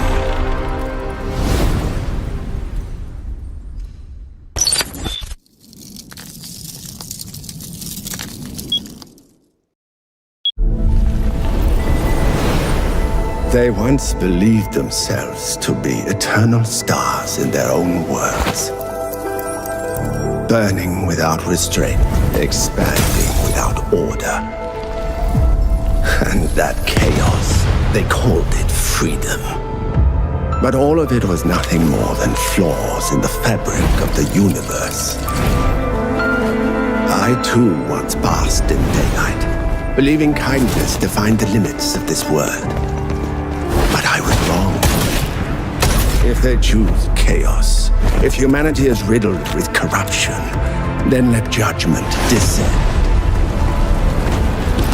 I am the warden of the abyss and the tyrant of the endless night. Struggle. Scream. Within this prison, even the noblest stars must yield to the gravity of order.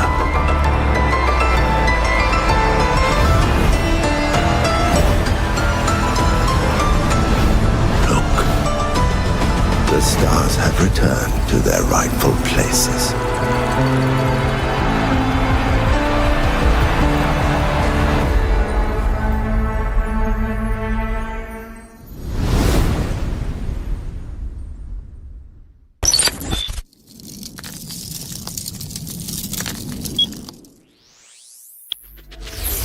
Welcome back to Time to Rise Showmatch Pro Scrims with ZywOo. Team Gotaga go absolutely massive. 21 total points, 9 kills, almost 25 million assets gained from that map, and a mantle brick. My goodness.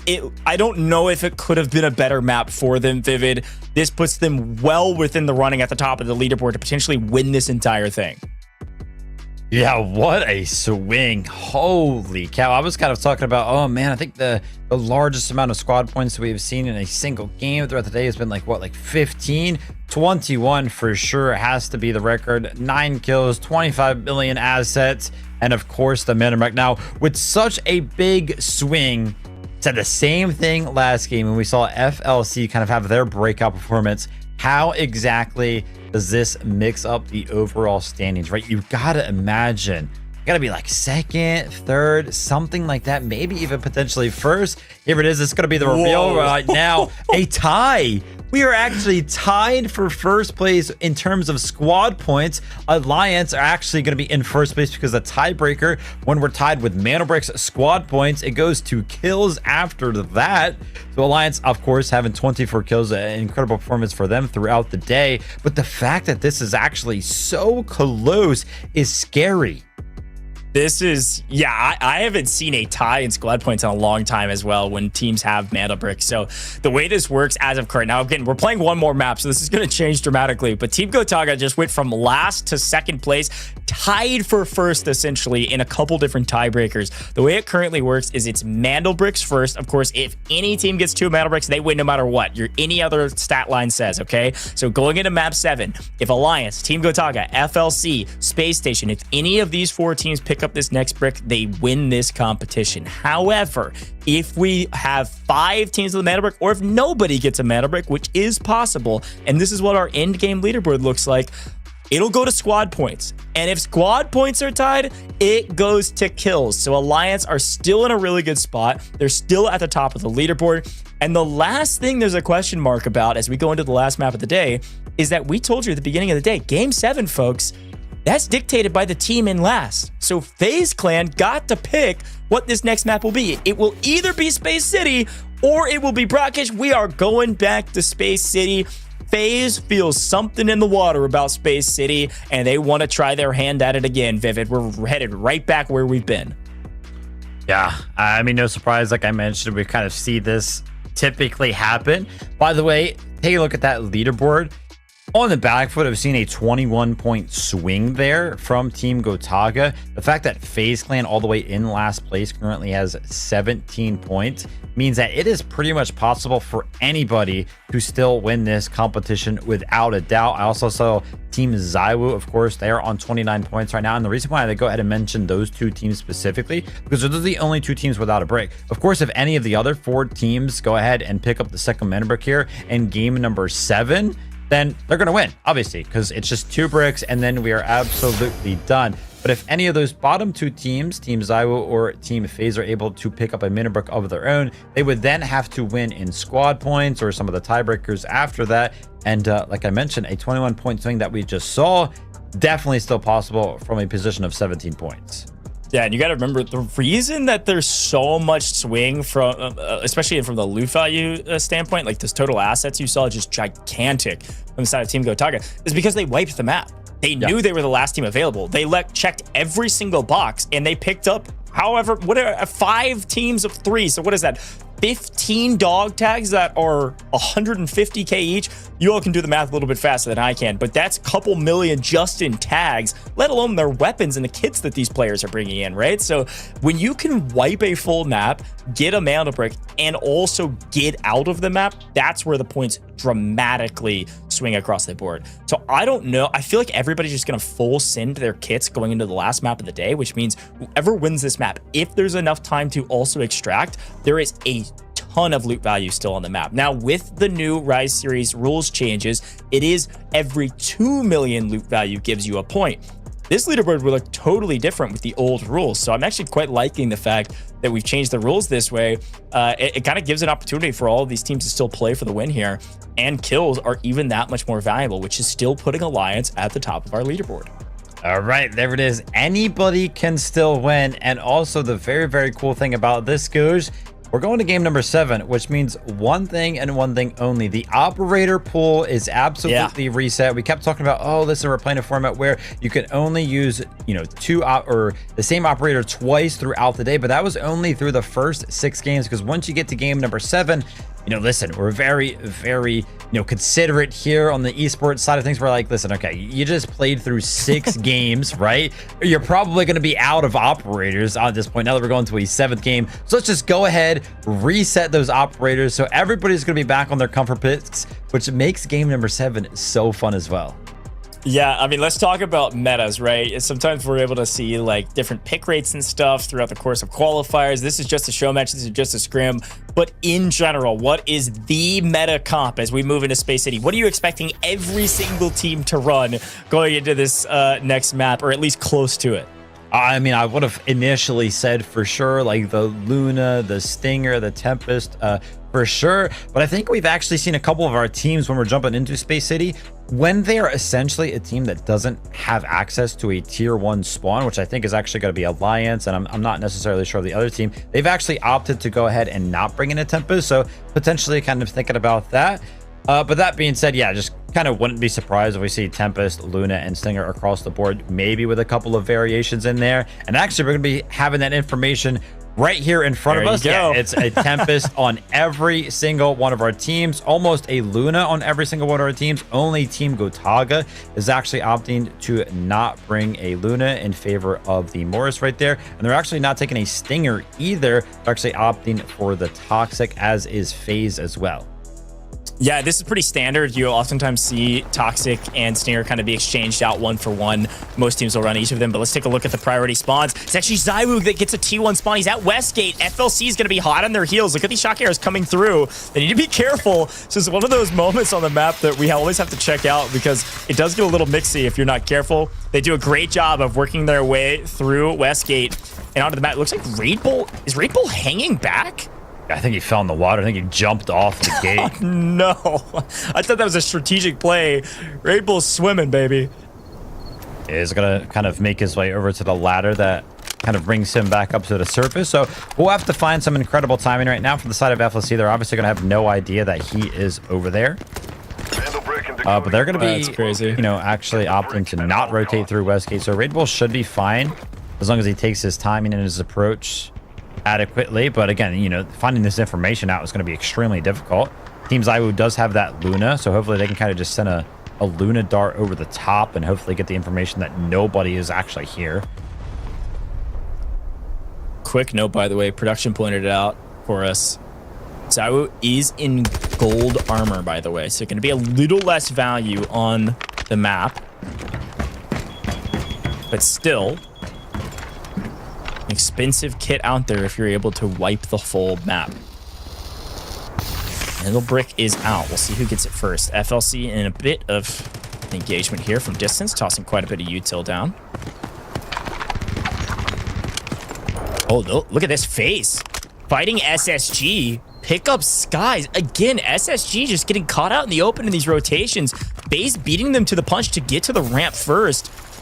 And they get that kill. It's going to force SSG to play slow, but everybody else is playing for the brick, and Faze wants a piece of the action as well. Faze yet again wins another gunfight on Maxa. They're here in the party, and they're looking to continue to party with their typical pop. Unfortunately, doesn't look like they were able to grab the brick. It was Alliance, but in the meantime, ZywOo is sniping Alliance. It's chaos around the brick, and Alliance currently have it, but ZywOo is going to make them think twice about where they go from here. By the way, that shot from ZywOo was like from the bottom of the ramp of Centrifuge all the way over to the bridge. So that one had some distance to it. I was like, wait a minute, ZywOo's like over by Westgate. How is he taking out one of the Alliance members? It was a very, very long shot. But that being said, because the shot was so far in distance, as you can see here, Lynx is going to be able to get rezzed pretty safely. As long as Grind on the Stinger is going to be able to make his way over there, he does indeed. So the res is going to start to come in, but so is the decode. A little bit of a rare one. I mean, me and Ghost have seen this once before, but taking the decode all the way over here towards the workshop where the backpack extract is, we don't see it too often, but we have seen it before. And it makes things a little bit weird because you got to imagine how many times have a lot of these players actually played against this decoding station. But by the way, just take a look at how far any team on the map is just straight up from this decoding station right now. A giant rotate has to come in from all of our teams to deny this win from Alliance. What a pull. Alliance, yes, they get knocked by ZywOo from way off into the distance, but they're able to get the res and they immediately throw the decode down. This is extremely reminiscent of what we saw Vivid on Brackish. They elect to go for a far away decoding station, and I believe this is actually the replacement decoding station that was originally at test range. They've moved it over here at test workshop near the extract like you mentioned. And look at this, ZywOo on main, while we're taking a look at where all the teams are at, was able to clean up with the help of Raid Bull, clean up parts of this Faze roster. Faze in a bit of a blender with one player down, but Sirius down as well. It is a 2v2 here on this side. Of course, we'll swing over to the mantle brick should anybody go for it. This is going to be a much tougher rotation as ZywOo does pre-fire and actually gets quite a bit of damage down on an ulting Tempest. So they're going to back up into cover, but another one out in the open. Unfortunately, ZywOo's team is in trouble, both weak. Couple well-placed util or maybe a big flank here from ZywOo, and ZywOo's team could be wiped here if they're not careful. They're running up the... This is a great play. They're running up the ramp. They're trying to get out of here. It's so tight. running, man. Actually, Red Bull was crawling up, but they're going to be met with Team Gotaga, who hears all of the shots and takes full advantage of that. That's going to be Team ZywOo completely wiped off the map here in match number 7. Oh, no. Team Gotaga, a perfect read after hearing the shots. They know that the only egress for a team to escape a fight that's out in the open like this is up the ramp, and they catch him in transition. A great hold, and now Faze are able to get the revive as well. But unfortunately, the GOAT himself is out of here. ZywOo is gone. And with that, the team is wiped. They're going to have to sit in the stands and watch the rest of this one out.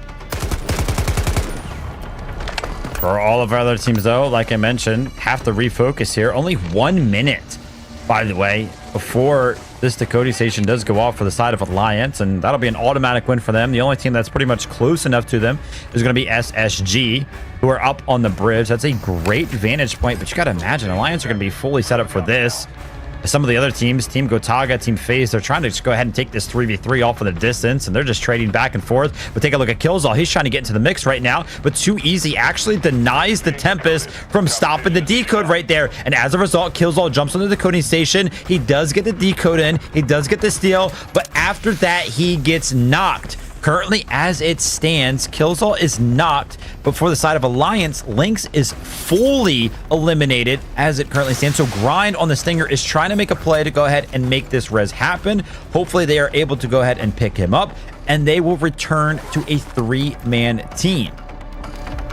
In the meantime, Moxa is still dealing with this Faze roster off screen. Not an important fight for us right now. We have to pay attention to this Mantle Brick, especially with Alliance in a bit of trouble.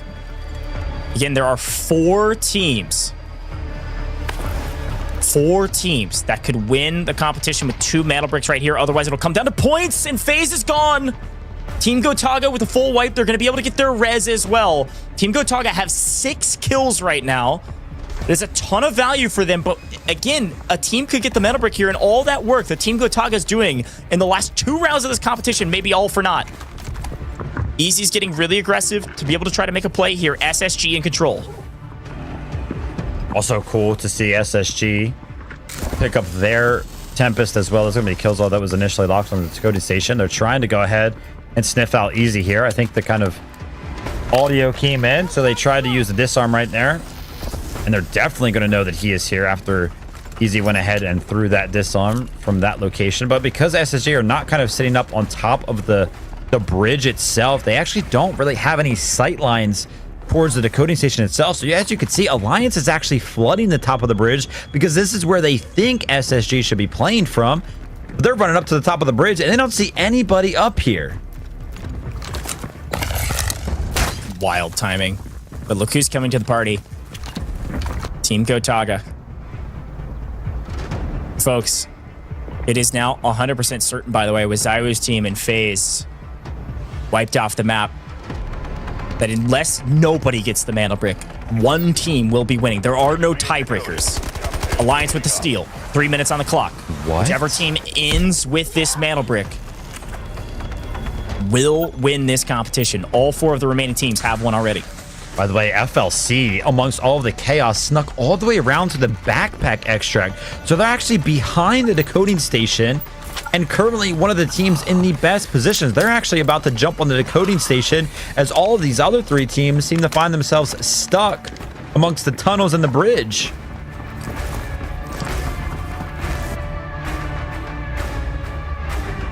As we can see here, finally, their position is revealed to us. But they haven't necessarily made their move yet, right? They haven't gone up to the decoding station itself. Everybody left has access to a Tempest, so we're going to be seeing a lot of Tempest ults go off. By the way, our decoding station is kind of, getting down to some of those smaller amounts of times. But if the decoding doesn't come in with enough time left in the match, then nobody's going to go ahead and secure it. So something to kind of think about as well. I mean, it's a very important note. There is technically a chance. FLC with first blood, though. They find Killzall. SSG in trouble now as a duo. No full has come through yet, though. It's Tempest.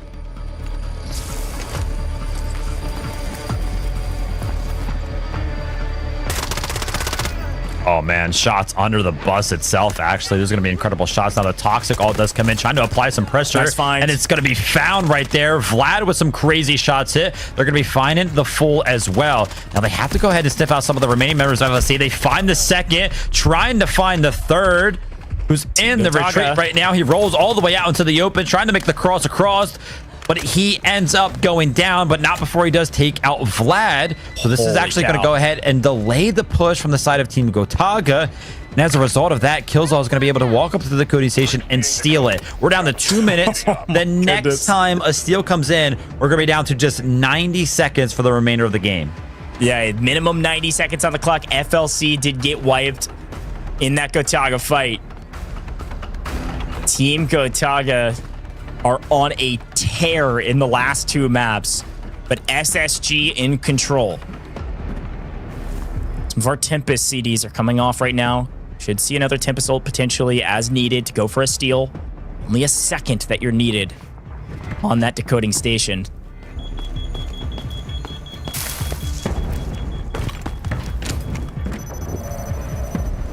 Team SSG.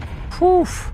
They're in such a good spot right now. Alliance have to kind of push this bridge position, and SSG are the ones kind of fending them off. But there's only a minute remaining left on that decoding station, and Alliance actually opt to go ahead and drop down. But a great Luna arrow is actually going to give full information on what the play is for the side of Alliance.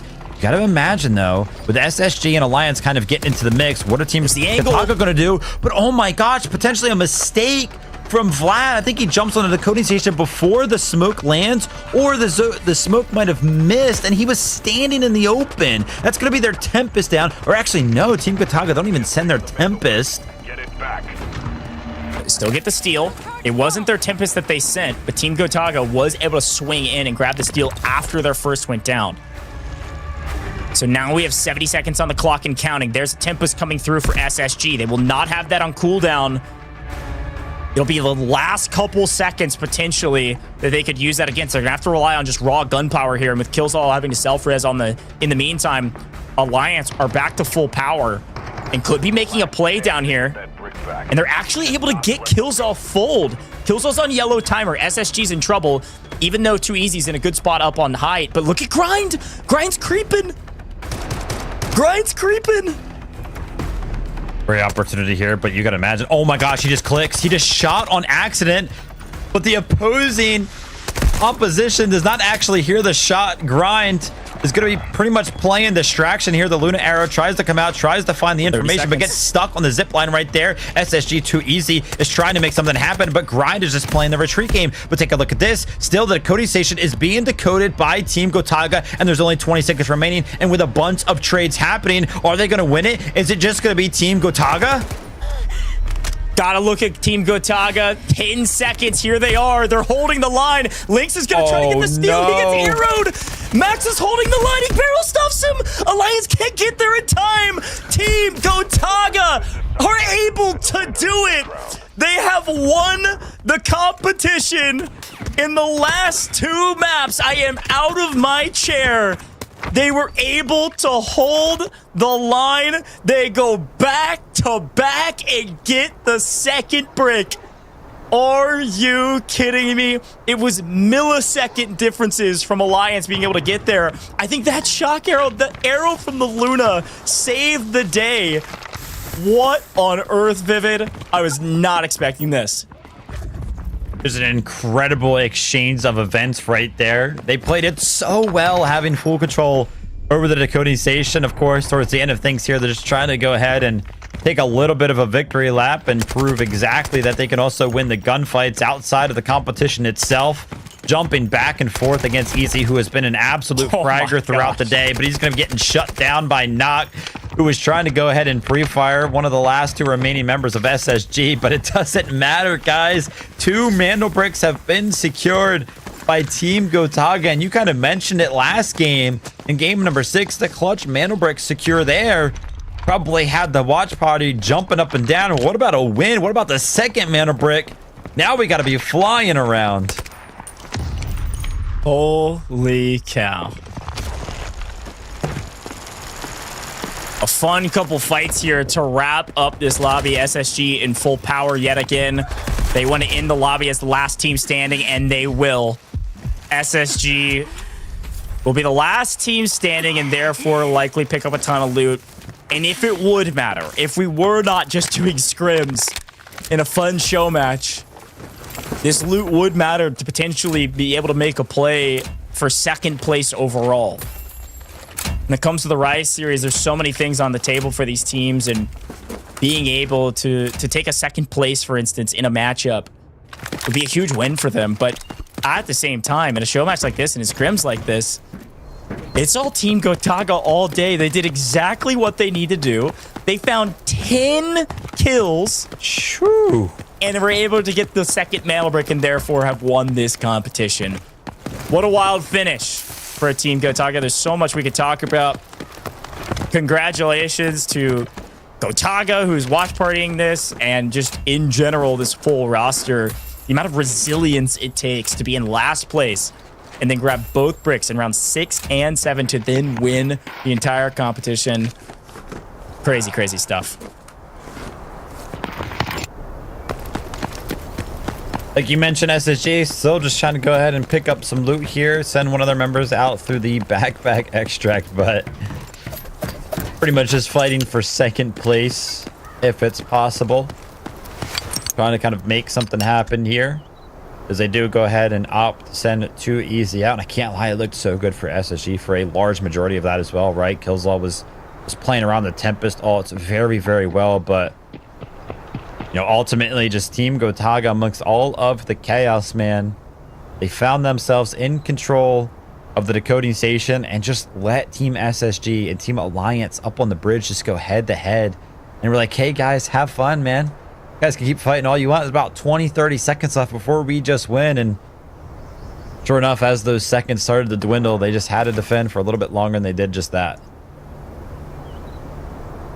And again, even with only 1 second needed to be able to steal a mana brick from a decoding station, it doesn't mean it's instant. A full second of holding down the button so that you get the steal. That's how it works. And it was just enough time. Team Gotaga knew that all they had to do was stand on it, because the team was going to have to grab the brick. And as long as one player from Team Gotaga was still alive and it didn't get paused, they had it. Yeah, that's the risky thing as well, right? If you get eliminated there for Team Gotaga, then you don't get it, even though there's 1 second remaining. I think SSG going to show us that, well, these sharks aren't going to get the better of them as we wrap up this map. A fun little end to what was a very entertaining scrims and show match. Big shout out to ZywOo and his full roster for hanging out with some pros and having a ton of fun.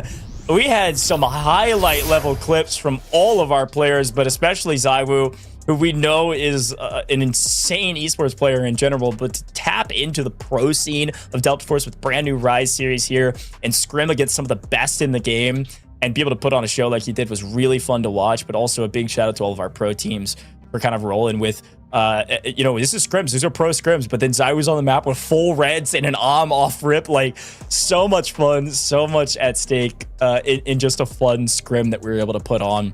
And at the end of the day, chat was able to be rewarded by it. So what a day, Vivid. That was a ton of fun to watch. Yeah, absolutely. We saw some, I mean, I don't know if I've really ever seen somebody so consistent on the quick scoops in a game like Delta Force. I mean, it was seriously crazy. Like, we would see him get a kill, and then we would watch the replay and be like, whoa. ZywOo, the GOAT, man, over the past couple of days, he has shown us why he is kind of considered that. But yeah, awesome. Like you mentioned, shout out to all the pros for kind of giving us a quick little sneak peek into how we can kind of expect the competitive scene, the competitive season, for, you know, how that's going to go when we come down to the nitty gritty. That's just popping off in just over a week, by the way, so make sure you guys kind of tune back into that. But of course, match number 7, what way to do it better? The initial control over the mana brick, it was all Alliance, and I'm not gonna lie, I was getting ready to say, hey, it's coming full circle, right? The team that picked up the first mana brick on the day is just gonna close things out as well. They ended up getting stopped, and so did Team ZywOo by a couple of teams kind of combining forces, and a little bit of a pinch over there. And this is what I was talking about, right? SSG kind of getting into the mix with Killzall, kind of diving onto the coding station. thought it was going to be in favor of them as well. We know how it panned out. Yeah, I mean, in general, I thought Alliance did a really good job of trying to change up the fights here on Space City. But sometimes you can say the team that wins are like, man, they got there at the right time. Team Gotaga earned this, man. I mean, look how many teams they wiped 3 full teams before they even address the brick. They then get to the brick and face some opposition once they're there. But it's SSG and Alliance who have been battling back and forth over and over again that allow Team Gotaga to get here in time to even be able to make a play for the brick. And then they just did an incredible job of preventing people from stealing this brick over and over again. Every push, every Tempestal, anything that they could throw at this Mantle Brick decoding station. GOT was there, Team Gotaga was there, and they barrel stuffed them when they needed half a second longer to get the steal. Crazy finish. And then of course eventually SSG do answer back and say, don't forget us as we get deeper into the Pro Series. This is just the first scrim. We're gonna win the map. Just to throw a little bit of insult on top of it, but Team Gotaga are your champions. They have won our scrims today. They have won this Time to Rise show match, and I couldn't be prouder of the gentleman, man. What a way to be able to clutch up with that much resilience. They were in last going into map 6. Like, wild. Yeah, I mean, it's just awesome to kind of see, again, the format in that sense. You could really just win it all the way until the very end. And shout out to Team Gotaga for kind of proving that, yeah, you can do just that. A wild number of things kind of had to happen there on Space City for the things to kind of pan out the way that it did. But a well-deserved win indeed there for Team Gotaga. And honestly, a well-deserved kind of showcase of everybody's individual skill. I mean, this was very close. The fact that we made it all the way to game number 7 just kind of speaks to how close these teams are going to be in terms of, you know, how good they are, in terms of how skillful they are, and how close the competition over the course of the season is going to be. That's exactly right, man. This is just the beginning of something extremely special with our Rise series. Like you mentioned, this is one of a couple scrims that are going to be happening over the next couple weeks as we prepare for the Rise series that's kicking off late next week. It's going to be a lot of fun to witness that. You and I will be casting some of that. Let's take a look at the final scores, though. We know who our champions are. It is Team Gotaga all day, but let's see how close they were. Of course, in Game 7, Team Gotaga do pick up the most points at 13 total. SSG do pick up Spacestation Gaming 7 points at the end of that one as one of the only teams that, or the only team that extracted anybody out of the map, plus the 4 kills that they were able to get. But 10 kills from Team Gotaga in the last map and the Mantle Brick does show you how much work they had to do to win this last map. Crazy stuff there. I mean, just kind of taking a look through everybody's kills throughout that match. Like, everybody was really getting involved, trying to make something happen there as well. But yeah, I mean, just a tough break for Alliance. They had so much control over the Mantle Brick towards the end there, only picking up 2 kills and 2 squad points as a result of that as well. We do know that they were in first place kind of leading into that. So you were kind of calling Spacestation Gaming out for kind of contending for second place. But we're going to go ahead and take a look at the overall. We, of course, know who went ahead and won it. Team Gotaga with 2 Mantle Bricks all the way towards the top. They even picked themselves up 47 total squad points over the course of the day. And I mean, you got to imagine, what was that? Probably like 40 or like 35 of that just over the last couple of games there towards the end. But in second place, Team Alliance. I feel like that is well deserved. They've been towards the top throughout the entirety of the day. They have constantly been getting themselves involved in every single one of the Mantle Brick, all of the decoding stations. And listen, they were the team with the first Mantle Brick. Unfortunately, they weren't able to go ahead and close that out in terms of picking up the second Mantle Brick. I feel like second, they got to be feeling pretty good about that. Dude, I mean, look, Alliance were our front runners all day today, right? They set the tone, they set the pace, they were flying through this map, they were getting so many kills. The fact that we're even able to see Team Gotaga at the top of the leaderboard, not only in Mantle Bricks, but they also win the squad points tiebreaker if there was one. They also win the kills tiebreaker if there was one, and they have the most asset points at the end of the day. I mean, this is utter domination from a team that really came alive in the last 2 maps.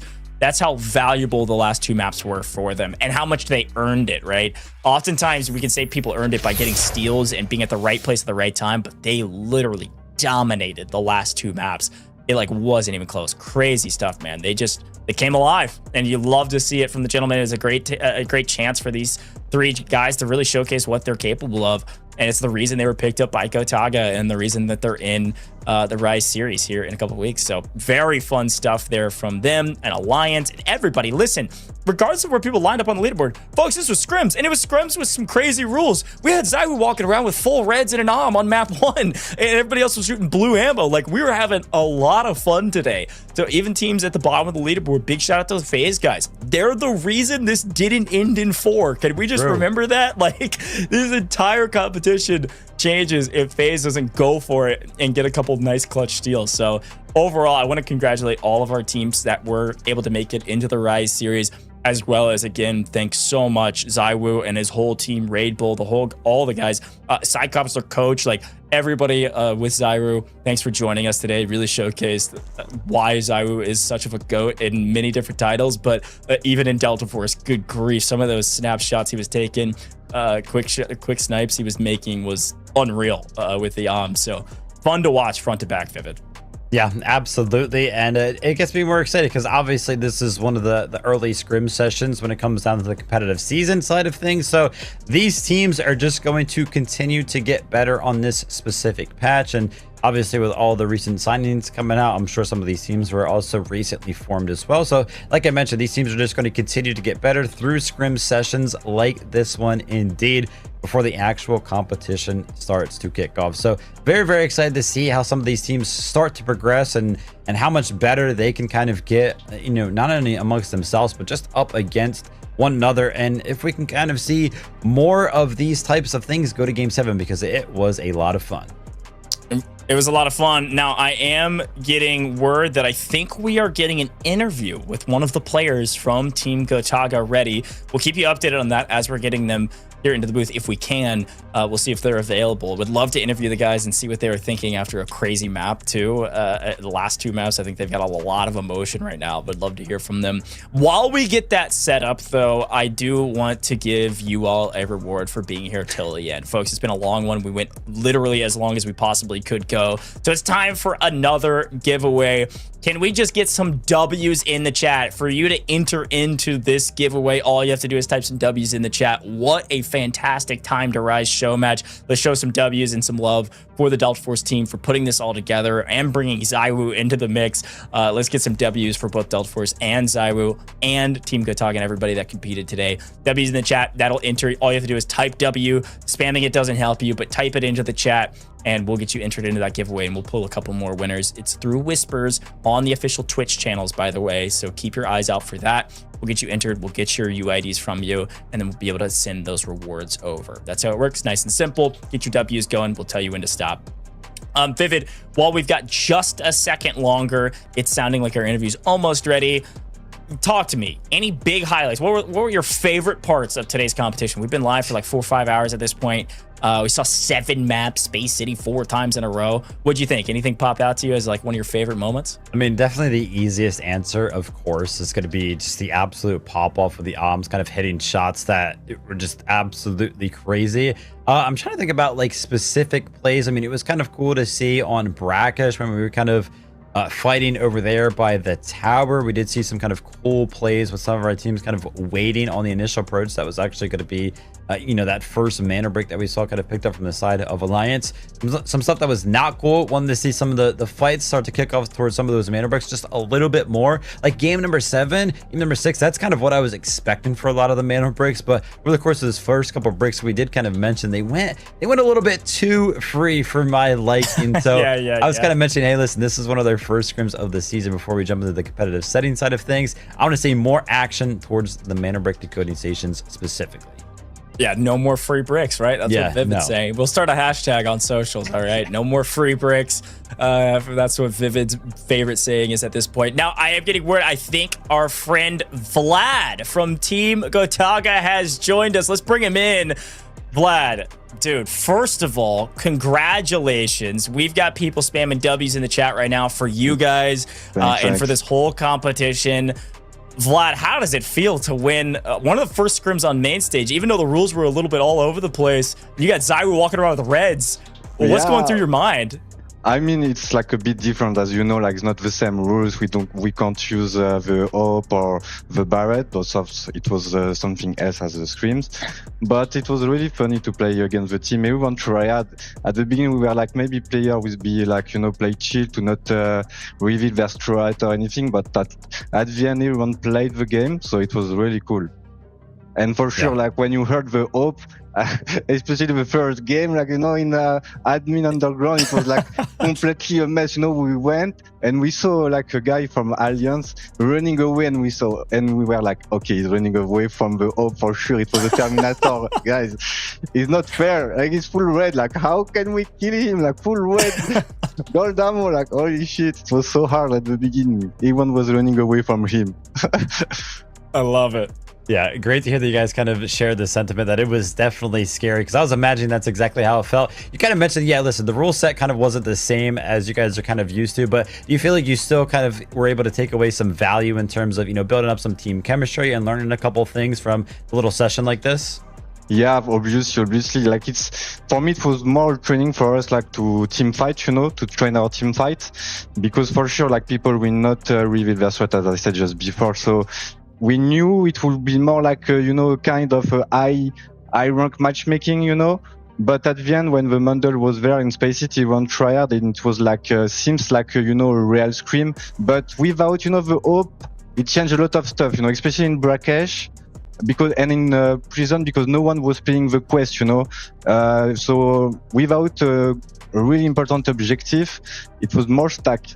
But at the end, on Space City, it was as Scream, and it was really useful to play tonight.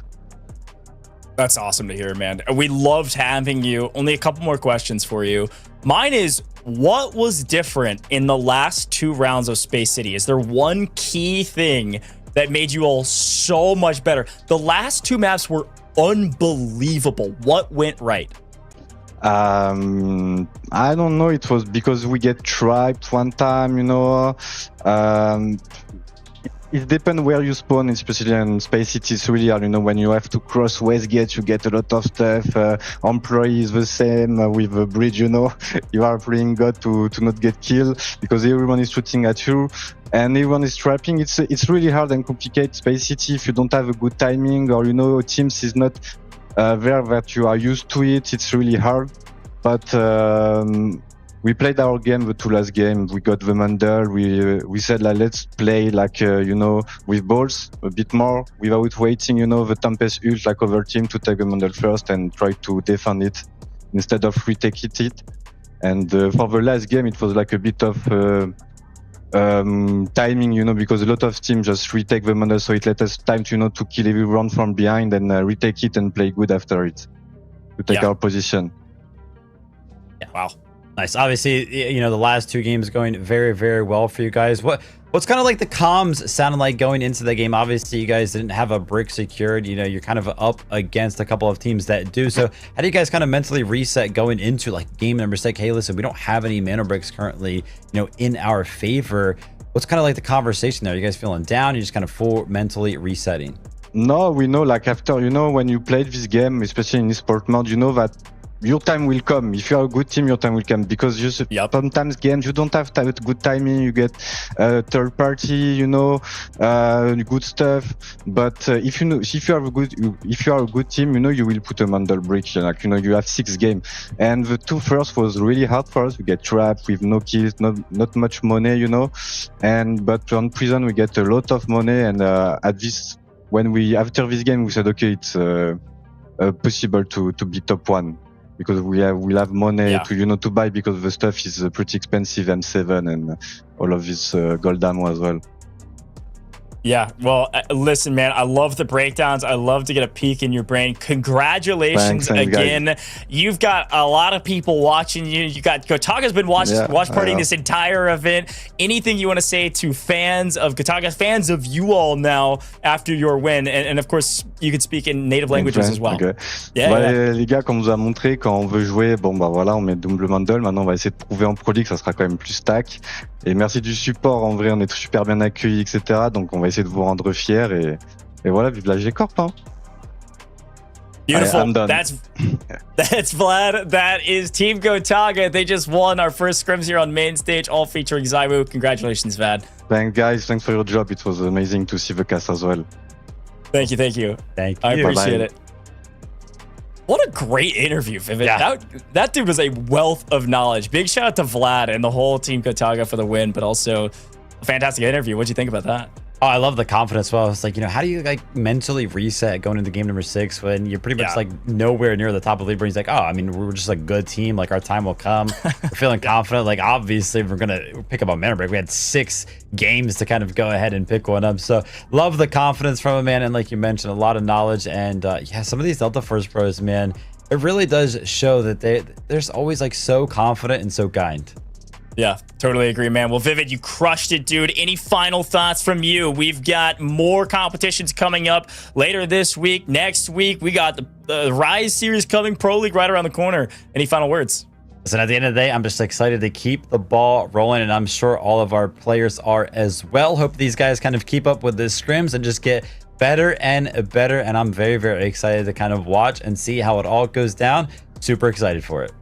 Appreciate it. That's Vivid. Absolutely crushed it today, as per the usual. A wealth of knowledge here on the cast as well.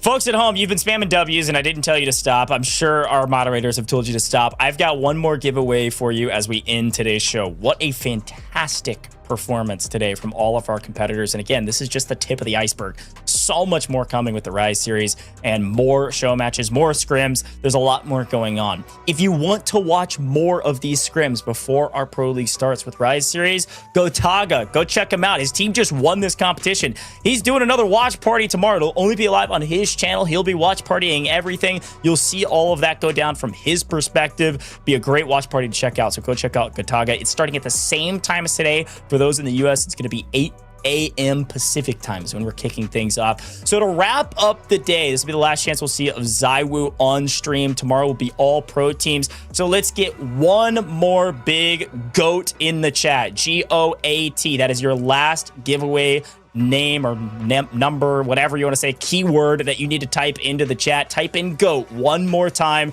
Give ZywOo some love for joining us with some pro scrims. Did fantastic given the circumstances in general, and overall a fantastic day of competition. You'll type that up until the show ends. We'll get those winners notified via those whispers if you're on the official Twitch channels. And again, congratulations to all of our winners thus far of all of those Delta tickets as well as the passes. Big shout out to Delta Force for making this all possible and the whole team from behind the scenes, folks. We got a watch party happening with Gotaga tomorrow. We got more competitions coming up as well, so make sure you drop a follow on all socials. But folks, that is all from me. Thanks for tuning in, and as a reminder, we couldn't do it without you, the viewer. Thanks for tuning in. See you in another Delta Force broadcast. Of our teams, and like you mentioned, man, the kills are just going to be worth more in the grand scheme of things. But look at this, a lot of fighting here, but Faze is just going to barrel stuff their opponents and clean them up quite easily. He's just getting mixy with the Viren, dashing around the corners, dodging every angle, and almost... Yeah, I feel like they have all the information they need. Yep, the nade's going to come in. That's going to pick up too. It's just going to be ZywOo left to get out of this map, though, which could be a massive boon for SSG. The X-Shack does kind of go off. Solo is going to be on the X-Shack. Can he get the knock for the final kill? Huge. He does get it. So with one member of Faze down, do they still try to plant it here? Oh, easy with some perfect shots over the top. Faze in deep trouble, and the third goes down. Gonna put down some of the utility right there. I saw the Raptor also come over the top. He's gonna be jumping on him, but Kobe's gonna be good. It's happening all over the place, but Alliance, they've got the mana break. They're feeling extremely confident. Oh no. Oh, the stun through the wall. The stun to the wall. Team Gotaga here. And SSG Sky is gonna be laying down right there. He's gonna find the drop shot, but too easy. Is gonna quickly trade missions at the same time as fight their opponents. Oh no, ZywOo! It's in the way. There's smokes in the way. It's chaos, baby. We're there, and they're actually going to be finding that full kill as well. Elsnow's trying to go ahead and back up, but the drop shot does come in, but the angle is not fully found for Lynx. And take a look at this. A giant, and Sudoku's going to have the head glitch, but all the Uto can land very, very easy from the side of easy. Hate, but here comes the fight on main. FLC versus Alliance, and Alliance. All that kind of gets an opportunity to happen. Easy. Oh no. He's going to be able to pick up three. Prevent this push from Easy. Revolt of his own, some mollies of his own. He's going to find the angle right there. Toxical is going to find its way on to knock. Wait for it to go ahead and tick a couple of times. Over, folks. ZywOo is here. Yes, a duo, but Faze cut down to it. All right, here comes the double swing from Sirius and ZywOo to go ahead and pick up the kill. Fascinating move, Team Gotaga. I think they're jumping the brick right now. It only takes a second. You gotta jump in. You got 18 seconds. Alliance could win it right here. They are getting kill after kill after kill. Uh-oh. But it's down to 3 teams. Oh my what gosh. The shot from... In and out. He's kind of worried about his back, but that way your team's got your back, man, and it quicks. The pressure on the other side of things, Team FLC, the duo, is running up the ramp, but FLC actually made this happen. They found the res, and because they found the res, and there it is. FLC have successfully decoded the mana brick. It's the decoding station, but it's actually going to be Diogod that's going to just stick this steel, grabs it, finds Nox. There's another one prone. Killzone goes down. He gets full white. SSG's gone. It's utter chaos on the map, but Geo Treddy corners smokes up. Just wiping everybody. And here's ZywOo on the backside. Is able to get it. That could win the competition with 2 mana bricks right here. Otherwise, it'll come down to points, and Faze is gone. They're going to be finding the full as well. Now, they have to go ahead and sniff out some of the remaining members of FLC. They find it. Got to imagine, though, with SSG and Alliance kind of getting into the mix, what are teams... The angle. Kids, here they are. They're holding the line. Lynx is going to try to get the steal. No. He gets arrowed. Mighty Barrel stuffs him. Alliance can't get there in time. Team Gotaga are able to do it. They have won the competition in the last 2 maps. I am out of my...